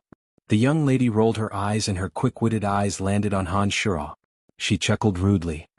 "Li Wei, what are you talking about?" The beautiful woman first chided the young lady smilingly before walking out of the interplanar transportation matrix. She glanced at her surroundings and said to Han Shuo, "Li Wei is a little mischievous. Don't mind her." By now Han Shuo had calmed down from the surprise of the party's arrival. He put on a bright smile and said in a relaxed manner, "Welcome to Profound Continent. A low-level material plane. Must be boring." Li Wei wrinkled her nose and stretched her body. She looked around as though she was looking for something that could interest her. "Li Wei, why don't I show you around this low-level material plane? Let's see if there's anything interesting in this low-level material plane," suggested one of the young men who cultivated in the Edict of Destruction. Yes, let's go." Li Wei was overjoyed and hastily agreed. "Before the situation is clear, do not act alone." The beautiful woman frowned and said. After hearing Donna's words, Li Wei helplessly spread out her hands at the young man and lazily said, "I know, big sister Donna. You are really strict." The beautiful woman Donna smiled and said helplessly, "We didn't come here to play this time. Those fellows might have already arrived. In this unfamiliar continent, it will be dangerous if we encounter them alone. Let's figure out the situation on this continent first before we decide on a course of action. After sizing up the five and listening to their conversation for a while, Han Shuo could roughly tell that the beautiful woman named Donna was the leader of the party. The old man who cultivated in the elemental energy of death was silent. He looked at Li Wei with eyes filled with respect, as though he was her servant. Of the two young men who cultivated in the Edict of Destruction, the one who spoke to Li Wei was more talkative while the other was taciturn. We don't know much about the specific situation on this continent. Can you give us a brief introduction? Donna asked Han Shuo smilingly after gesturing for the party to be quiet. The other four stopped their chatter when they heard that Donna was getting down to business. Their gazes simultaneously gathered on Han Shuo, silently sizing up Han Shuo. Faced with the probing gazes of the five, Han Shuo put on a calm smile and calmly said, "I don't have much to say about the situation on this continent. I reckon that you won't be interested. Right, I'll give you a brief summary of the situation related to your mission. The entrance to the underground world is located in a forest. The path leading to the deepest part of the forest is controlled by the race of dark dragons. I have a close relationship with the race of dark dragons and it won't be a problem for them to find the path. Your enemies have arrived on this continent ahead of you. As I have to guard this interplanar transportation matrix, I don't know their current location and movements for the time being. All I know is that one of them is a mid-god from the Shrine of Ice." After skipping over some unimportant details, Han Shuo briefly described some of the most basic situations on Profound Continent and his understanding of those people. Very detailed. Not bad, Donna nodded smilingly. Then she changed the topic and asked, "By the way, what's your name?" "Brian," Han Shuo replied. "Oh, Brian, let me introduce you," Donna said as she turned around. She pointed at the young lady behind her and smilingly said, "Li Wei, late-stage low god of death. She is from the house of Kieran. That old man over there is her servant. He is a late-stage low god just like her. His name is Colbert. The other two are my brothers who cultivate in the Edict of Destruction. Their names are Bolton and Bowen from the house of Brook. I'm Donna. I might have to trouble you in the future on this material plane." Every time Donna introduced someone to them, they would nod at Han Shuo in greeting. However, it could be seen that none of the five actually took Han Shuo seriously. They merely returned the greetings out of courtesy and not from the bottom of their hearts. In their eyes, Han Shuo, a minor god from a low-level material plane, should be the kind of person who did not carry much weight and could only provide guidance. It was only natural that they would not give Han Shuo the respect he deserved in the truest sense of the word. Donna mentioned the family clans of the four but did not mention her own origins. This puzzled Han Shuo. According to the memories left behind by Bichimos and the original owner of the skeletal staff, Han Shuo knew that the gods of death and the gods of destruction shared a close relationship. It was only natural that Li Wei and Bolton would come together. However, Donna was clearly a cultivator in the elemental energy of darkness. For her to come as the leader this time around, Han Shuo was rather surprised. He thought to himself, could it be that the overgod of darkness is also in cahoots with those two evil gods? While Han Shuo was still in shock, Li Wei suddenly let out a soft cry and went to the glass container containing the sea monster. She looked at the sea monster that looked like a little octopus and giggled, "Ha, what an ugly little fish. Interesting." Li Wei was about to break the boundary laid down by Han Shuo and take out the little octopus to play with without any scruples. "Don't touch it, it's not a pet." Han Shuo knitted his brows and lightly shouted. Although Han Shuo did not care about the sea monster's life or death, it was his territory and therefore his property. That Li Wei had been too presumptuous to touch his property without his consent. This made Han Shuo rather displeased. "It's just an ugly little fish. What's so precious about it? Let me play with it." Li Wei acted as though she did not hear what Han Shuo said. She was already preparing to break the boundary and take out the sea monster to play with. A figure flashed past and appeared beside Li Wei in the blink of an eye. Before Li Wei could react, the glass container was already in Han Shuo's hand. Han Shuo waved his hand and a crack appeared on the boundary of the cemetery of death. The glass container was tossed out and shattered. The sea monster miserably fled into the sea. Damn it, what kind of people are they? How could they be so terrifying? The sea monster trembled in fear. It could sense an extremely terrifying pressure from Li Wei and the others. It was truly frightened. Its tentacles wriggled rapidly as it rolled back into the sea and fled into the distance. Scram as far as you can. If you don't want to die, leave this sea forever, Han Shuo transmitted to the sea monster. Han Shuo had promised to spare the sea monster's life. He did not want to break his promise because of Li Wei, especially when Li Wei had disregarded his master's feelings. You stole something from me?" Li Wei could not react for a moment. She looked at Han Shuo with a puzzled expression and mumbled, "That thing was mine to begin with. My letting it go has nothing to do with you," Han Shuo replied indifferently. Before Li Wei could say anything, that emaciated old man had already fixed his gloomy eyes on Han Shuo with a displeased expression. Donna, on the other hand, was rather astonished as she sized up Han Shuo. Han Shuo's speed was so fast that she could not react for a moment. What shocked Donna the most was that she did not sense Han Shuo using the energy of death or destruction. All of a sudden, Donna became rather curious about Han Shuo. When she saw the gloomy expression on Colbert's face, she smilingly tried to smooth things over and said, "It's just a small fish. What's the big deal about letting it go? Li Wei, we are your guests. You should know your limits and not be too rude. What's so great about a petty fella?" Li Wei was originally in a bad mood. But after hearing Donna's words, she rolled her quick-witted eyes and let out a snort as though nothing had happened. Colbert lowered his head again after hearing Li Wei's words. He once again put on a lifeless look. "I didn't expect a person from a low-level material plane to be so interesting."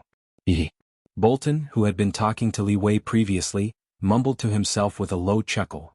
"If you don't mind, we can set off for the underground world." Han Shuo wore a composed expression as though he did not hear or see the disdain in their eyes. "That would be for the best," Donna readily agreed. "Let me lead the way." Han Shuo was rather displeased. He did not use the transportation matrix at the center of the Cemetery of Death to first head to Bretel City and then directly travel to Valen City and the Dark Forest. Instead, he directly passed through the Cemetery of Death and made the long journey from the Boundless Sea. Naturally, Donna and the others did not know that Han Shuo had such a fast and efficient route.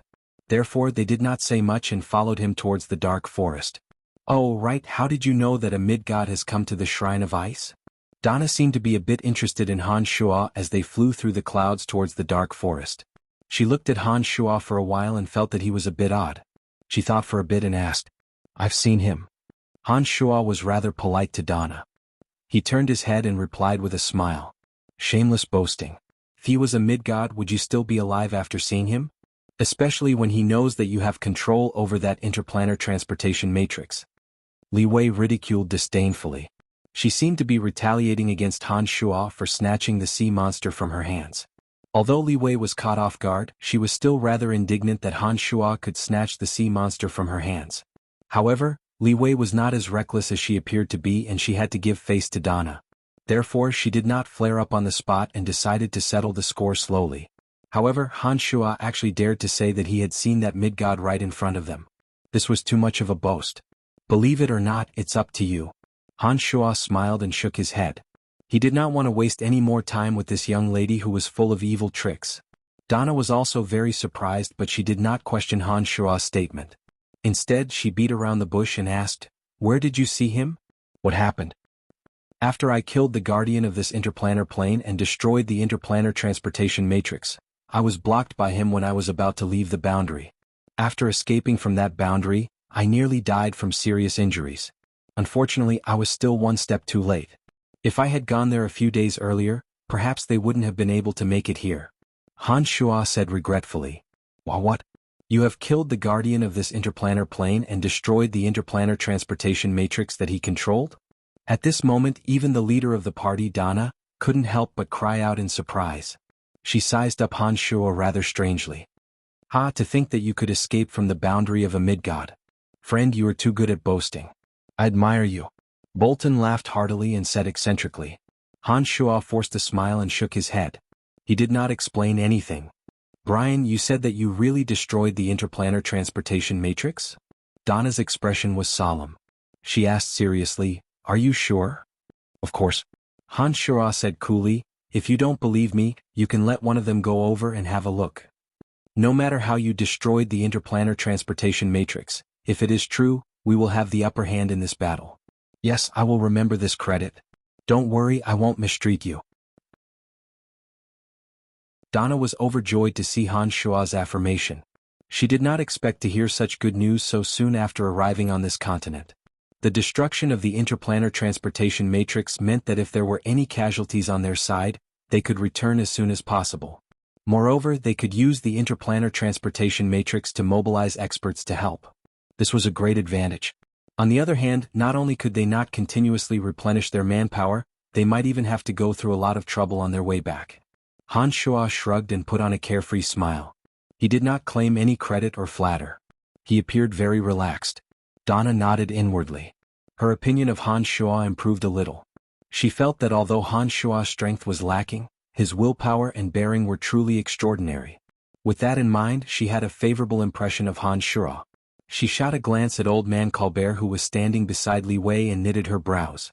Donna knew that although Li Wei's actions were preposterous, she was not one to fuss over minor matters. However, her house servant, Colbert, was not so magnanimous.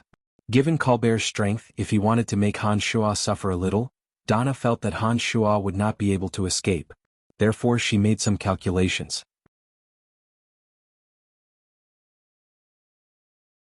Chapter 650. Each of Han Shuo's party possessed astonishing strength. It took them only half a day to fly from the boundless sea to the dark forest. Along the way, Bolton, Li Wei, and the others exchanged their opinions and whispers about how Han Shuo had escaped from a mid-god. They all believed that Han Shuo was bragging and couldn't help but look at Han Shuo with disdain. Donna, on the other hand, seemed to be very interested in Han Shuo. She was in high spirits as she discussed the situation on Profound Continent with Han Shuo. Han Shuo, at his current realm of demonic arts, would not deliberately lower himself to curry favor with Donna just because she possessed superior strength and distinguished status. He had been neither overbearing nor servile, and his demeanor was relaxed and natural. Donna nodded to herself when she saw that. Han Shuo observed for a moment and discovered that because of his and Donna's cheerful conversation, that taciturn Bowen was looking at him with gazes that contained traces of hostility. By now, Han Shuo had more or less figured out the relationship between the five. Of the two brothers, Bolton and Bowen, Bolton seemed to have a favorable impression of Li Wei. As for that taciturn Bowen, although he didn't say a word, his gaze when he looked at Donna was filled with respect. This surprised Han Shuo a little. Han Shuo keenly sensed the faint hostility in Bowen's eyes but didn't take it to heart. After arriving at the dark forest, Han Shuo suddenly sensed the presence of Dark Dragon Gilbert. With one thought, he discovered that Gilbert had stopped at the original location of the Cemetery of Death and had been pacing back and forth. "Wait a moment, I have some small matters to attend to," Han Shuo apologetically informed Donna before he suddenly turned into a streak of dark light and flew towards Gilbert's location. Gilbert's heart was full of doubts. He wandered around the vicinity a few times, but he couldn't feel the existence of the barrier at all. In addition, this place was a mess and full of desolation. Gilbert thought that he had found the wrong place and started to search further away. Gilbert could more or less guess what had happened here. However, just like Fanny and the other two, Gilbert had a blind trust in Han Shuo. He had never imagined that the enemy Han Shuo was facing this time would be so powerful that Han Shuo had no choice but to temporarily retreat and move the Cemetery of Death to another place. Just as Gilbert was mumbling to himself, he suddenly sensed Han Shuo's arrival. He calmed down and hurriedly looked up at the sky. Han Shuo landed beside Gilbert and asked with a smile, "What happened? Did you come out from the underground world?" "Great Master, why can't I feel the boundary around the Cemetery of Death? What's going on?" Gilbert shouted loudly when he saw Han Shuo. "The Cemetery of Death is no longer here. I moved it away to prevent others from finding it," Han Shuo quickly explained. Soon after, he said to Gilbert, "I don't have the time to tell you the specifics. You just came out from the underground world. Do you know the secret that your dark dragons are guarding? If you do, just tell me. I won't ask your grandfather." Seeing that Han Shuo was a little impatient, Gilbert didn't even think before he told Han Shuo the information his grandfather had told him. He then asked in puzzlement, "What's wrong? Why are you so anxious?" "I'll explain it to you later. Go to the Valley of Sunshine for a while or go to Bretel City. When I'm done with my business, I'll contact you," Han Shuo instructed. "Did you run into some trouble?" "Master, I can help you." Gilbert wasn't startled, but rather delighted as he said excitedly, "This matter is too big. You can't help me. You won't be able to participate in a battle between Divine Realm experts for the time being." Han Shuo told the truth. The excited Gilbert was startled by Han Shuo's words and immediately calmed down. Seeing that Han Shuo was in a hurry, Gilbert didn't ask any more questions. He said, "Be careful." Under Han Shuo's watchful eyes, he left the place and flew towards the Valley of Sunshine. After Han Shuo left, Bolton knitted his brows and asked Donna in a deep voice, "Big Sister Donna, do you believe what that kid said?" Li Wei and Bowen also put on attentive expressions when they saw that Bolton was asking Donna for confirmation. His words are a little unbelievable. But I don't know why, but I'm willing to believe him. Donna answered smilingly after thinking for a moment. Big Sister Donna, you can't be serious, right? That fellow was obviously bragging. How could you believe him? I can see that his strength isn't much, but he's bold enough to boast. I really don't understand how a minor god from a low-level material plane can be so impudent. Li Wei said indignantly. Bolton immediately agreed. The taciturn Bowen also nodded lightly. Donna smiled inwardly when she saw Li Wei's indignant look. She said in amusement, "Shouldn't he be humbling himself and fawning? That's how you think a god from a low-level material plane should behave? That's how it should be. Aren't the local experts all like that when we go to other low-level material planes?" Li Wei said matter-of-factly and didn't find anything wrong with it. Donna shook her head smilingly and said, "People like that all have ulterior motives towards you. They either need you to promote them or want to attach themselves to your family. Even if they are gods, they are destined to be mediocre in the future." "That fella is mediocre?" Bolton said disdainfully. "I don't know. But in my opinion he's stronger than those people." Donna thought for a moment. She looked at the three youngsters and said, "This young man named Brian has many things that you need to learn from him. Moreover, he seems a little strange, as though he's hiding some secrets." The three youngsters had odd expressions on their faces after hearing Donna's words. It appeared that they didn't take Donna's words seriously, because Donna said that Han Shuo had many things that they needed to learn from him. This instead aroused their arrogance.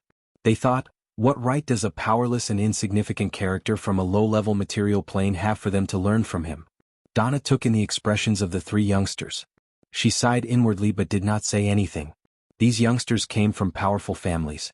They had been pampered since childhood and nurtured with great care by their families. Despite their young age, they already possessed astonishing strength. Back in their original continent, they were protected by their family elders. Each and every one of them was proud and arrogant. It was understandable that they would look down on others after coming to this low-level material plane. Before coming here, their family elders had already informed her, so it wasn't appropriate for Donna to say anything. Han Shuo left quickly and returned just as quickly. He flew to the side of Donna and the others. Without wasting any time, he said, "Follow me." Their speed was extremely fast. The few figures were like lightning bolts in the void. In the blink of an eye, they arrived at the entrance to the underground world. With Han Shuo leading the way, they proceeded smoothly to the second layer of the underground world. "Right, who is guarding the entrance to that place?" Donna suddenly asked. "The dark dragons on this continent. But we don't need to go there. I already know the entrance," Han Shuo replied. "Other than you, only the dark dragons know, right?" Donna asked after thinking for a moment. Nodding, Han Shuo said, "That should be the case. Oh, just in case, you'd better tell the dark dragons to go as far away as possible. Otherwise, the enemy will find the entrance to that place based on the dark dragons," Donna said to Han Shuo after a moment of silence. "Elder Sister Donna, I think the best way is to exterminate the dark dragons," Bolton disagreed and suddenly suggested. Han Shuo was immediately enraged by his words. He snorted lightly. "The dark dragons have already paid a great price to protect this secret. Is this how you treat those who work for you?" Donna also knitted her brows. She glared at Bolton with some displeasure and berated, "Brian is right. Not only can we not do that, we must also protect them.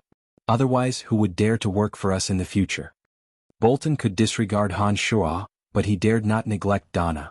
Hearing her words, he awkwardly smiled and said, "Elder Sister Donna, don't be angry. I'm just saying." Donna nodded. After thinking for a moment, she suddenly said, "Brian, it's better if you notify the dark dragons, lest they find us and completely wipe out the dark dragons." Alarmed, Han Shuo suddenly had an ominous premonition. Thinking from another perspective, Han Shuo felt that if he were the party from the Shrine of Ice, if they couldn't find him, they would definitely find a way to find out the path leading to the depths of the underground world, and then silence them so that they couldn't enter. With this in mind, Han Shuo headed towards the Dark Dragons region with some urgency. Donna and the others needed Han Shuo to lead the way, so they naturally followed along. By the time Han Shuo arrived at the Dark Dragons region, all he saw were corpses strewn all over the ground. Gilgs, the patriarch of the Dark Dragons, had his enormous dragon eyes still wide open, dying with everlasting regret. It seems that we're a step too late. Donna's heart tightened as she said in a deep voice. With a stupefied expression, Han Shua walked up to Gilgs, the patriarch of the Dark Dragons. Seeing him dying with everlasting regret, Han Shua's heart surged with monstrous fury. He reached out to cover Gilg's eyes, and with a jolt of consciousness, through Gilg's soul that had yet to completely dissipate, Han Shua obtained some of Gilg's last memories through the demonic art of soul assimilation. A drop of blood sprayed out from his middle finger. Using the last wisp of Gilg's soul as a primer, Han Shua replayed the bloody scene that happened not too long ago in midair like a movie. When Donna saw Han Shua's cold and murderous expression, she knew that he was extremely furious. She was about to say a few words of comfort to Han Shua, but when she suddenly saw the scene reflected in midair, she immediately covered her mouth and cried out in surprise. She looked at Han Shua in disbelief. Not only Donna, Li Wei, Bolton and Bowen, including that lifeless Colbert, were all stupefied. That's Kaiser and Erickson. How did you do it? Li Wei shrieked after watching the scene in a daze. She had an incredulous look on her face. He raised his hand and formed a hand seal. That drop of blood essence condensed in midair and returned to Han Shua's body. At this moment, the last wisp of Gilg's soul that had yet to dissipate completely dissipated between heaven and earth, leaving not a trace behind. Old Dark Dragon, I will avenge you, Han Shua thought to himself. Through those scenes, Han Shua came to know about the tragedy that happened here. He also saw the old Dark Dragon's final cries filled with endless hatred. Unfortunately, the old Dark Dragon's soul had been squeezed too much before his death. Han Shua had arrived too late and had no way to reassemble the old Dark Dragon's soul. I believe that all of you have seen the situation, Han Shua said in a deep voice while suppressing the indignation in his heart. Perhaps it was because Han Shua's performance was simply too astonishing. Even the two arrogant youngsters, Bolton and Bowen, did not find fault with him. They wore extremely strange expressions and their eyes were filled with puzzlement. Colbert, do we have such a method to reproduce images of souls in our advanced techniques of the energy of death? Li Wei stared blankly at Han Shua and asked Colbert, who was standing behind her. Colbert looked at Han Shua in astonishment. He closed his eyes and pondered for a moment before replying solemnly, reporting to Miss, we can obtain some consciousness from the souls of the deceased. However, it is generally not easy to master the technique unless one is a high god. Even a high god who has mastered the technique cannot reproduce the images so clearly. The gods from high-level material planes turned pale with fright upon hearing those words. Brian, forgive me for being blunt, but what you used just now didn't seem to be the elemental energy of death. Moreover, I have never heard of such a miraculous technique in all the material planes I have traveled. What exactly is going on? Donna was puzzled. She found Han Shua to be shrouded in mysteries. Low-level material planes have low-level techniques. The energy I use does not belong to the 12 mainstream energies. It is very, very unorthodox. It is normal that you don't know about it, replied Han Shua with a straight face. He wasn't in a good mood. Can you tell us about it? Li Wei was greatly interested. Her eyes shone brightly as she stared fixedly at Han Shua. I'm sorry, Han Shua coldly refused. He did not give any leeway. Li Wei, everyone has their own cultivation method. Your question is too rude. Donna rebuked Li Wei. Then she suddenly giggled and said, I'm getting more and more curious about you. After shooting a meaningful glance at the Bowen and Bolton brothers, Donna continued, I think you can believe Brian's words. There are always exceptions to everything. After witnessing Han Shua's miraculous abilities, the Bowen and Bolton brothers were extremely astonished. However, they were still skeptical of Han Shua's words. They softly snorted and did not reply. Let's go. I think those people are already making their move, said Han Shua coldly. He was in a bad mood. Brian, this is very common. Just remember this grudge. But when you see Erickson and Kaiser, you must not be impulsive. After a short pause, Donna let out a sigh and continued, Forgive me for being blunt, but even if you are somewhat miraculous, you are still far from being their match. Han Shua knew that Donna was speaking the truth. He nodded with great difficulty and said in a deep voice, I know what I'm doing. After thinking for a moment, Han Shua sincerely said to Donna, Thank you. He could sense that Donna's words were sincere.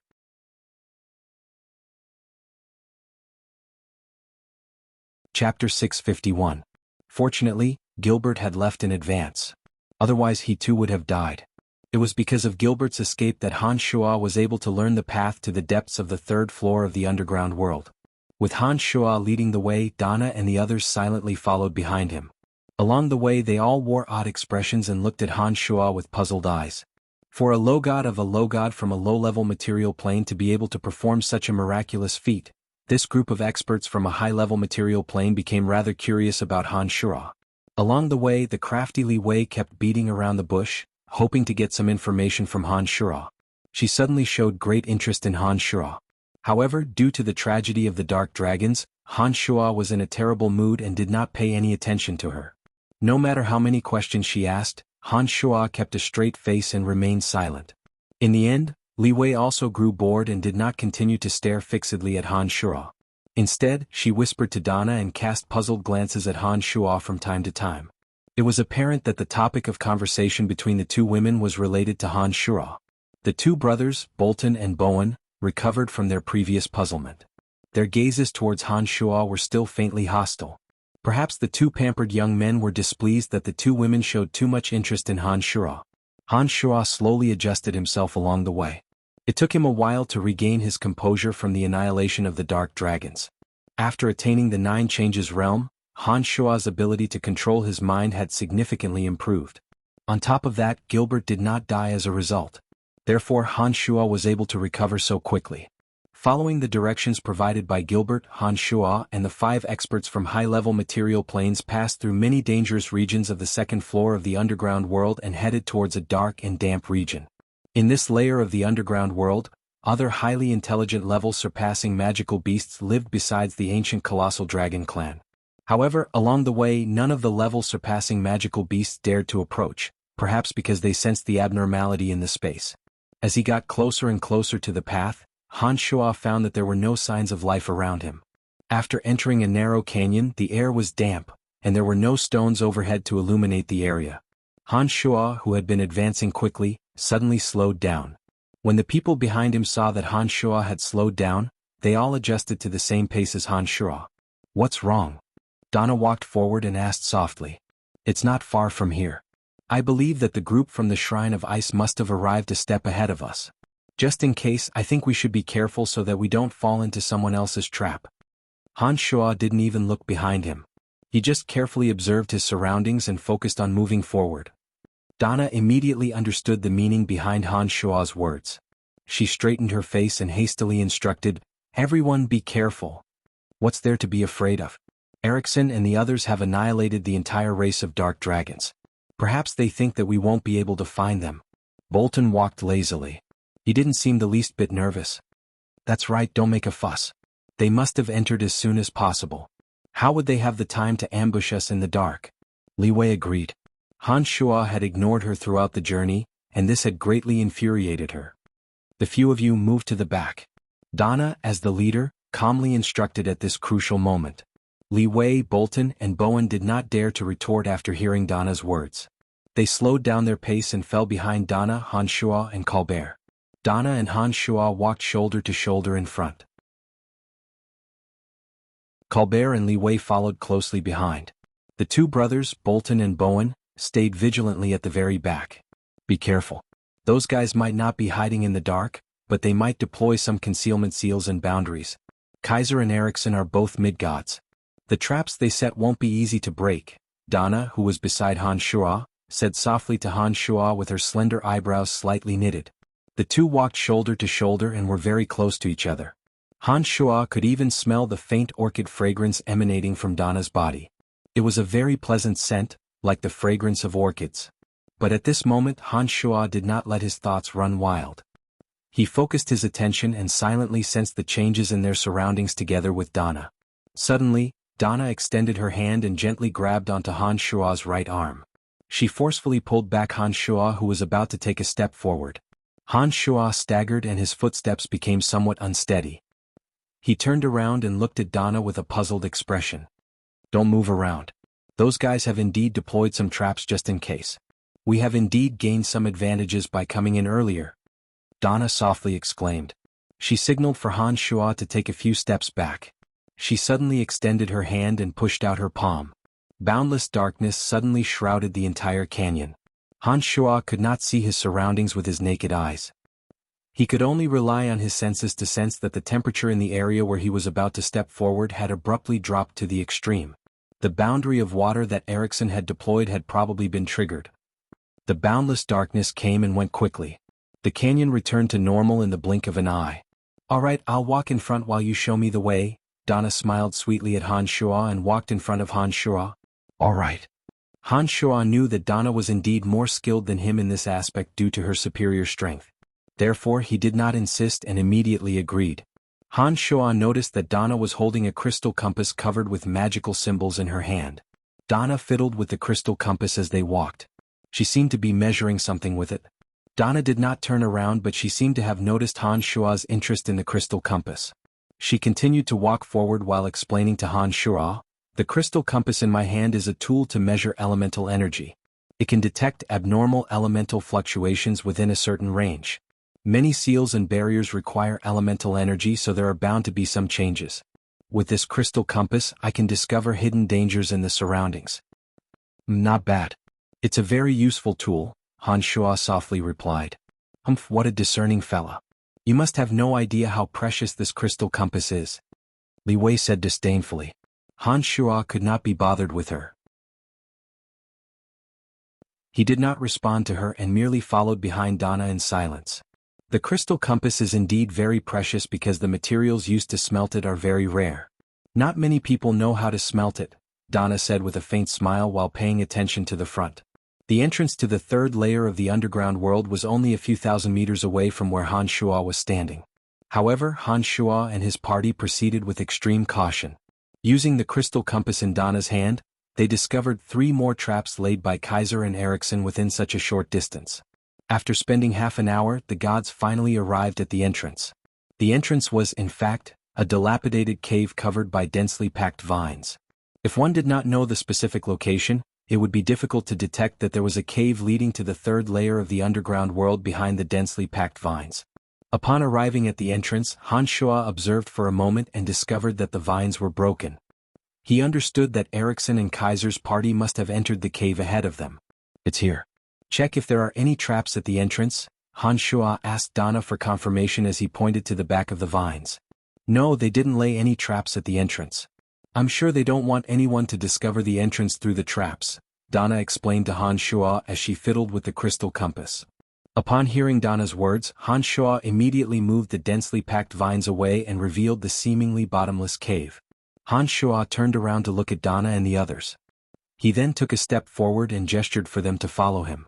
"The last one to enter, restore the vines to their original state," Donna instructed. With a sway of her graceful body, she had already entered the cave. Bolton and Bowen followed closely behind, followed by Li Wei. Colbert deliberately stayed at the back and cautiously restored the vines to their original state. The moment the densely packed vines blocked the cave entrance, the originally dim cave entrance suddenly became even darker. It was so dark that one could not even see their own fingers. Without the aid of any lighting tools, only Donna, who cultivated in the elemental energy of darkness, and Han Shuo, who cultivated in demonic arts, could clearly see their surroundings in this pitch-black darkness with their naked eyes. In front of Han Shuo, Donna, who was holding a crystal compass in her hand, suddenly looked at it in astonishment. Han Shuo and Donna were very close to each other. When he saw the needle on the crystal compass jump, he immediately stood still. As expected, Donna suddenly said, "There's a barrier of light that Kaiser has set up in front of us. Because the cave is too narrow, I'm afraid that the cave will collapse once it's broken and block our way down. I'll cover them with darkness. All of you be careful. Don't use any illumination.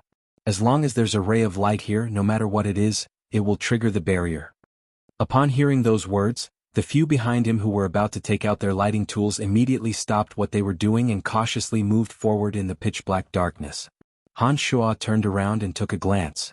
He discovered that in this absolute darkness, apart from Donna, everyone else's vision was affected. All of them wore blank expressions and appeared extremely cautious. "Don't worry too much. As long as there is no light, the boundary will not be triggered. Right, all of you just have to be careful not to get tripped by the rocks. Just keep moving forward," Donna consoled them when she saw that they were being overly cautious. "Those in front, don't block the way," Li Wei deliberately said as she walked behind Han Shuo. Han Shuo sneered in his heart when he saw that Li Wei still dared to deliberately charge at him with her hands clawing at the air in a daze. He leaned to the side and with the sole of his foot, pushed a moderate-sized rock to Li Wei's feet. It would be strange if Li Wei didn't suffer a calamity when a sharp-eyed person like Han Shuo was up to mischief in the dark. Every few steps she took, she would trip over a protruding rock, causing her to stagger. Flustered and exasperated, Li Wei cursed under her breath, "How unlucky! Where did all these rocks come from?" Bolton and the others following behind Li Wei would often repeat Li Wei's mistakes. When those rocks tripped Li Wei, they too would suffer. They would stagger with every step they took, causing them to scold incessantly. Donna, who was walking at the front, felt puzzled when she heard the curses of those behind her. Although she did discover some rocks along the way, most of them were on the sides. Logically speaking, they shouldn't be getting tripped over so frequently. With this thought in mind, Donna turned around and took a glance behind her. She discovered that Han Shuo, who was behind her, was wearing a composed expression. There was not the slightest trace of confusion on his face. After observing for a moment, Donna noticed that the corners of Han Shuo's mouth were hooked into a mocking smile. She immediately understood what was going on. As a matter of fact, Han Shuo did not hide anything from her. Seeing that she had turned around to look at them in puzzlement, Han Shuo even grinned at Donna. It was the smile of a prankster who had succeeded in pulling off a prank. Donna stared blankly for a moment before quickly coming to her senses. She shook her head, feeling both annoyed and amused at the same time. She thought that Han Shuo really didn't want to lose out. He actually used this kind of method to exact his revenge on Li Wei and the others. Li Wei and the others would not be harmed in the slightest by setting up stumbling blocks for them. Donna also believed that it was not a bad thing to let Li Wei and the others suffer a little. Therefore, she tacitly approved of Han Shuo's plan. All of a sudden, Donna came to a realization. She cultivated in the elemental energy of darkness, and it was normal for her to be able to see in the dark. But how was this guy able to see his surroundings so clearly? With this in mind, Donna's curiosity about Han Shuo grew even stronger.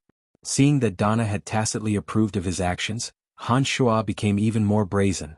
With a malicious smile on his face, he secretly set up one roadblock after another for Li Wei and the others, causing them to complain and beg for mercy along the way. Brian, why is this guy fine?" Bolton suddenly cried out in surprise when he noticed the anomaly. "I've been tripped no less than you guys. It's just that I don't feel any pain or itch when tripped." "I don't think there's a need to make a fuss," Han Shuo said eccentrically as he turned around to look at the party with a smile on his face. But Han Shuo also staggered.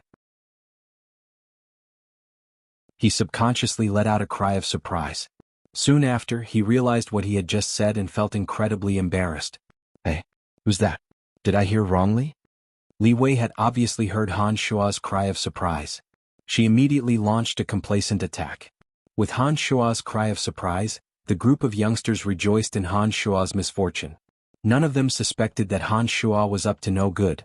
Han Shuo, who had just slapped himself in the face, was also rather puzzled. He clearly did not see any rocks in front of him. How did he end up tripping? With a thought, Han Shuo raised his head and looked at Donna. He discovered that Donna was walking forward with her back facing him. But when she turned a corner, Han Shuo saw the corners of her mouth curling into a complacent smile. Han Shuo shook his head and laughed involuntarily. It turned out that even the dignified and proper Donna could play tricks on others. Han Shuo did not know whether to laugh or cry.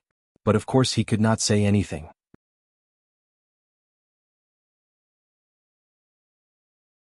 Chapter 652. In the pitch-black darkness, Han Shuo and the others walked for half an hour. Donna, who had been leading the way, suddenly said, "All right, we have passed through the area where the light barrier is. Everyone can take out their lighting tools." As soon as Donna finished speaking, the few youths who had been tortured by Han Shuo took out their gems that could emit light. In the darkness they could see the surroundings clearly. Han Shuo and Donna led the way. After walking for a while, many forks suddenly appeared in front of them. Donna stopped and looked back at Han Shuo with an inquiring gaze. This was the key to the secret guarded by the Black Dragon race. When Han Shuo saw the forks appear, he immediately took a step forward and explained, "From here on out, there will be many intersecting paths. If we take one wrong step, we won't be able to reach the third layer of the underground world. Follow me closely and don't run around." Han Shuo's words were very serious. Those people who had been fooling around over small matters were not careless when it came to the crucial moment. They all expressed their agreement. It was Han Shua's turn to lead the way. Starting from the first fork, they continued to choose. Many narrow or wide paths appeared in front of them. Following Gilbert's description, Han Shua silently moved forward.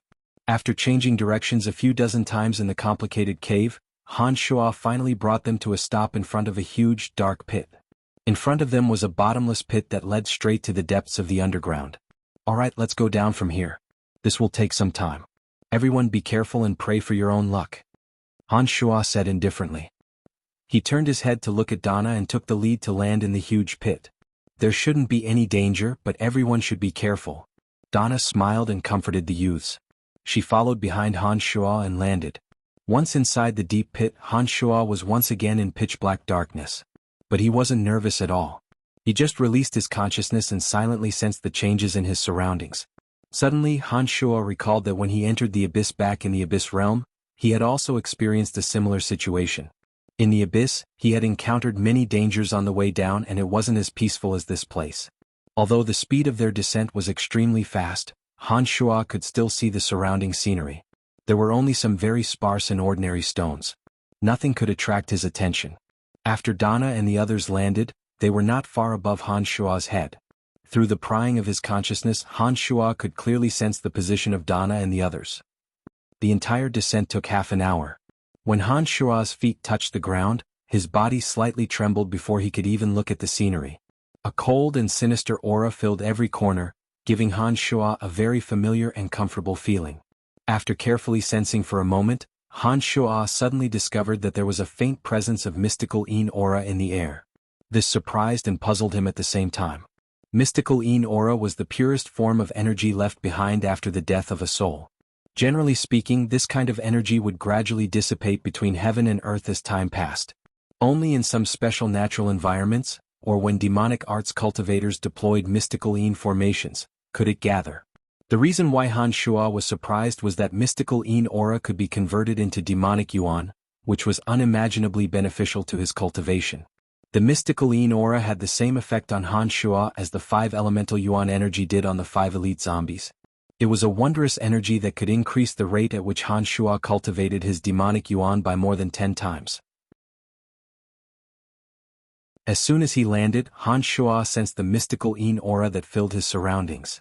The pleasant surprise it brought him was unimaginable. Without even thinking, Han Shua immediately confirmed that there was definitely a naturally formed mystical Yin ground at the bottom of this underground world that could gather mystical Yin aura. The excitement in his heart was simply uncontainable. After reaching the 9 changes realm, the improvement of demonic yuan needed to be accumulated over a long period of time. Han Shua didn't know how long it would take for him to reach the Omen realm from his current realm.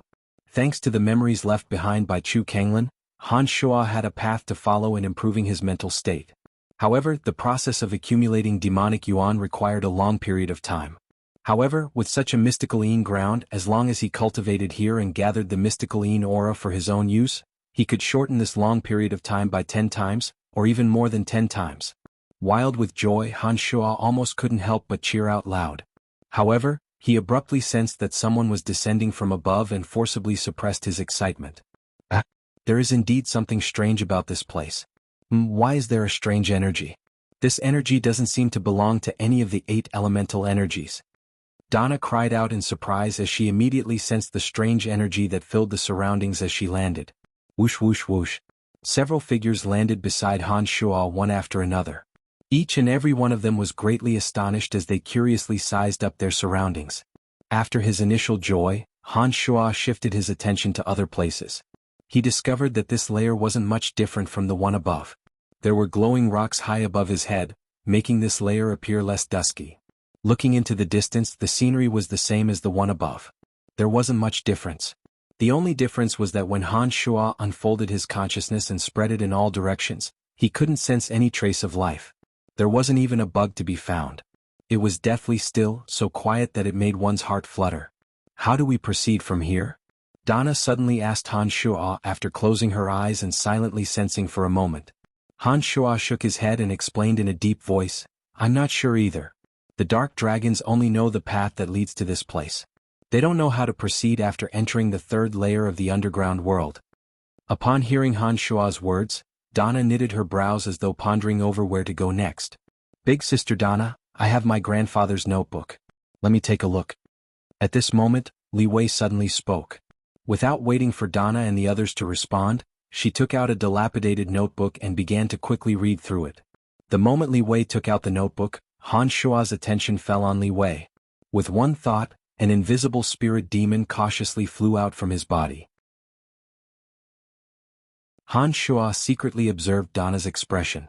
When he saw that there were no special changes on her face, he calmed down. The spirit demon slowly flew to Li Wei's side. Compared to other demon generals, spirit demons of the highest rank had a more unique way of concealing their aura. They could change their form and blend in with their surroundings, making them extremely difficult to detect. Although Han Shua was confident in the spirit demon he personally refined, he was still somewhat worried about Donna's astonishing strength. However, seeing that Donna was unmoved by the spirit demon's appearance, Han Shua believed that she had not discovered the spirit demon's existence. Through the spirit demon's observation, Han Shua discovered that on the notebook in Li Wei's hand, there was a rough sketch with some symbols. Li Wei stared at the sketch and carefully observed it for a moment. All of a sudden she pointed and said, "Go in that direction." Donna and the others trusted Li Wei very much. Not a single one of them had any objections. They flew in the direction indicated by Li Wei. Han Shua stared blankly for a moment. A puzzled look appeared on his face because the direction Li Wei's finger was pointing at was the direction with the densest mystical Yin aura. The others might not be able to sense it, but as a demonic arts cultivator, Han Shua could keenly sense it. He was certain that the direction Li Wei was pointing was a naturally formed land of mystical Yin aura. Because the mystical Yin aura would be the densest at the center of the land of mystical Yin. Han Shua did not show any signs of abnormality. When he saw the others flying in the direction Li Wei pointed, he silently followed. "Look, it's Kaiser, Erickson and the others." Suddenly Li Wei cried out. Han Shua abruptly accelerated and approached Li Wei in a streak of faint black light. When he focused his gaze, he discovered that Erickson, whom he had previously met at the interplanar transportation matrix guarded by the primordious dragon, was indeed not far ahead. Other than Erickson, the gods from the alien material planes that Han Shua saw through the last strand of the old dark dragon's soul were also present. They seemed to have encountered some trouble. Donna cried out in surprise. Around Erickson and the others were a dozen or so grayish shadows shuttling back and forth, seemingly attacking Erickson and the others. Erickson, Kaiser, and the others looked as though they were facing a formidable foe. They seemed to be contending against the dozen or so grayish shadows and appeared to be in a rather difficult situation. With one thought, Han Shua discovered that the dozen or so grayish shadows felt very familiar to him. After carefully sensing them, Han Shua was startled. Mystical demons, that's a dozen or so mystical demons. Han Shua was extremely bewildered. His mind raced and he immediately realized that those dozen or so mystical demons must be powerful souls that had died in the center of the mystical Yin region and transformed into mystical demons under the influence of the Yin region. Demons were divided into original demons, Yin demons, mystical demons and spirit demons. Mystical demons could not evolve and were not the most powerful kind. However, those dozen or so mystical demons that were shuttling back and forth were merely faint shadows, yet they were able to inflict unspeakable suffering on the few gods. They were many times more powerful than the mystical demons that Han Shua had refined back then. After some thought, Han Shua came to a conclusion. The souls of those dozen or so mystical demons must have been extremely monstrous before they died. Otherwise, there was no way they could have transformed into such terrifying mystical demons. Perhaps, the souls of those mystical demons were the gods from the alien material planes that had once fought in this place. That was the only possibility. After coming to this conclusion, Han Shua was even more astonished. His pair of eyes were glistening as he stared fixedly at the dozen or so flying phantoms. After carefully sensing them with his consciousness, he immediately confirmed his conjecture. What exactly are those grayish shadows? Why are Kaiser and his party having such a hard time resisting them? Li Wei cried out in surprise. Her face was filled with incredulity. Don't act rashly for the time being. Let's observe the situation first.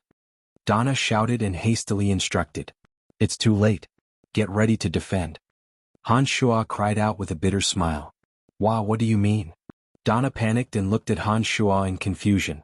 Those mystical demons were extremely sensitive. As long as the aura of a living being approached, they would be able to sense it from miles away. This was something that Han Shua knew better than anyone. However, he did not explain it to Li Wei and the others. In fact, there was no need for Han Shuo to explain. As soon as his voice faded, a portion of the dozen or so mystical demons thousands of meters away suddenly split off. They were faintly discernible in the air and swiftly flew towards them. They arrived in the blink of an eye and pounced on Han Shuo and his party.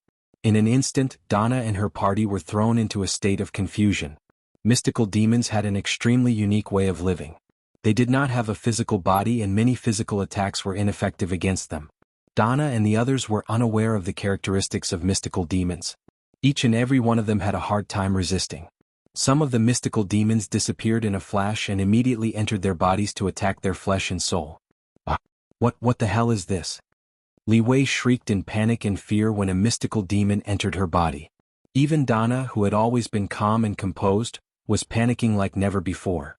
She tried to use various kinds of energy to resist the assault of the mystical demons. Among the party, Han Shuo was the calmest.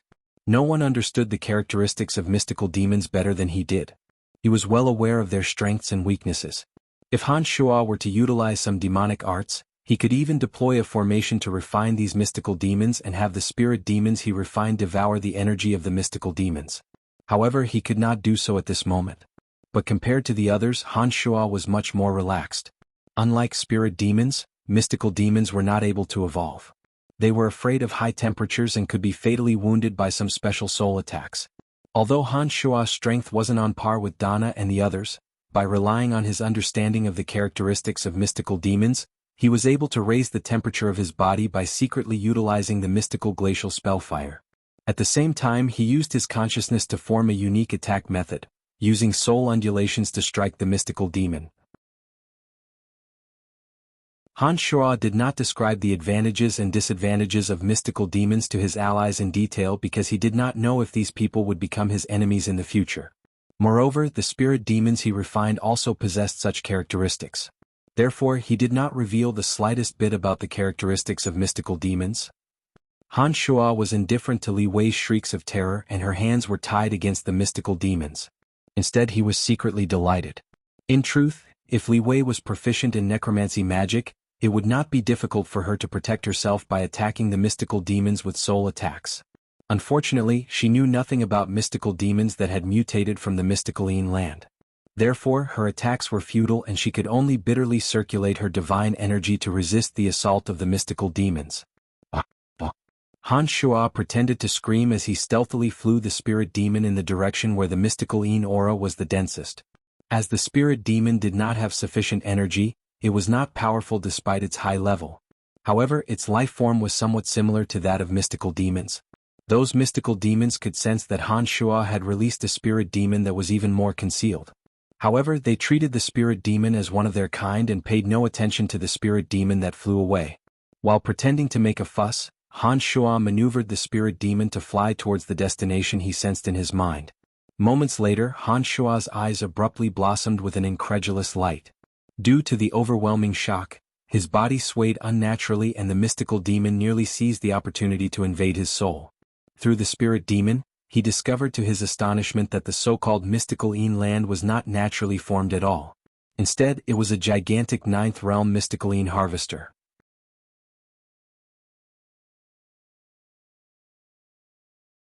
Chapter 653.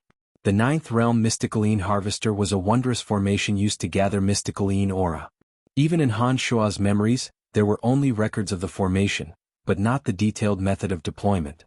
This ninth realm mysticaline harvester, in particular, was obviously deployed by forcibly distorting the natural landscape. Han Shuo was flabbergasted. Is there a second demonic arts cultivator on this profound continent? Han Shuo was inexplicably shocked.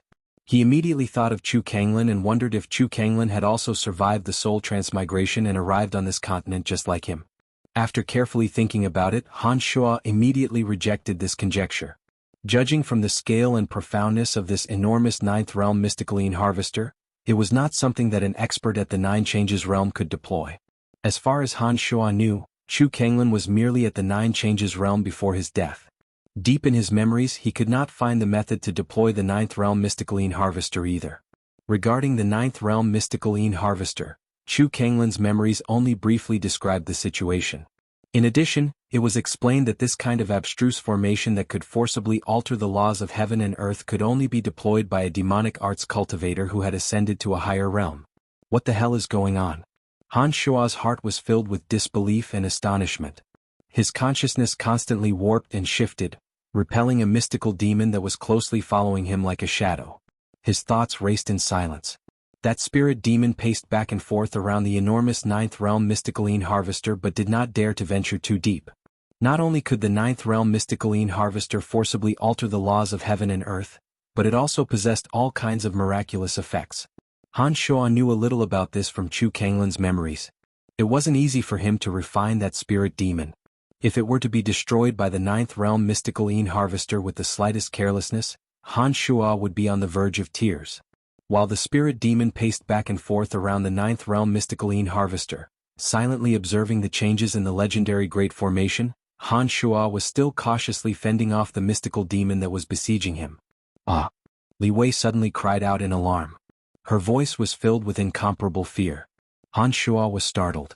When he looked at Li Wei with rapt attention, he discovered that she was extremely terrified and her eyes were filled with helplessness and pleading. Han Shua released a wisp of his consciousness.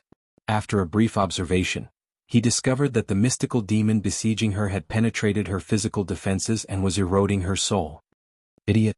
Han Shua cursed in a low voice. He thought to himself, "You are clearly a low god cultivating in the element of death, yet you don't know how to utilize the soul attack that you are most proficient in." Perhaps Li Wei had never experienced such a situation before. The moment she sensed that the mystical demon had entered her body, she panicked and did not know what to do. She lost her usual craftiness and quick-wittedness. While Li Wei was shrieking in panic, Colbert, who was standing nearby, suddenly shouted, "Miss, use soul attacks." Although Colbert and Li Wei possessed similar strength, Colbert must have been through much more battles than Li Wei. Faced with such a dangerous trap, Colbert finally found a way to ward off the mystical demon at the most crucial moment and immediately informed Li Wei. At such a crucial moment, Li Wei heard Colbert's cry of surprise. As though she had grasped at a life-saving straw, she did as Colbert said without hesitation. She mobilized the energy of death with all her might and began attacking the mystical demon with the soul. With that, the mystical demon that was wreaking havoc in Li Wei's body was immediately forced out of her body. Li Wei was overjoyed to see that this method was effective. She launched one soul attack after another on the mystical demon. As long as she could find the right way to deal with the mystical demon, even if she couldn't get rid of the incorporeal mystical demon, self-preservation wouldn't be an issue. Under Li Wei's continuous soul attacks, the mystical demon was no longer able to enter her body. It could only fly around her and find other ways to attack. Although he was shouting and yelling among the group, Han Shua was the one who had the easiest time dealing with the mystical demon. He silently circulated demonic arts to adjust his body to a high-temperature state, his consciousness boundlessly binding that mystical demon. Han Shua didn't have to expend too much energy to completely neutralize the mystical demon's attack. Donna, who cultivated in the energy of darkness, did not have to expend too much energy either. She merely shrouded herself in absolute darkness, concealing the aura of every living being on her body. That mystical demon flew into the darkness but found it difficult to accurately locate her position. Therefore it began to attack randomly. Like Li Wei, the two brothers, Bolton and Bowen, were terrified for a moment. Before the mystical demons attacked their souls, the edictal energy of destruction streaked across their bodies. Perhaps because the energy of destruction was too powerful, the mystical demons sensed danger and did not dare to linger in their bodies for too long. The party of 6, Han Shua included, displayed their unique skills and gradually stabilized their footing under the attacks of the mystical demons, blocking the attacks of the mystical demons. Not far away, Kaiser Erickson and the others heard Li Wei's yelling and discovered their traces. As Kaiser and Erickson were mid-gods, they had a much easier time defending against the mystical demons. In particular, a portion of the dozen or so mystical demons that were attacking them had moved to Han Shua's side. This made things even easier for Kaiser and Erickson. Han Shua had destroyed the Shrine of Ice, fought with Erickson's soul and injured Erickson's soul. Erickson couldn't let go of this hatred no matter what. As soon as he saw Han Shua, he charged at Han Shua. During the past few days, Kaiser had learned of Han Shua's actions against the Church of Light. When he learned that Han Shua had killed the Pope and 2 demigods of the Church of Light on this continent, he had made up his mind to completely destroy Han Shua. Therefore, when Erickson charged at Han Shuo, Kaiser on one hand wanted revenge and on the other hand, was worried that something might happen to Erickson. Youngster, I don't know how you managed to escape from me last time. Let's see if you can still be that lucky today. Erickson said in a bone-piercingly cold voice as he charged at Han Shuo. The few youngsters who were bitterly defending against the mystical demons were shocked when they heard those words. It was only when Erickson personally confirmed it that they realized that what Han Shuo had said back then was true. Originally they all thought that Han Shuo was bragging. After all, a low god escaping from a mid-god's boundary was simply too outrageous. It was only natural that they did not believe it. But now that Erickson had personally confirmed it, they had no choice but to believe it. This made them even more astonished. Han Shuo couldn't help but smile wryly when he saw Erickson charging at him. Erickson was a mid-god. Han Shuo knew that he had no chance of winning if he were to fight Erickson. Therefore, he immediately began to think of a way to deal with the situation. Erickson, do you think you can touch him with me here? Suddenly, Donna let out a gentle chuckle from within the absolute darkness. An expanse of darkness shrouded the entire area. Dense element of darkness filled every corner. The domain of divinity of darkness manifested as absolute darkness. In this absolute darkness, apart from the caster, no one could see with the naked eye. The sensitivity of the soul would be greatly reduced. Affected by the darkness, the caster would lose the initiative and be in a very passive position. Both Erickson and Kaiser were shocked when they heard Donna's voice. It's you? Erickson's face sank. He suddenly said, Don't think that I'm afraid of you just because you have a powerful divine weapon. You won't be able to get away with it even if Kaiser and I join hands. Donna giggled and calmly said, Well then, come in and give it a try.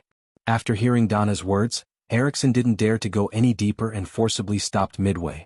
Kaiser came to Erickson's side and looked at the party shrouded in absolute darkness with a complicated expression. After pondering for a moment, he advised Erickson, Let's get down to business. It won't be too late to fight her when the time comes. After hearing Kaiser's words, Erickson became silent for a moment. He snorted but did not rashly charge in. Instead, he turned around and left without a moment's hesitation. Kaiser and Erickson returned to the other four and continued to resist the mystical demon's attacks. They had no intention of fighting at this moment. After Kaiser and Erickson disappeared, Donna withdrew her domain of absolute darkness. The space around Han Shuo and the others returned to normal. Thank you. Han Shuo sincerely said to Donna. You're welcome, we're all on the same side. Donna smiled with a relaxed expression. Just Donna alone was enough to make Erickson and Kaiser, two mid-gods, feel apprehensive and not act rashly. Judging from this, Han Shuo was certain that Donna's overall strength was superior to either Kaiser or Erickson's. This judgment startled Han Shuo. When he looked at Donna again, there were a few more traces of respect in his eyes. The reason why they didn't act immediately is because they have exhausted too much of their divine energy to deal with those bizarre creatures. We have just arrived and none of us have sustained any injuries. That's why they are being so cautious and not acting rashly. Donna softly explained as she looked at Kaiser and the others. Han Shuo did not say much and nodded to indicate that he understood. Donna looked at Kaiser and the others and pondered. After a while, she suddenly thought of something and looked at Han Shuo in astonishment. Why do you look so relaxed? Han Shuo stared blankly for a moment and immediately reacted. However, the mystical demon's attacks never ceased. On this floor, although the low gods on Donna's side weren't in as much of a thrilling situation, they were just as busy and had no time to be distracted. Kaiser's side was in a similar situation. Other than Kaiser and Erickson, the other low gods were suffering unspeakably. They appeared to be badly battered. Apart from Donna, Kaiser, and Erickson, Han Shuo was the only one who looked as usual. It was as though he wasn't concerned about the strange creatures that had been besieging him and could even converse with her calmly. Han Shuo, on the other hand, was just a very weak low god. It was no wonder that Donna was greatly alarmed. What a meticulous woman, Han Shuo thought to himself with a bitter smile. He hastily explained, The strange creatures that attacked me were weaker than all of you. Donna was stunned. She creased her brows and sensed the mystical demon that was fighting against Han Shuo. Suddenly she was startled. When the mystical demons came over, Donna carefully sensed with her soul and discovered that the mystical demons that were attacking them had similar energies. In fact, the mystical demon that was besieging Han Shuo seemed to be slightly stronger. Donna was certain that her intuition wasn't wrong. However, after listening to Han Shuo's words, Donna once again sensed and suddenly discovered that among the mystical demons that were besieging them, Han Shua's energy had indeed become the weakest. This secret discovery made Donna even more puzzled. With so many mystical demons attacking them and even she bitterly defending herself, she wasn't able to disperse the mysterious energy of the strange creatures. So why was it that the mystical demon that was besieging Han Shua had greatly weakened? With this thought in mind, Donna once again carefully observed Han Shua. She discovered that Han Shua was once again shrieking in panic. The expression on his face was also vivid and lifelike. However, when she recalled Han Shua's performance just now and compared it to now, Donna couldn't believe that Han Shua would be afraid of those strange creatures. Looking at Han Shua's strenuous act, Donna found it both infuriating and funny. After thinking for a moment, she was shocked. Could it be that he injured those strange creatures? That's impossible. It must be my misconception. This guy is just a low god. Even I can't find a way to disperse the energy of those strange creatures. How could he do it? But would I have such a misconception? No, I've never made such a mistake in all these years. Monstrous waves surged in Donna's heart. She looked at Han Shua with eyes filled with doubt.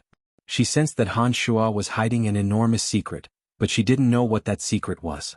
There was only one thing she was certain of: Han Shua didn't want to tell anyone about his secret. Donna forcefully shook her head as though she was trying to throw away the complicated thoughts in her mind. What's going on? They're gone. Why did they suddenly run away? Li Wei cried out. The strange creatures that had been chasing after them as if they would not stop until they were dead flew away in an instant.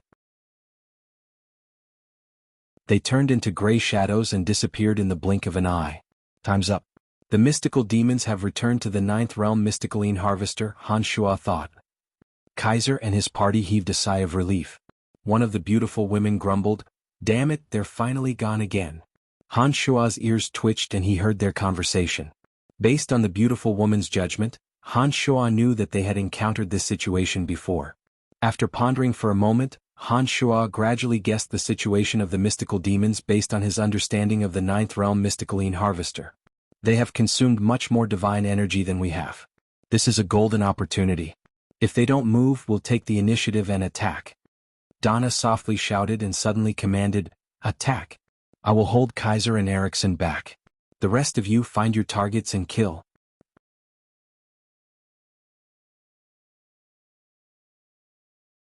Chapter 654. Han Shua did not expect that Donna would be so decisive to issue such an order the instant the mystical demons left. But after thinking about it carefully, Han Shua realized that this was indeed a good opportunity. The premise was that Donna alone could hold off both Erickson and Kaiser. A mid-god and a low-god were simply not on the same level. So long as either Erickson or Kaiser was freed up, they would be in serious trouble. Apart from Donna and the other two mid-gods, the remaining low-gods on both sides were roughly equal in strength. Once a battle broke out, Donna's side would obviously have the upper hand because they had been harassed by the mystical demons for a short period of time and had consumed less divine energy. It was a very wise choice for Donna to attack at this moment. As soon as she finished those words, she took the lead. Like a curtain, darkness gradually shrouded the battlefield. Kaiser and Erickson exchanged glances. Although they were somewhat reluctant, they still resolutely met the enemy head-on. Erickson took a few steps back and allowed Kaiser to meet the enemy head-on. Kaiser did not make any movements, but his entire body suddenly turned into a source of glaring light. Intense element of light burst out from his body as he awaited Donna's arrival. "Let's go," Bolton shouted in a deep voice. A dark and glossy war hammer appeared in his hand. The hammer was smelted from an unknown material and appeared to be very heavy. Li Wei and the others did not remain idle either. Every one of them had a weapon in their hand. Li Wei was holding an exquisite curved bow. The taciturn Bowen was empty-handed, but he was wearing a suit of armor. Colbert was holding a white bone spear in his right hand. The bone spear was engraved with strange symbols. Bolton, Bowen, and the others charged in front of Han Shua. They appeared very excited as though they were used to this kind of lineup. Donna indicated that she would deal with both Erickson and Kaiser on her own. With that, Erickson's side was left with only 4 low gods. On Donna's side, excluding Han Shua, there were Bolton, Bowen, Li Wei and Colbert. After Donna gave the order, each of them matched up against one another. Han Shua did not recklessly charge into the fray. Even though Li Wei possessed late-stage low god strength, the others were also of the same realm. Under such circumstances, if Han Shuo were to get involved, he would only be asking for trouble. Therefore, Porton and Bowen flew towards each other one by one, while Han Shuo stood still and observed their battle coldly. Not only did Donna not object to Han Shuo's performance, but Bolton and Bowen also did not say anything. In their hearts, Han Shuo was just a rookie who had just attained the divine level. If he were to participate in this, he would only end up dead. Therefore, it was reasonable for him to be sensible and stay where he was. Just like that, Han Shuo leisurely stayed where he was. While observing the battle between the gods, he continued to observe the situation of the ninth realm mysticaline harvester using spirit demons.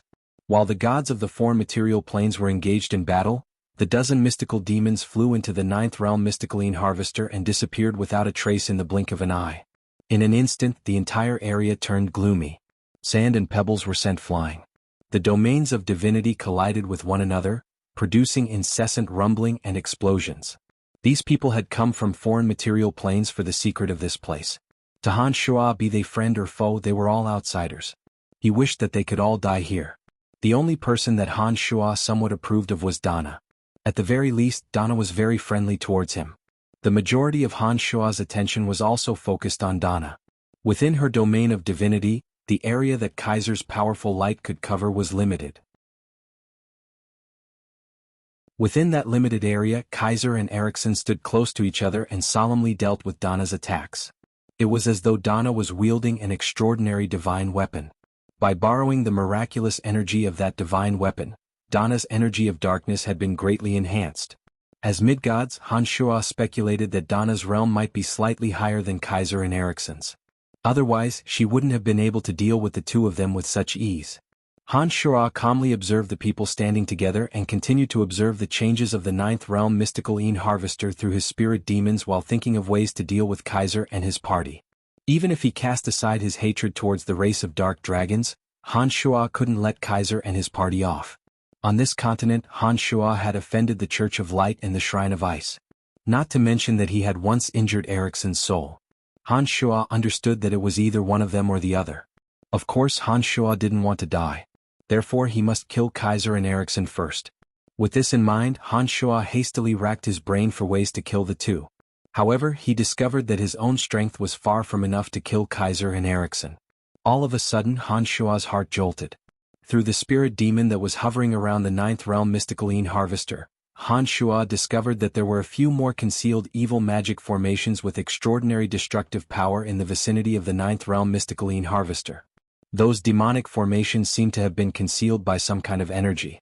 It was only after the dozen or so mystical demons returned to the ninth realm mysticaline harvester that they gradually revealed themselves. Han Shuo was aware of the functions of two of the demonic formations. He also knew how to avoid being attacked by them. One was the Pentacloud Miasma and the other was the Black Gale of Doom. Both were demonic formations with tremendous destructive power. Han Shuo was confident that he could protect himself after entering the two demonic formations. The two demonic formations possessed extraordinary destructive power. If they were deployed by the person who deployed the ninth realm mysticaline harvester, they would surely possess tremendous destructive power. While pondering, Han Shuo searched for a way to bring Erickson and the others into the two demonic formations. Before Han Shuo could think of a way, his consciousness sensed an unsuitable sense of danger. Han Shuo calmed his mind and immediately stopped thinking about it. He began to concentrate on sensing the source of that sense of danger. Startled, Han Shuo raised his head and looked behind him. He suddenly discovered that another group of people had entered from the direction they came from. This discovery greatly alarmed Han Shuo. He did not expect that there would be someone else who knew about this place other than himself, Kaiser, and Erickson. The race of dark dragons had perished. There shouldn't be anyone else who knew about this place. Donna, someone else is coming down. Han Shuo suddenly shouted. In the absolute darkness, Donna, who had forced Erickson and Kaiser into a corner, was also startled when she heard Han Shuo's shout. Donna trusted Han Shuo. She immediately retreated and called out to Li Wei and the others as she retreated. The party that had been exchanging blows quickly separated again. Perhaps due to the short duration of the battle, there were no casualties on either side. Only Bolton and one person from the other side suffered some minor injuries. What happened? Bolton asked while suppressing the anger in his heart after he was injured. He followed Donna and returned to Han Shuo's side with a murderous aura. Someone else is coming? Han Shua shot a cold glance at him and said in a deep voice, "Why can't I sense anything?" Bolton glared at Han Shua and said furiously, "I was injured and that was the critical moment of my counterattack. Don't make irresponsible remarks." "Shut up, Bolton." Donna reprimanded Bolton with a grave expression. She knitted her brows and muttered to herself for a moment. She seemed to be calmly sensing the situation in the distance. Suddenly, Donna's eyes lit up and she exclaimed in astonishment, "He's right, someone else is coming."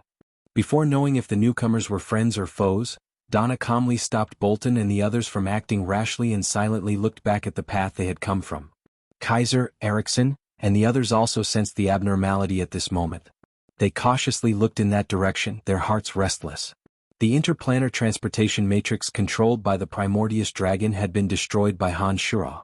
Logically speaking, it was impossible for their side to come over. Based on this understanding, they believed that the newcomers were most likely Donna's group.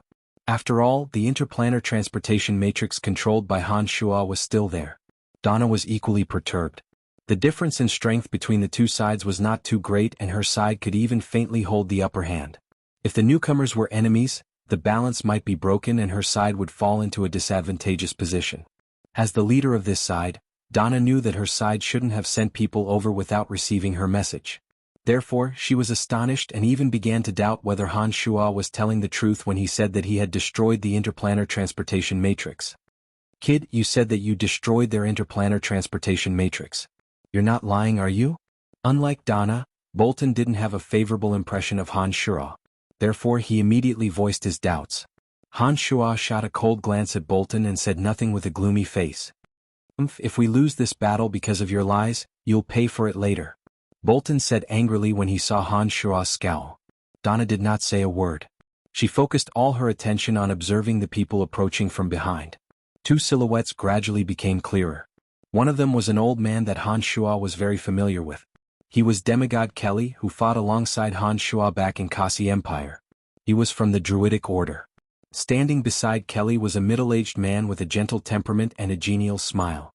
The middle-aged man wore a relaxed expression and was even whispering something to Kelly with a smile. Kelly, who looked like he could be the middle-aged man's father, appeared to be extremely deferential and respectful towards the middle-aged man.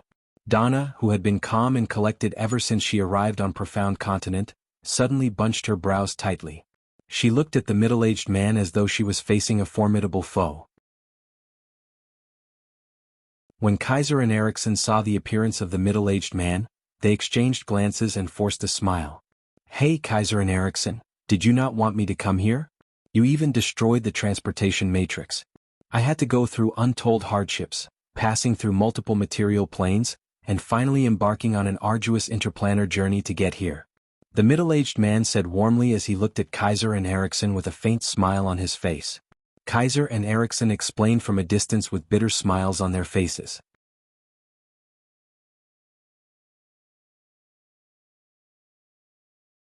Chapter 655. Why are you here too? Kelly, who had met Han Shua once, finally noticed Han Shua's presence and cried out in surprise. Back in Kasi Empire, Han Shua and Kelly had joined hands and dealt a heavy blow to the Shrine of Ice. Although Han Shua and Kelly didn't have a deep friendship, they had fought side by side after all. "If you can come, why can't I come?" Han Shua could only force a smile. Ever since Kelly and that middle-aged man appeared, Donna had looked as though she was facing a formidable foe. Han Shua didn't need to think to know that the middle-aged man was an enemy and not a friend. Both sides were on different sides. This also meant that Han Shua and Kelly would very likely have to fight to the death. Han Shua had a pretty good impression of Kelly.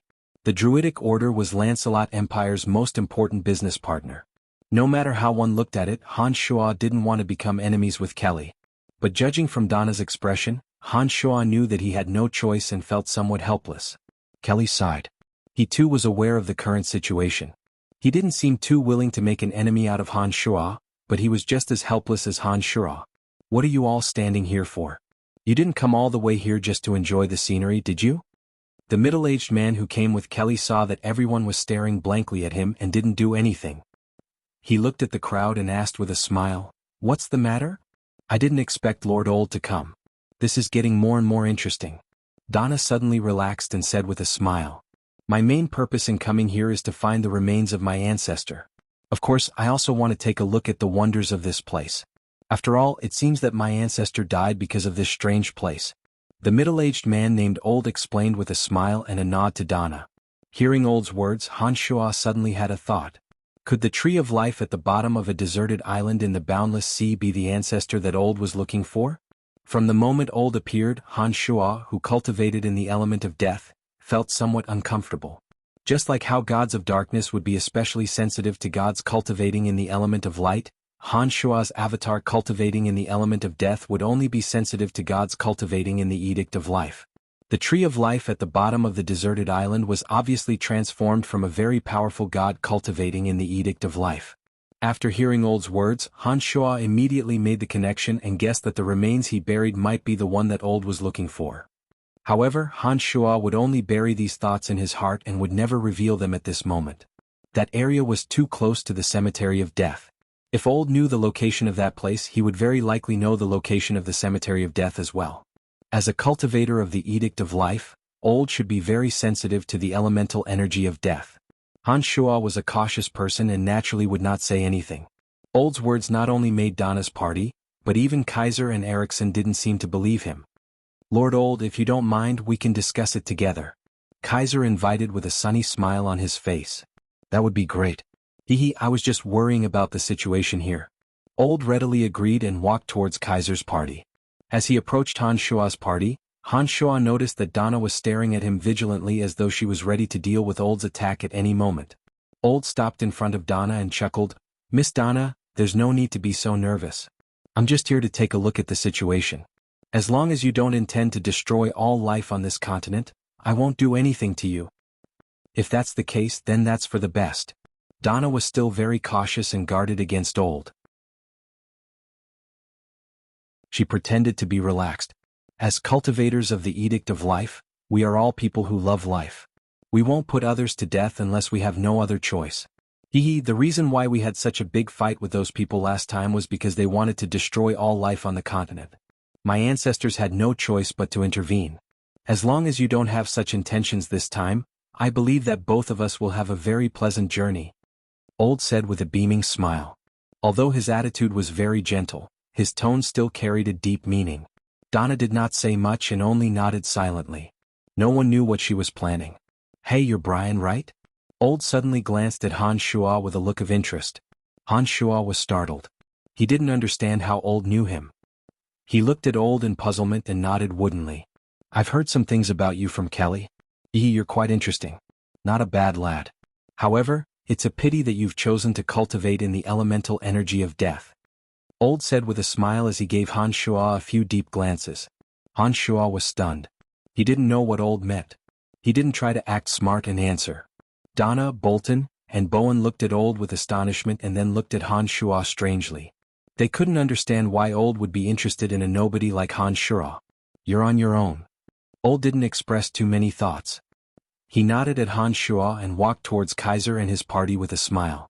Kelly, who was behind him, exchanged glances with Han Shuo, forced a smile, shook his head, let out a sigh and followed Old. On the other side, Erickson didn't look too happy when he saw Old walking towards him.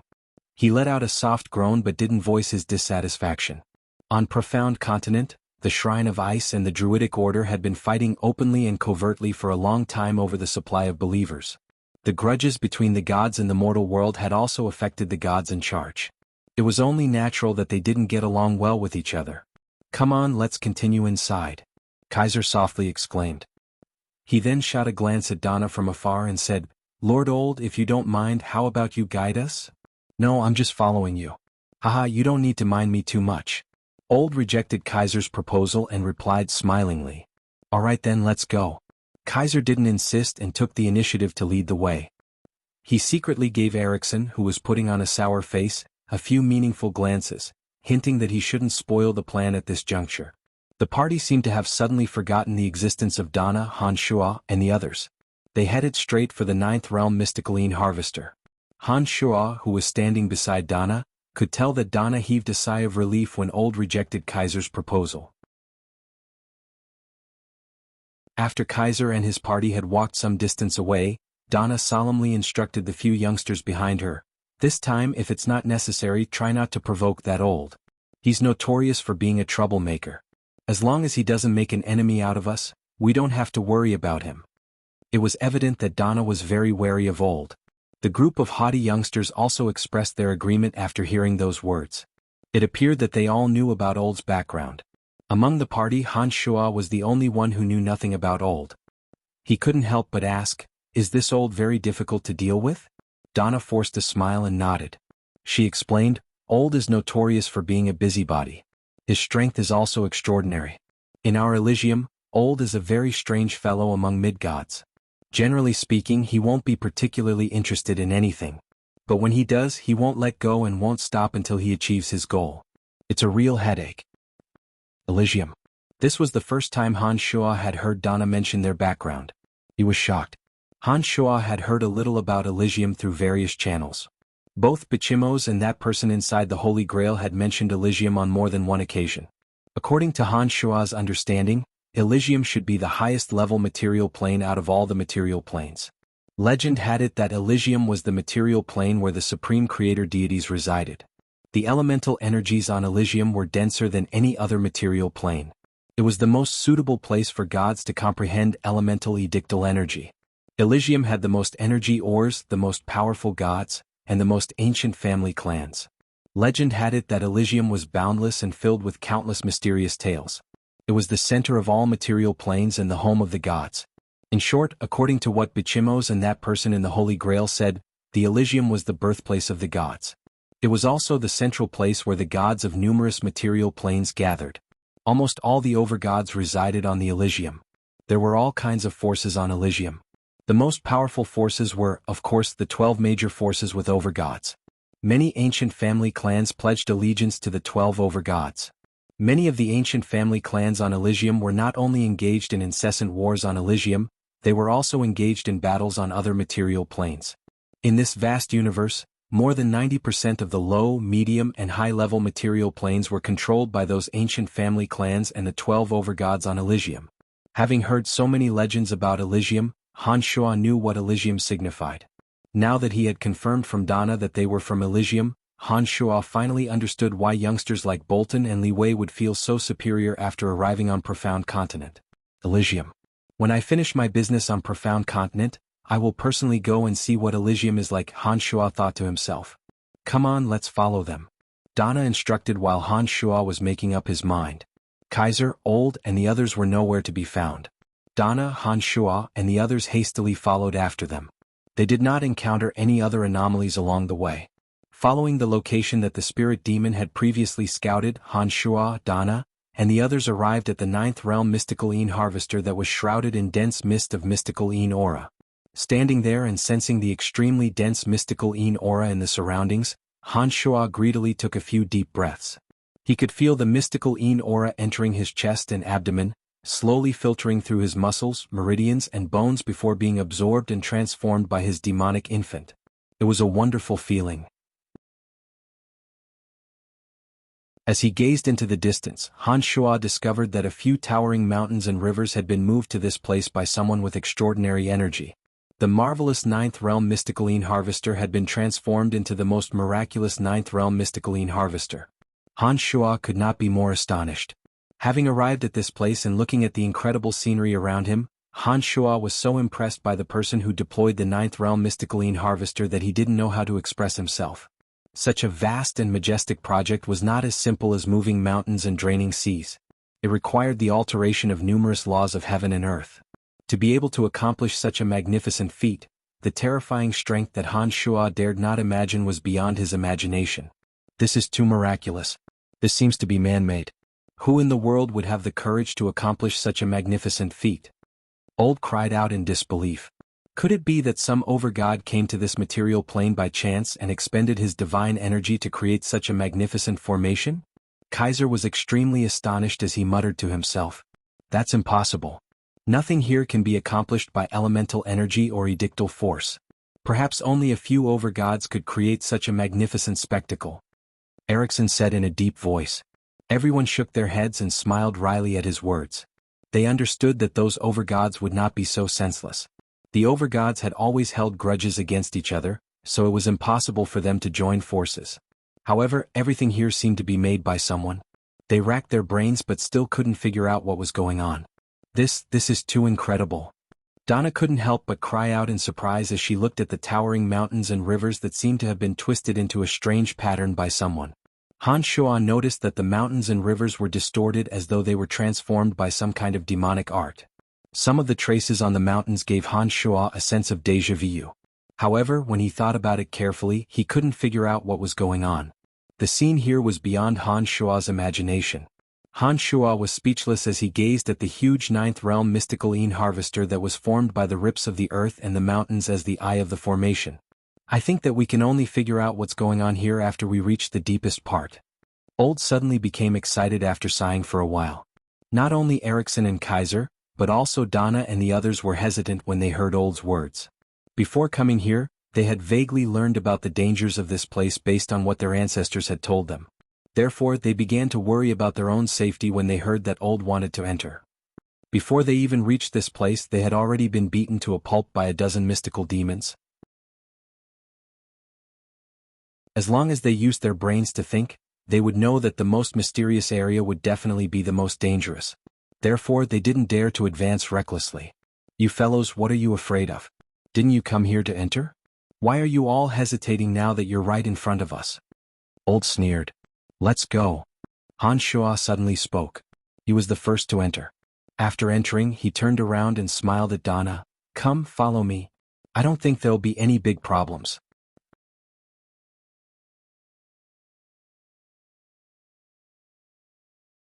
Chapter 656. Surrounding the ninth realm mystical Yin harvester were a dozen or so demonic formations of various sizes. Han Shuo only recognized two of these demonic formations, the Pentacloud Miasma and the Black Gale of Doom. These two demonic formations were connected to each other and formed an intersection leading to the center of the ninth realm mystical Yin harvester. Han Shuo walked into the intersection formed by these two demonic formations. Han Shuo's heroic spirit was greatly appreciated by Old and he praised Han Shuo profusely. At first, Donna was still hesitant and undecided as to whether or not she should enter immediately. But when she discovered that Han Shuo was one step ahead of them and had already entered one of the intersections, she finally made up her mind. She nodded at Bolton, Li Wei, and the others behind her and quickly followed after him. Just as Old had said, their main purpose of traveling thousands of miles from Elysium was to explore that mysterious place and see what kind of miraculous things were hidden inside. It was fine to hesitate for a moment, but they had to take the risk in the end. Han Shuo was the first to enter the Pentacloud Miasma. He closed his eyes and took a deep breath of the murky air in the periphery. He sensed the nature of the miasma and began to ponder in silence. Donna led Bolton, Bowen, and the others to Han Shuo's side. She gave Han Shuo a few strange glances and felt that the way Han Shuo was meditating with his eyes closed was very strange. Donna was puzzled. She gestured for Han Shuo to stop and softly asked, "Brian, are you all right?" Han Shuo opened his eyes, smiled, and shook his head. He looked at Old, Kaiser, and the others who were standing not far away and said, "Let's go." Han Shuo planned to infuriate Kaiser, Erickson, and the others so that they would follow him into the Pentacloud Miasma. However, on second thought, he realized that in order to enter the ninth realm mystical Yin harvester, he would have to pass through 2 or 3 demonic formations. Even if they didn't follow him into the Pentacloud Miasma, they would still have to pass through some other demonic formations. The demonic formations around the ninth realm mystical Yin spirit harvester should be similar in power. Since no one could avoid it, Han Shuo didn't need to take the unnecessary step of forcing those people to go with him. Well, be careful. This place is very strange. Don't be careless and get trapped here. Donna warned. No matter how careful he was, it was difficult to avoid falling into the formation. Han Shuo knew this in his heart, so he didn't care about Donna's words at all. He just carefully observed the surrounding situation, and according to his own understanding, he was looking for a way to get out of the Pentacloud Miasma. In less than 10 steps, the surrounding scenery suddenly changed. Colorful poisonous miasma flooded in from all directions in an instant.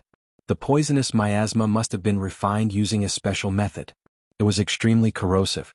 As soon as the poisonous miasma came out, a strange squeaking sound could be heard in the air. Careful, don't let your skin come into contact with the poisonous miasma. Han Shuo hastily cried out in alarm. If there were no enemies like Old and Kaiser, Han Shuo might not have cared about the lives of Bolton and the others. However, at present they could be considered to have a common enemy. If Bolton and the others could stay alive, they would have a slight upper hand in the upcoming battle. With them fighting Kaiser and the others at the front, Han Shuo could ensure his own safety. Han Shuo's cry of alarm caused those people to shriek. The acidic aura of the colorful miasma was very obvious. As though they were facing a great enemy, they deployed various means to form protective barriers around their bodies. Li Wei, Donna, and Bowen seemed to have used divine weapons to completely cover their bodies, preventing the poisonous miasma from invading. Bolton and Colbert, on the other hand, had released their divine energies to form a protective layer to protect their bodies from harm. When the colorful miasma came into contact with the protective layer formed by Bolton and Colbert's divine energies, faint smoke began to rise from their bodies. What a powerful acidic miasma! Bolton was greatly shocked and could not help but shriek. Oh, this thing is so evil. Even my protective divine weapon is corroding. We must get out of here as soon as possible. Li Wei also cried out after Bolton. The miasma had been refined using a special method and could corrode anything. It was even more difficult to protect one's physical body. If not for the fact that Bolton and the others had used the same method to cover their bodies, their skin and bones would have rotted away and they would have turned into puddles of blood. Han Shuo also acted as though he was facing a great enemy. He hastily deployed a protective shield. An oval-shaped shield as thin as a cicada's wing enveloped his entire body. With the protective shield powered by demonic yuan, Han Shuo was as steady as Mount Tai. He was not corroded by the colorful miasma in the slightest. Astonished, Han Shuo suddenly felt that something was amiss. According to the description of the pentacloud miasma in Chu Kanglin's memories, the miasma in this place would corrode anything and there were very few things that could be avoided. Even protective shields were not immune to the corrosion of the miasma. However, when he deployed his protective shield, the poisonous miasma with terrifying corrosive power actually didn't corrode his protective shield at all. This greatly surprised Han Shuo and he didn't know what was going on. After pondering for a moment, Han Shuo suddenly thought of a possibility. Did the person who deployed the pentacloud miasma tamper with the miasma when refining it? That was why his protective shield was immune to it. Why isn't there smoke rising from his body? Li Wei cried out in surprise again. She pointed at Han Shuo with a strange expression. Following Li Wei's gaze, Donna, Bolton, and the others all wore strange expressions. They were either protected by divine weapons or forcibly supported by divine energy, but they could not escape the corrosion of the miasma. Smoke curled up from their bodies, making them appear as ethereal as immortals. On the other hand, Han Shuo's body was shrouded in a layer of faint black light and was no longer corroded by the miasma. He stood out from the crowd. Brian, why aren't you corroded by the miasma? Donna asked in astonishment. I've cultivated in an unorthodox energy. For some reason, I can actually avoid the corrosion of the miasma. Han Shuo replied with a smile. He knew that these people would not let the matter rest if he did not give an explanation. Ah, interesting. Li Wei giggled. Soon after, she said in a very natural manner, there's still some space over there. Let me in too. My treasure cannot be destroyed by this vile miasma. Upon finishing those words, Li Wei cheerfully walked towards Han Shuo, disregarding whether Han Shuo agreed or not. She arrived before Han Shuo and was about to force her way in. There's no more space. Sorry. Han Shuo did not like Li Wei. As she flew towards him with one thought, the spacious protective shield around him shrank by a large margin. There was clearly more space just now. Li Wei knew that Han Shuo did it on purpose. She glared at Han Shuo and said angrily. There clearly wasn't. Han Shuo lied through his teeth with a straight face. Stop fooling around. We should leave this place as soon as possible. It won't do any of us any good if we stay here for too long. This miasma is a little too terrifying. Donna chided with a frown. She then led the way at a very fast speed. Everyone knew that Donna was right. Bolton and Colbert, who did not have divine weapons to protect their bodies, were depleting their divine energy with every passing second. They could not wait to leave this dreadful place. The two of them were also the fastest and closely followed behind Donna. 10 minutes later, beads of sweat appeared on Donna's forehead. She became visibly anxious and said, "What's going on? Why haven't we gotten out of this godforsaken place? We are moving so fast. We should have reached the end of the 1,000-mile journey by now. Why are we still here?" The pentacloud miasma consisted of the miasma gas and the pentacloud illusory formation. The miasma gas was mainly used for attacking and corroding everything that entered it. The pentacloud illusory formation was an exquisite illusory formation that made it difficult for those who did not understand the illusory formation to leave. The miasma gas was extremely corrosive. It was depleting the artifacts and energy of those who entered it with every passing second. If one stayed in this place for too long, no matter how many divine weapons or divine energy one had, they would eventually be exhausted. If one could not get out of the illusory formation before then, the final outcome would be to turn into a puddle of blood. Donna was well aware of this, and that was why she was in such a hurry to leave. However, it did not make sense that they had not managed to get out of the 1,000-meter zone after 10 minutes. This made Donna realize that there was something fishy about this. Unfortunately, she did not understand the mysteries of the formation and could only worry helplessly. She knew that something was wrong, but she could not do anything about it. That feeling of helplessness and frustration, coupled with the constant pressure brought by the passage of time, made Donna unable to calm down. "Brian, I beg you, please let me in. My divine weapon cannot be corroded any further, or it will really be destroyed." Li Wei started to panic. Her tone was no longer as confrontational as it was in the past, and she started to plead with Han Shuo. Han Shuo remained unmoved, as though he did not hear Li Wei's pleas at all. "Brian, if it is possible, please let her in."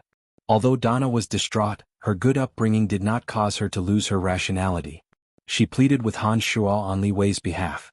Ever since Donna arrived on Profound Continent, she had shown due respect and importance to Han Shuo. She had even been speaking up for Han Shuo. Han Shuo had no choice but to return the favor. Therefore, Han Shuo, who had been ignoring Li Wei, finally nodded after hearing Donna's words. He slightly expanded his protective shield and used his two hands to create a slit that would allow one person to pass through. Li Wei was overjoyed. She gracefully flew past the slit that Han Shuo could create and stuck close to Han Shuo.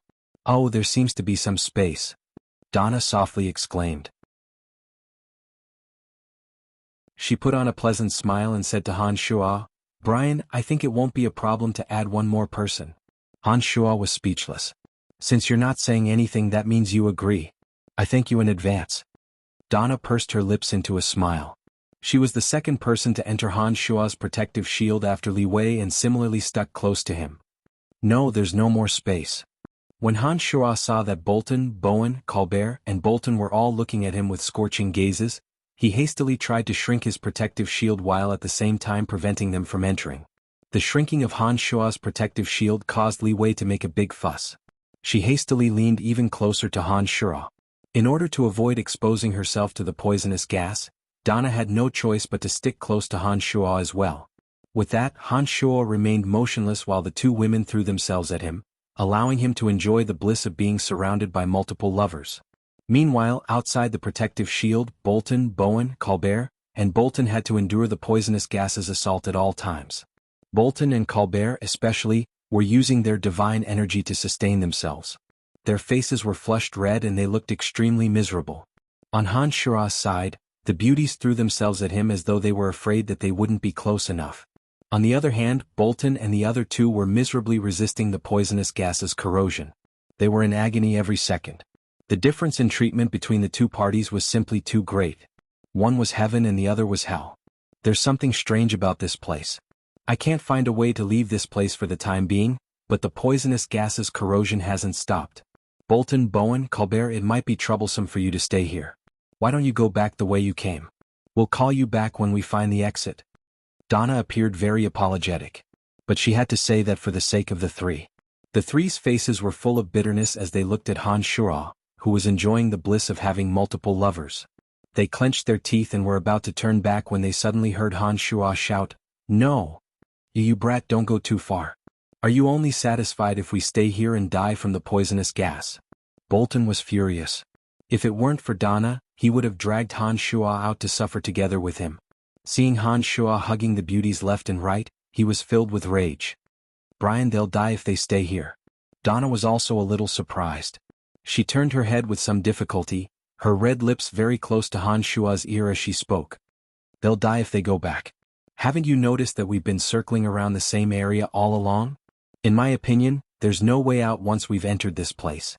I can guarantee that even if they go back, they will never find the end." Han Shuo shouted coldly. He knew that these people did not understand the strangeness of the demonic formation. They were naive enough to think that they could turn back and retreat if the situation turned bad. What? We've been circling around the same path. Li Wei cried out in alarm beside Han Shua's ear. Her voice was extremely high-pitched and sharp, scaring Han Shua so much that his protective shield began to sway. Li Wei and Dana hastily grabbed one of Han Shua's arms and stuck close to him, fearing that they would leave the protective shield.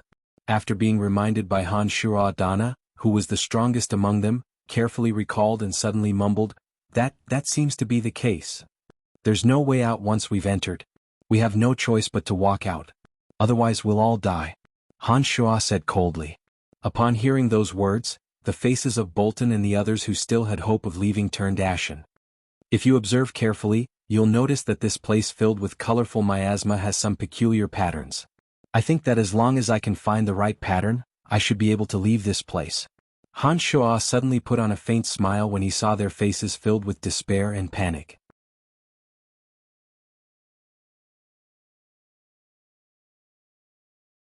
Chapter 657. What pattern? Why haven't I discovered it? Li Wei was greatly astonished. She struggled to turn her head and look around. However, apart from the colorful miasma that filled the air, she could not see anything special about the place. There's only the colorful miasma here. I can't see anything at all. Is there really a pattern? Dana mumbled to herself in astonishment. Haven't any of you discovered that the flow of the miasma actually follows a pattern? Han Shua pointed out with a faint smile. The party was dumbfounded by Han Shua's words. Soon after, they focused their attention on the flowing miasma around them and observed the changes in it. After careful observation, they really did find that the colorful miasma had some strange characteristics as it flowed.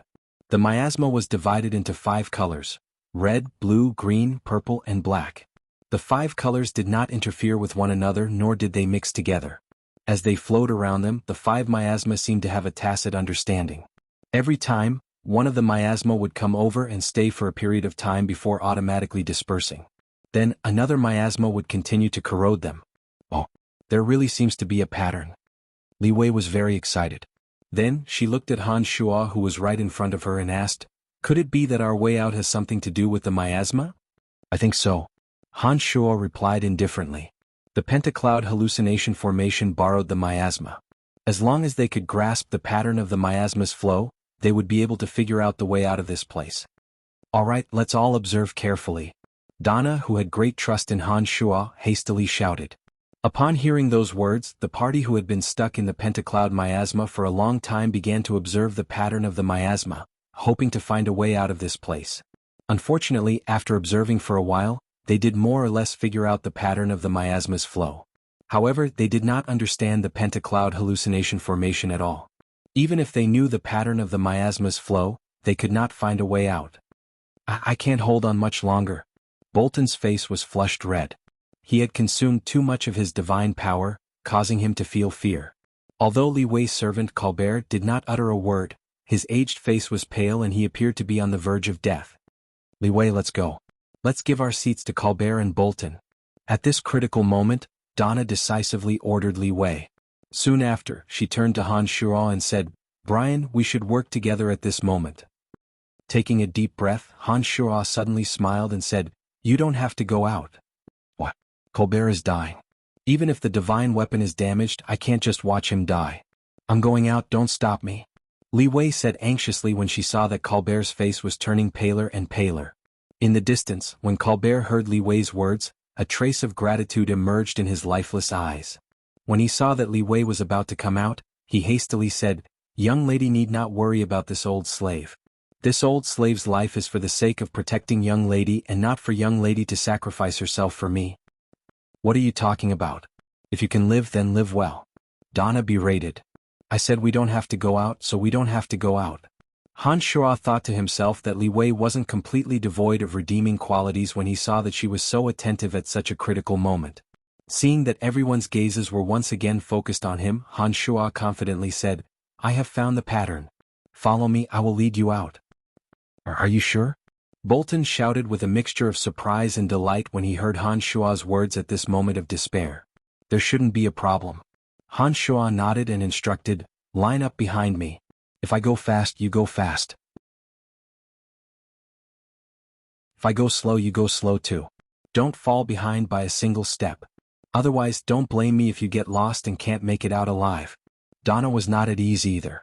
Before Han Shuo took action, she asked again, Brian, do you think we can make it out of here before their divine energy is exhausted? Trust me. Han Shuo replied like a charlatan. At such a moment, nobody had any good ideas.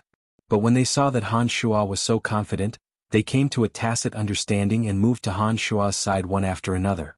Han Shuo said nothing after seeing that everyone was ready. His eyes glowed faintly as he carefully observed the flow of the miasma. All of a sudden, when the red miasma dissipated and was about to be replaced by a purple miasma, Han Shuo suddenly moved 5 steps to the left. Behind him, Bolton and the others had been cautiously waiting for Han Shuo's next move. The moment he moved, they immediately followed suit. When they were 5 steps behind him, they miraculously discovered that the red miasma that had dissipated earlier had once again returned to their side and began to corrode them. After a few dozen seconds of silence, when the red miasma once again dissipated, Han Shuo suddenly moved again. This time he moved extremely slowly, step by step, to the right. After 10 steps, the scenery changed. Han Shuo and the others had once again arrived at the place where the red miasma had gathered. At this moment, the group discovered that Han Shuo was actually following the red miasma. They gradually gained more trust in Han Shuo. Before this, the miasma was erratic and would never reappear around them. They had gone back and forth in this place countless times and had never been corroded by just one miasma. Li Wei, who was leaning closely to Han Shuo, suddenly moved her fragrant lips to Han Shuo's ear and softly said, "You're quite something." Han Shuo was not affected at all. He calmly observed the changes ahead. Behind him, Bolton and the others held their breaths in rapt attention, waiting for Han Shuo's next instruction. "Listen to my command. Everyone move back." Han Shuo suddenly shouted calmly. Bolton and the others were astonished to hear Han Shuo's words. They did not know why Han Shuo had suddenly ordered them to move back. But at this point in time, they had all pinned their hopes on Han Shuo. They did not say a word, but their eyes were resolute, tacitly agreeing to Han Shuo's command. After waiting for a dozen seconds, Han Shuo suddenly shouted, "Move back 8 steps." Bolton and the others did not dare to hesitate. They hastily followed Han Shuo's command and hastily took 8 steps back. When they came to a stop, they discovered that the red miasma was once again lingering around them and corroding their bodies. "Ah, how miraculous!" Bolton cheered. At this point he no longer had any doubts about Han Shuo. He knew that Han Shuo had indeed grasped the pattern of the miasma. Donna, who was as close as Han Shuo, could not help but grab Han Shuo's arm. When Han Shuo lowered his head to look at her in puzzlement, she exclaimed, "You really found the pattern." This exclamation was not doubt but affirmation. It seemed that she had truly believed in Han Shuo. Han Shuo didn't reply and took another 3 steps forward. It looked like 1 step back and 1 step forward, but the red miasma didn't slip away from their side from beginning to end. Finally, Han Shuo slowly took 5 big steps to the right. The surrounding scenery suddenly changed. There was no longer any trace of the miasma. At a glance, they discovered that they had really walked out of the mysterious miasma-shrouded place behind them. Thud thud. Bolton and the others followed closely behind and walked out of the pentacloud miasma. The 3 of them were stunned for a moment before they were overjoyed. Colbert and Bowen were still silent, but their eyes were filled with the joy of escaping death. After laughing heartily for a while, Bolton reluctantly walked towards Han Shuo. After pondering for a moment, he stammered, I hope you don't mind if I have offended you before." "Thank you this time." For such a proud and arrogant scion of an aristocratic family to humbly thank Han Shuo in front of Donna and the others, it meant that he had indeed made some progress after that near-death experience. Nodding his head, Han Shuo's expression was the same as usual. He didn't claim credit nor was he arrogant. He said indifferently, "You're too kind. We're all grasshoppers on the same line. If we suffer, we suffer. If we thrive, we thrive." Seeing that Han Shuo did not say anything to embarrass him by expressing his thanks, Bolton did not say anything, but his heart was filled with gratitude. When he put away his disdainful and hostile gaze towards Han Shuo and looked at Han Shuo with a grateful heart, he suddenly realized that it was indeed as Donna had said. There were many things that they could learn from him. For example, Han Shuo did not panic in the face of danger. He was even calmer than Donna. Moreover, he had been silently searching for a way to leave and had never given up. Such willpower and perseverance were definitely nurtured after facing life-threatening situations for a long period of time. Bolton still had such foresight.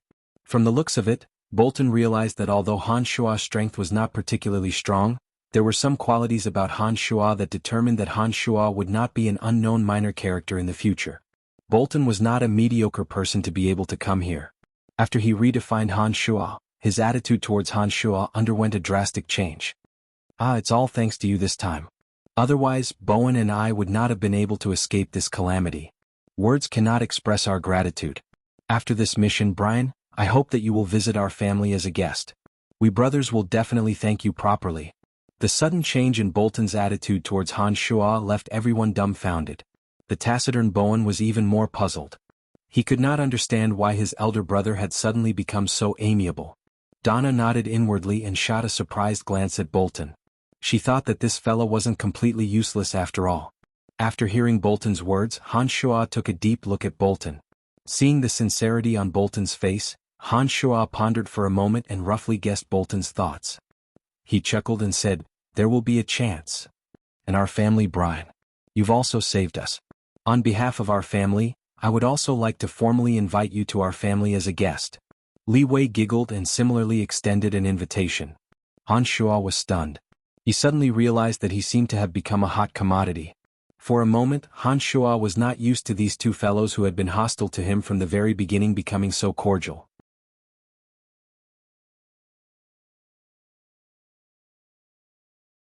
He smiled at Donna and was about to say something when he suddenly heard a blood-curdling scream from a distance. That scream was unusually mournful, as though it was the last struggle of a person before death. Han Shua's brows tightened. Soon after, he said in a mischievous manner, "It seems that some people are in trouble. Judging from the sound, it seems that someone has met with misfortune. This is a great fortune for us. You are the great fortune for us. Without you we would have met with misfortune just now." Donna looked at Han Shua and giggled. It was obvious that Donna was in a good mood because of someone's death.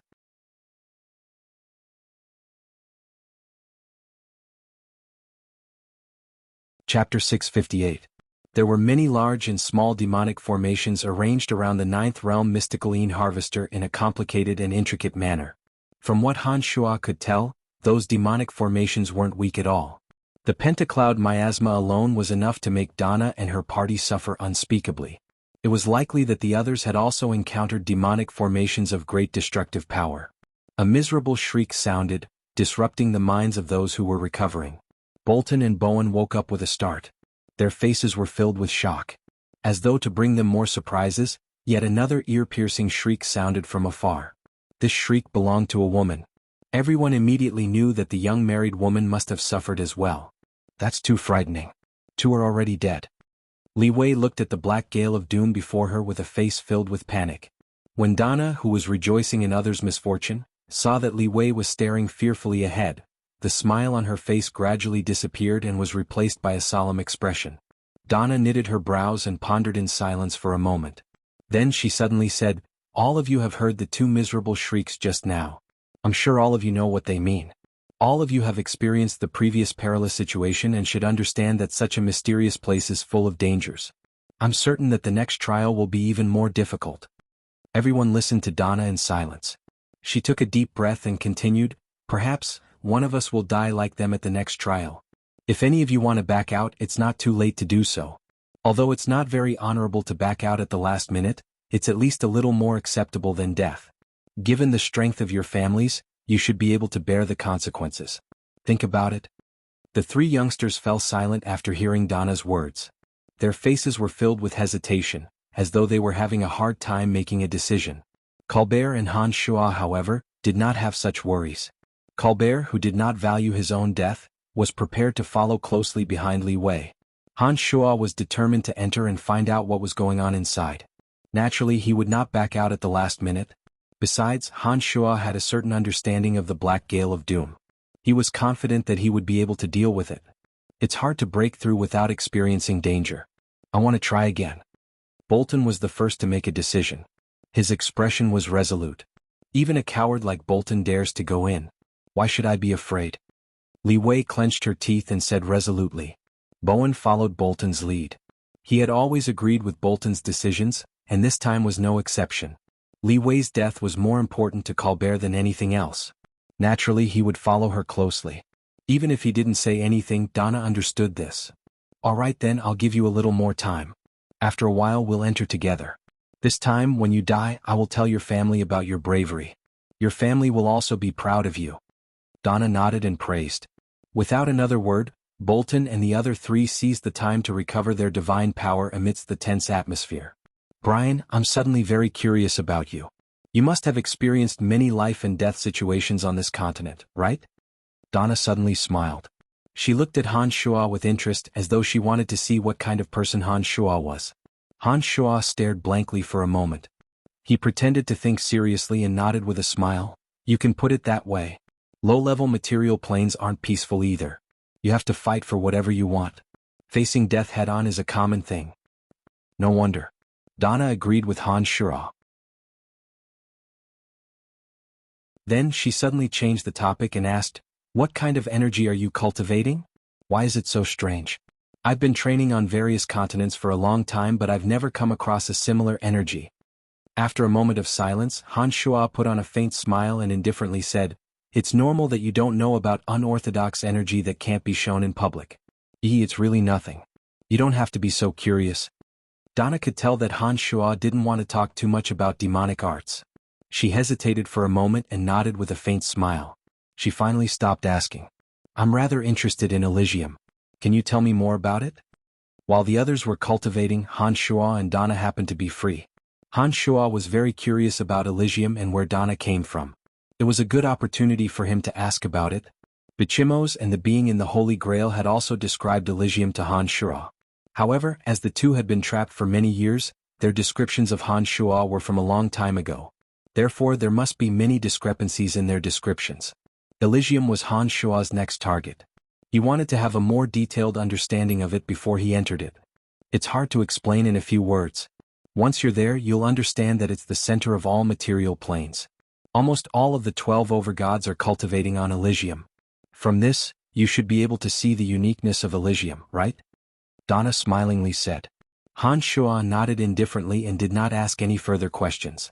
He became even more determined to go to Elysium. Time passed quickly.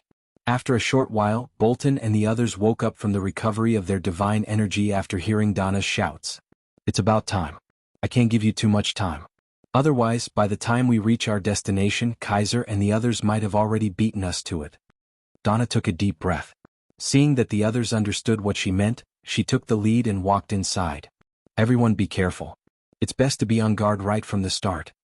While they were recovering, Han Shuo carefully recalled Chu Kanglin's description of the Black Gale of Doom in order to warn them in advance. After their previous encounter, they no longer dared to look down on Han Shuo, a minor god from a low-level material plane. With Han Shuo's warning, they all acted as if they were facing a formidable enemy. Before they actually entered the Black Gale of Doom, they had already put up their defenses. Han Shuo nodded. He was very satisfied with their cautiousness. He too put up a protective shield and was the second to step into the Black Gale of Doom after Donna. As soon as they entered, they were met with gusts of frigid astral winds. At first glance, they could only see the gray clouds hanging low above their heads, making it difficult for them to see their surroundings clearly. The frigid astral winds carried a frightening power that could sweep away all obstacles. They were like sharp knives. Han Shuo looked around with rapt attention, but he couldn't see Donna's shadow at all. After staying in the same place for a moment, Han Shuo didn't find any trace of Bolton and his party. This made him realize that the Black Gale of Doom had been operating from the start. Every person who stepped into the Black Gale of Doom would immediately trigger the formation. The surrounding scenery would change drastically, making it impossible to find any traces of others. Han Shuo wasn't nervous, because he discovered that the frigid winds and terrifying astral winds that blew past him miraculously went around him as soon as he walked in. They didn't attack him at all. It was exactly the same situation as the pentacloud miasma. With a feeling of surprise, Han Shuo sized up his surroundings. He could clearly see that the astral winds and the frigid winds were everywhere. They would only suddenly change direction and blow sideways when they reached the protective shield formed by his demonic yuan. This meant that Han Shuo would be safe and sound within the Black Gale of Doom. He didn't need to be distracted by these attacks. Is it because I cultivate in demonic arts of the same origin that I'm immune to all the formations here? This thought suddenly popped into Han Shua's mind. He immediately felt that the reason why the demonic formations here didn't bombard him indiscriminately must have something to do with the demonic arts he cultivated in. With this thought in mind, Han Shua summoned his two avatars and flew out from the protective shield. In an instant, the frightening frigid winds and astral winds frantically swept towards his two avatars. That kind of power was filled with a ruthless and cold aura. The wind seemed to be able to pass through his body, causing Han Shua's two avatars to suffer unspeakably. Han Shua immediately came to a realization.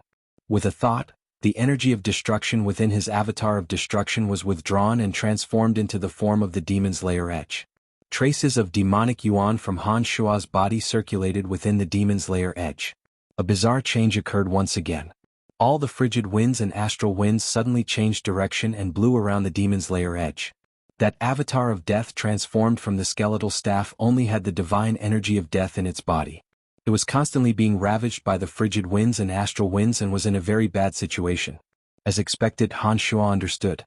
His two avatars were compatible with his soul and weren't affected by the changes in their surroundings. They quickly returned to Han Shua's body. After testing it out, Han Shua finally believed that as a cultivator of demonic arts, he was completely immune to the attacks of the demonic formations here. Even his avatar of destruction, transformed from a demonic weapon, was unaffected by the demonic formations because it still had a small portion of demonic yuan in it. Based on Han Shua's understanding of the Pentacloud Miasma and the Black Gale of Doom, he knew that these two demonic formations wouldn't stop attacking just because the person who entered was a demonic cultivator or a demonic cultivator. It seemed that there was only one possibility. The terrifying existence who had set up the demonic formations had forcefully altered them so that they wouldn't attack demonic cultivators who cultivated demonic yuan. Without much thought, Han Shua understood that the senior who had set up everything here must have come from the same place as him. In this universe, perhaps he also knew that there wasn't anyone who knew how to cultivate demonic arts. That was why he had set up such a formation here, preventing all cultivators of other energies from entering, but only allowing demonic arts cultivators to enter. Why did he do this? What was the deeper meaning behind it? Han Shua was very puzzled. His curiosity grew stronger and stronger. Han Shua couldn't figure it out no matter how he thought about it. In the end, he decided to put aside all his chaotic thoughts for the time being and decided to explore further. With a movement of his consciousness, Han Shua sensed the location of Dana and the others. In such a place, Han Shua's consciousness, which was cultivating demonic arts, wasn't affected at all. His vision and two souls that cultivated in the edict of destruction and the elemental energy of death couldn't pry into the surroundings. He couldn't see the real situation clearly. Only his consciousness was completely unhindered and could sense the reality of his surroundings. As his consciousness spread out, Han Shua suddenly discovered that the souls of Dana and the others were extremely agitated and unstable. It was an illusion. Han Shua immediately deduced that not only would the Black Gale of Doom be wreaked havoc by the astral winds, if one stayed inside for too long, they would fall into many terrifying illusions. In the illusions, they would encounter the most dreadful and painful things in their lives. Moreover, the illusions would multiply the effects of these dreadful and painful things on them, destroying their willpower from the heart. In the state of illusions, if they were not careful, they could possibly sink into it forever. Inside the terrifying illusions, they would have to face the onslaught of the astral winds. Even a terrifyingly powerful expert would be reduced to a lunatic within a short period of time and eventually die.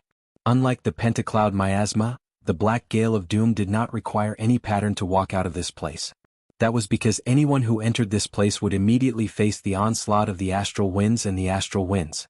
At the same time, they would have to face the most dreadful and painful scenes in their hearts. During this process, if one did not walk out of the dark side of one's heart, it would be practically impossible to move a single step. Naturally, there was no need for the disorienting formation. As his consciousness slowly spread out, Han Shua soon discovered that Li Wei and Bolton were in the most perilous situation. It was unknown what dreadful things the two of them had experienced, but their souls were in utter chaos. It was as though they would collapse at any moment and sink into the abyss. Time was of the essence. Han Shua knew that if he did not act now, Li Wei and Bolton would be the first to die inside. With Li Wei's and Bolton's apologies, Han Shua no longer held a grudge against them. In addition, he knew that in the grand scheme of things, if Li Wei and Bolton were to survive, he might have a better chance of survival.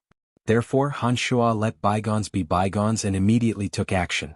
When Han Shuo arrived beside Li Wei, he discovered that Li Wei was screaming hysterically like a madwoman. She was in an incomparably miserable state. Han Shuo did not understand what Li Wei was going through. He went over and grabbed her. Li Wei was in a state of delirium and was completely unaware of her surroundings. She was clawing and biting at Han Shuo like a madwoman. It seemed that she would not be able to recover anytime soon. Seeing that this situation was going to continue, Han Shuo did not hold back. Taking advantage of the fact that Li Wei was unable to organize an effective attack, he knocked her out with a slap. Grabbing Li Wei by the waist with one hand, Han Shuo extended his consciousness and rapidly arrived beside Bolton. He saw that Bolton's face was filled with fear, panting heavily as he desperately attacked something invisible. With Li Wei's experience, Han Shuo did not hold back either. He knocked Bolton out as well, grabbed his shoulder and quickly brought both of them out of the Black Gale of Doom. Han Shuo returned to the Black Gale of Doom, knocked out Bowen who was hugging his head and crying, and Colbert who was frantically running away, and brought them out of the Black Gale of Doom. Once again Han Shuo walked to the side of Donna. Perhaps because she was the strongest, although Donna was also in a state of delirium, her condition was not as bad as the others. When Han Shuo approached Donna, he saw that Donna had a mournful look on her face. She cried out in despair, "Don't go, I beg you, don't go." When Han Shuo walked to Donna's side and was about to knock Donna out, Donna seemed to have sensed something. All of a sudden she embraced Han Shuo. Her luscious red lips abruptly came up to him. Before Han Shuo could react, she started kissing Han Shuo madly.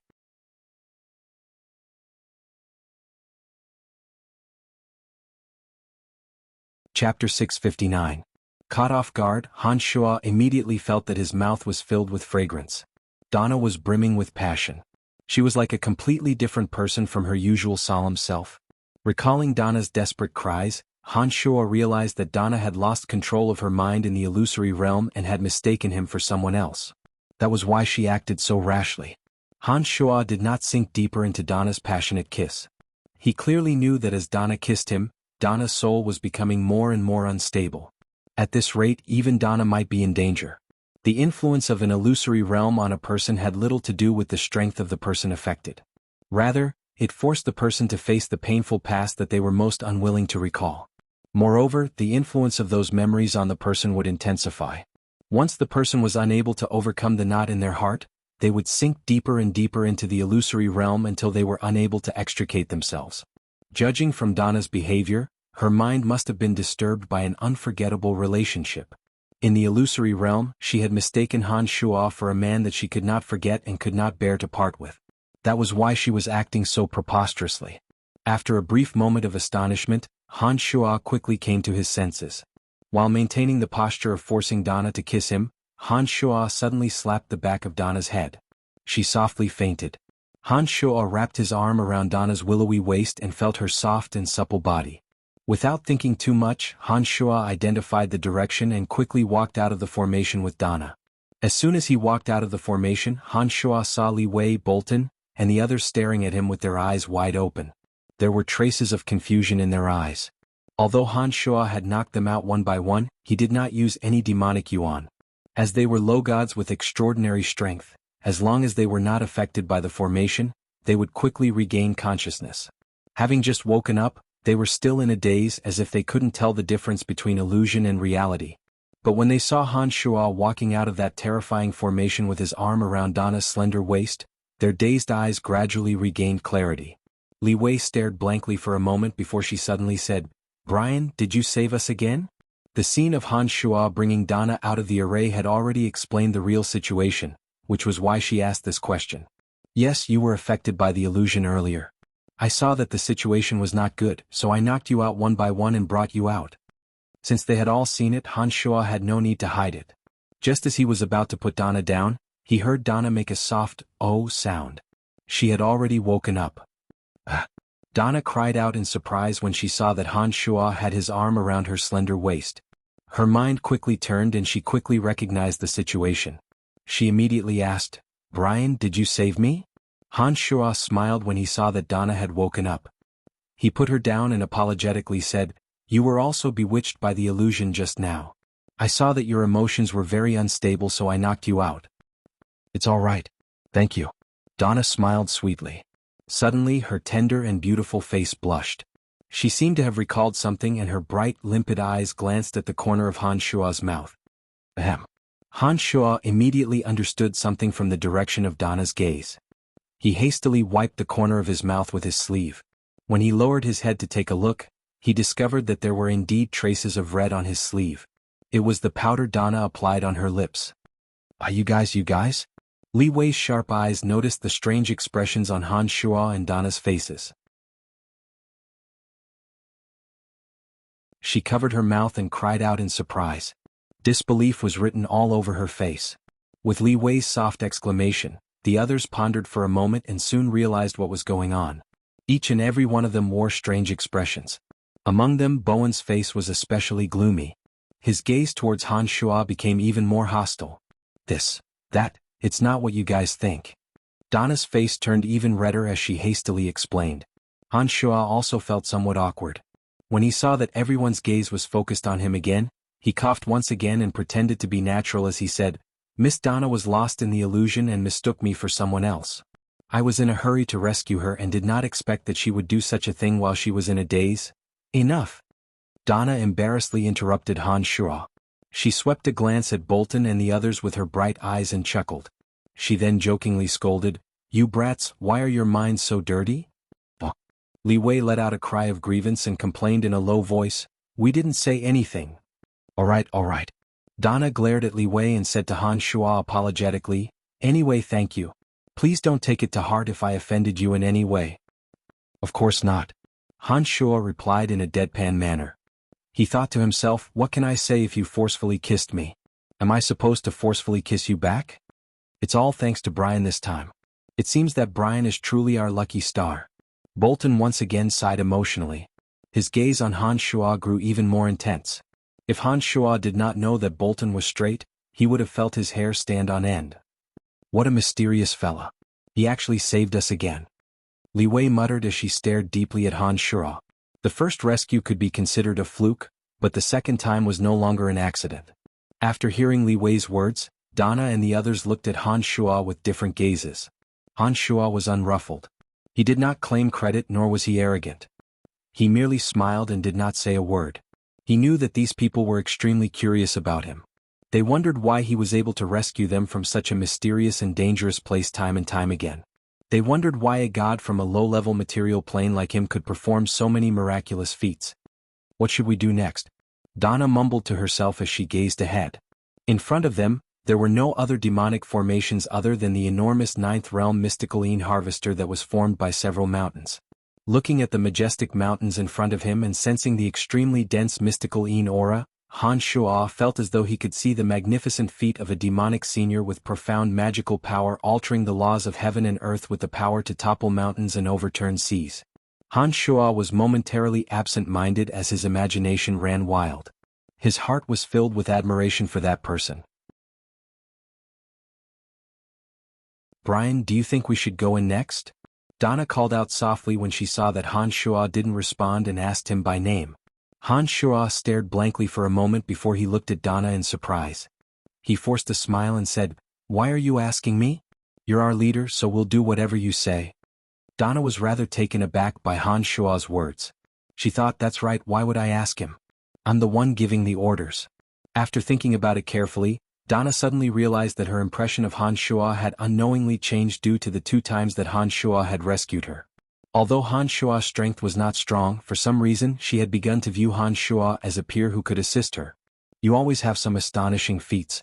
Besides, you are very observant. It's only normal that big sister Donna would ask for your opinion. Li Wei did not feel that there was anything wrong with it. Perhaps she herself did not realize that her attitude toward Han Shua had unknowingly undergone an earth-shattering transformation. Just tell us your opinion. I believe that no one will dare to disregard your opinion now. Donna smiled sweetly and looked at Han Shua expectantly. Han Shua looked around and discovered that it was just as Donna had said. Everyone was looking at him expectantly. Even Bowen, who showed hostility toward him, was waiting for his opinion. No one felt that there was anything inappropriate about it. These fellows are really realistic. Han Shua sighed in his heart. He put on a straight face and said in a deep voice, Since we have come this far, I believe that no one will back down. Nobody knows what the situation is like up ahead. I believe that only after we go in will we be able to understand everything that has happened here. What do you all think? Han Shuo himself wasn't afraid of all the dangers here, and wasn't worried about facing even greater dangers. Therefore he appeared very calm and didn't let the potential danger affect his mind. The crowd nodded. Dana agreed and said, "Since that is the case, let us press forward courageously and find out what is happening here." Everyone acknowledged and was about to enter when Han Shuo suddenly gestured for them to stay put for the time being. He turned around and looked at an unfamiliar demonic formation not far away with a face full of vigilance. When Dana and the others saw Han Shuo's gesture, they stopped moving and followed Han Shuo's gaze to look in that direction. A soft gasp sounded from that direction. Under their gazes, a group of 4 people walked out from the formation in an incomparably sorry state. Old, Kelly, Kaiser, and Erickson were covered in wounds. The wounds were either bone-deep, charred, or rotting and oozing pus. No one knew what they had gone through. Fear still lingered on their faces. They were panting heavily the moment they walked out from the formation. It seemed that even taking a few steps was very difficult. It seemed that they had expended a great deal of divine energy. "Oh, it's them?" Li Wei exclaimed softly and looked at Dana with a probing gaze. Bolton, Bowen, and the others were also extremely tempted. They kept turning their heads to urge Dana, hoping that Dana would give the order to attack those people. It was obvious that Kaiser and the others had all suffered serious injuries. Each of them had expended a great deal of divine energy. Under such circumstances, if Dana and the others were to attack with all their might, it was very likely that they would be able to kill all 4 of them. Dana's eyes flickered with hesitation. Dana subconsciously looked at Han Shuo with an inquiring gaze. She immediately noticed that Han Shuo had a grave expression on his face. Under her gaze he firmly shook his head. Dana remained silent for a few seconds. Under the attentive gazes of Li Wei, Bolton, and the others she cried out, "No!" Li Wei and the others were disappointed but they did not refute her. Instead they cast doubtful gazes at Han Shuo. It was evident that it was Han Shuo's signal that Dana gave up on her decision to attack immediately. That old guy isn't as weak as he looks. Miss Dana alone may have the opportunity to kill both Kaiser and Erickson, but we are no match for old even if all of us join forces. Therefore it's best that we don't act rashly. Han Shuo explained in a low voice. As for Kelly of the Druidic Order, he was directly ignored by Han Shuo. In the past, Han Shuo had fought side by side with Kelly and knew that Kelly only possessed demigod strength.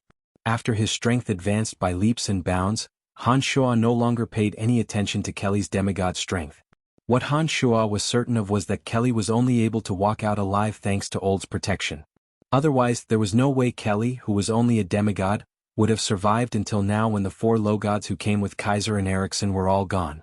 The fact that Old was able to protect Kelly all the way out alive while still having strength to spare made Han Shuo very apprehensive. Without absolute certainty Han Shuo would not act rashly. How come there aren't any casualties? Caesar, who was panting heavily, raised his head to look. His face was filled with shock as he asked Dana and the others. Subconsciously, the gazes of Dana and the others fell on Han Shuo. When they saw the situation of those on the other side, they became more and more thankful that Han Shuo was on their side. Having personally experienced the perilous situation, they understood that without Han Shuo, they would have suffered even more miserably than Kaiser and the others. The 4 on the other side were all people with extremely keen senses. They immediately discovered the focus of their gazes and were greatly surprised. They were somewhat baffled as to what their survival had to do with a puny low god like Han Shuo. "Let's go. Don't mind them." Han Shuo softly exclaimed and repeatedly signaled to Dana with his eyes. He could tell that those on the other side were doing their utmost to recover after walking out of the demonic formation. Dana immediately understood Han Shuo's intention. She hastily signaled to Bolton and the others with her eyes and followed behind Han Shuo towards the 9th realm Mysticaline Harvester. As expected, when Old, Kaiser, and the others saw Dana and the others enter the formation, none of them dared to continue resting. Under Old's lead, they hurriedly followed after them. If they had stayed where they were, those on the other side would have happily recovered their divine energy when they saw that Dana and the others were not moving. The more divine energy they recovered, the more danger Dana and the others would face. However, when Dana and the others ventured deeper into the formation, those on the other side, fearing that Dana and the others would obtain everything in the formation before them, naturally did not dare to linger. That way they would not be able to recover their divine energy, which would increase the chances of survival for Dana and the others. Oh! Han Shuo suddenly exclaimed as soon as they entered the ninth realm Mysticaline Harvester. What's going on? Dana was startled and immediately asked. Nothing. Han Shuo answered hastily. With a strange look on his face, he turned around and said solemnly, "Follow me, don't get lost." Dana and the others did not say anything and followed closely behind Han Shuo. Suddenly the scenery around them changed. Dana and the others found themselves in an unfamiliar stone forest. Behind them, Old and the others who had just entered were all staring at the direction they had just been in, discussing something in amazement. While Dana and the others were puzzled, Han Shuo suddenly shouted, "They can't see us. Everyone get ready. This should be the best opportunity to kill them." Lady Dana was surprised. She looked at Han Shuo strangely and thought, "How do you know that those people can't see us? How do you know that this is the best opportunity to kill them?"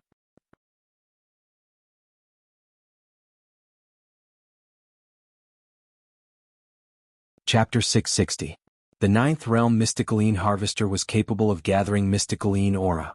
Apart from that, it could also form a demonic formation of immense destructive power with just a slight modification. It appeared that the person who deployed the ninth realm Mysticaline Harvester did not intend for ordinary people to enter. It was only when Han Shuo stepped into the formation that he discovered that the center of the ninth realm Mysticaline Harvester was fraught with fatal dangers at every step. The area where Han Shuo, Dana, and the others were at was a blind spot of the formation that could be used as a refuge. However, those who did not understand the layout of the ninth realm Mysticaline Harvester would never be able to discover this blind spot, much less enter it.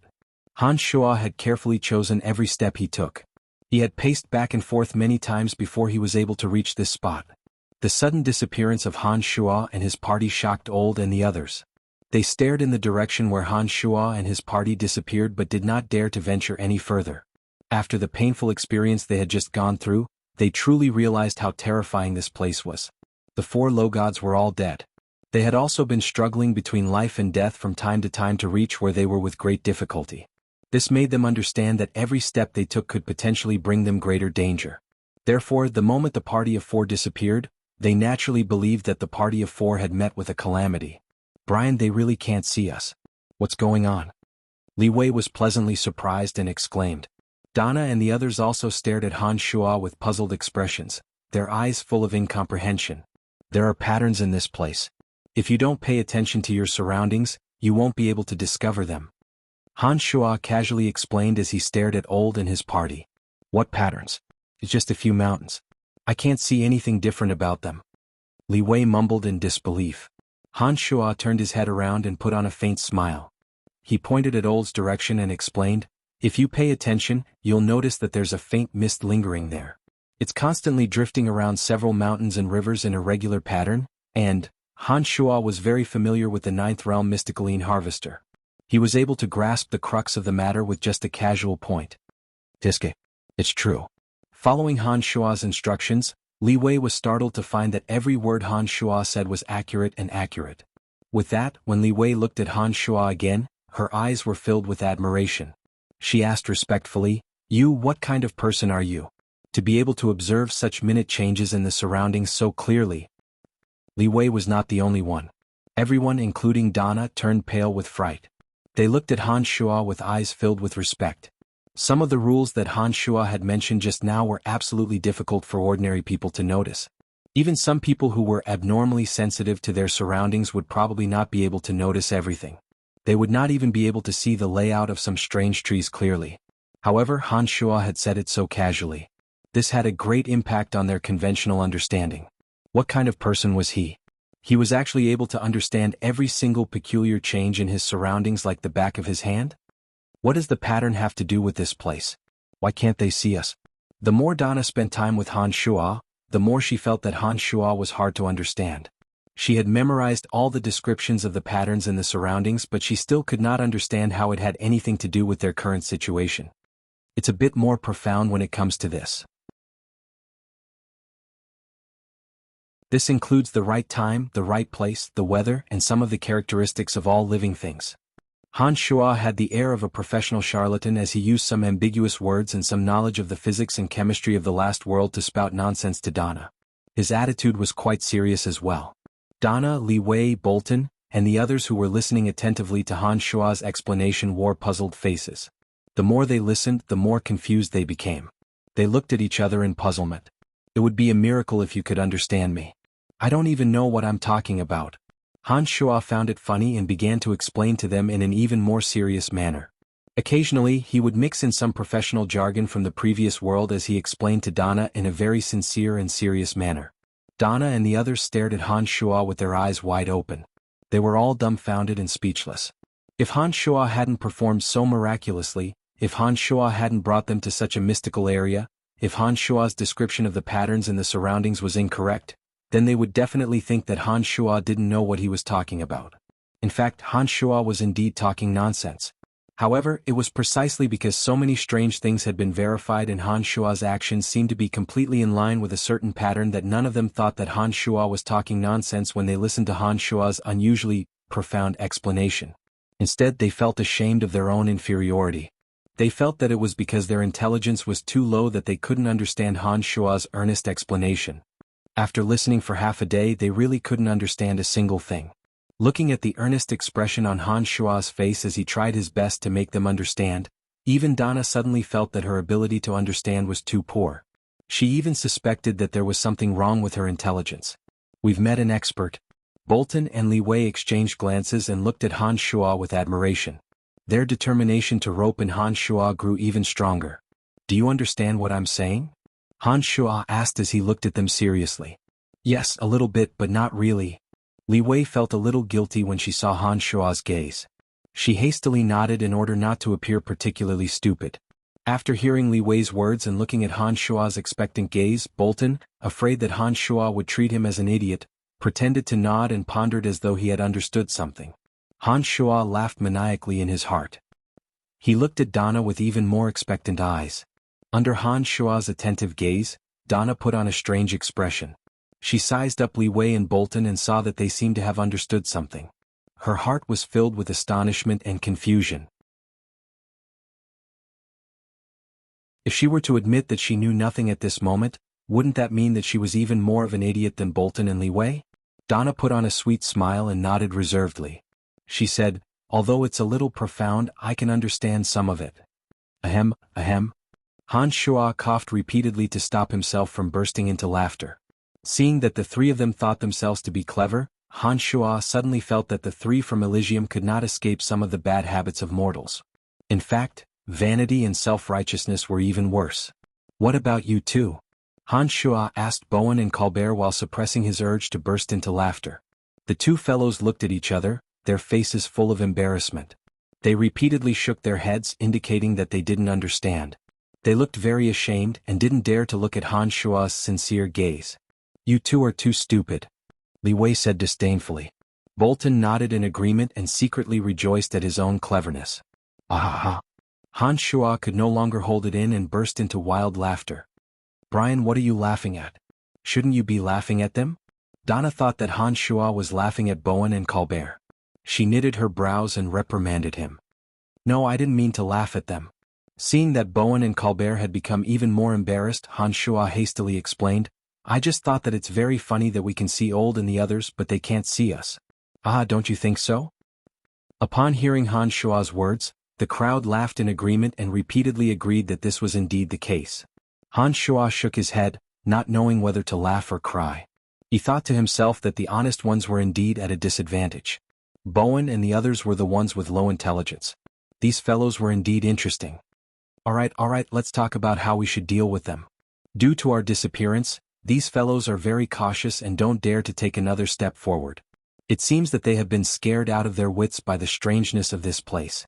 Donna asked Han Shua after stopping Li Wei and Bolton from laughing at him. It's very simple. Just attack them from here. I can guarantee that they will not know where the attack is coming from, nor will they be able to discover our tracks. Han Shua explained after calming himself down. That's it? Donna asked again. That's it. Han Shua answered affirmatively. Good, then what are we waiting for? Hee, there won't be many opportunities for sneak attacks like this. Donna giggled delicately. She appeared to be very happy. As she spoke, she had already started preparing. Bolton, Li Wei, and the others were also preparing their best attacks. They stood in the middle of the stone forest and launched their attacks at Old and the others who were still looking around blankly. Donna flipped her hands. Boundless energy of darkness streaked across the invisible obstacles and struck at Kaiser. Li Wei and Colbert unleashed the elemental energy of death. A soul vortex and a soul storm smashed at Kaiser. The two brothers, Bolton and Bowen, condensed their energy of destruction into sharp blades and fired them at Kaiser. Han Shuo was the only one who remained motionless. He calmly watched the attacks of the five without any intention of joining in. Not good. Kaiser was greatly shocked. He sensed the surging attacks and hastily moved to defend against the attacks coming from an unknown direction. Without saying a word, Erickson drew a line in the air with his left hand. A sparkling and translucent ice barrier formed beside him. The ice barrier was filled with a sparkling luster that reflected his silhouette. It appeared extremely dreamy. "Don't move." Old calmly turned his head and said to Kelly.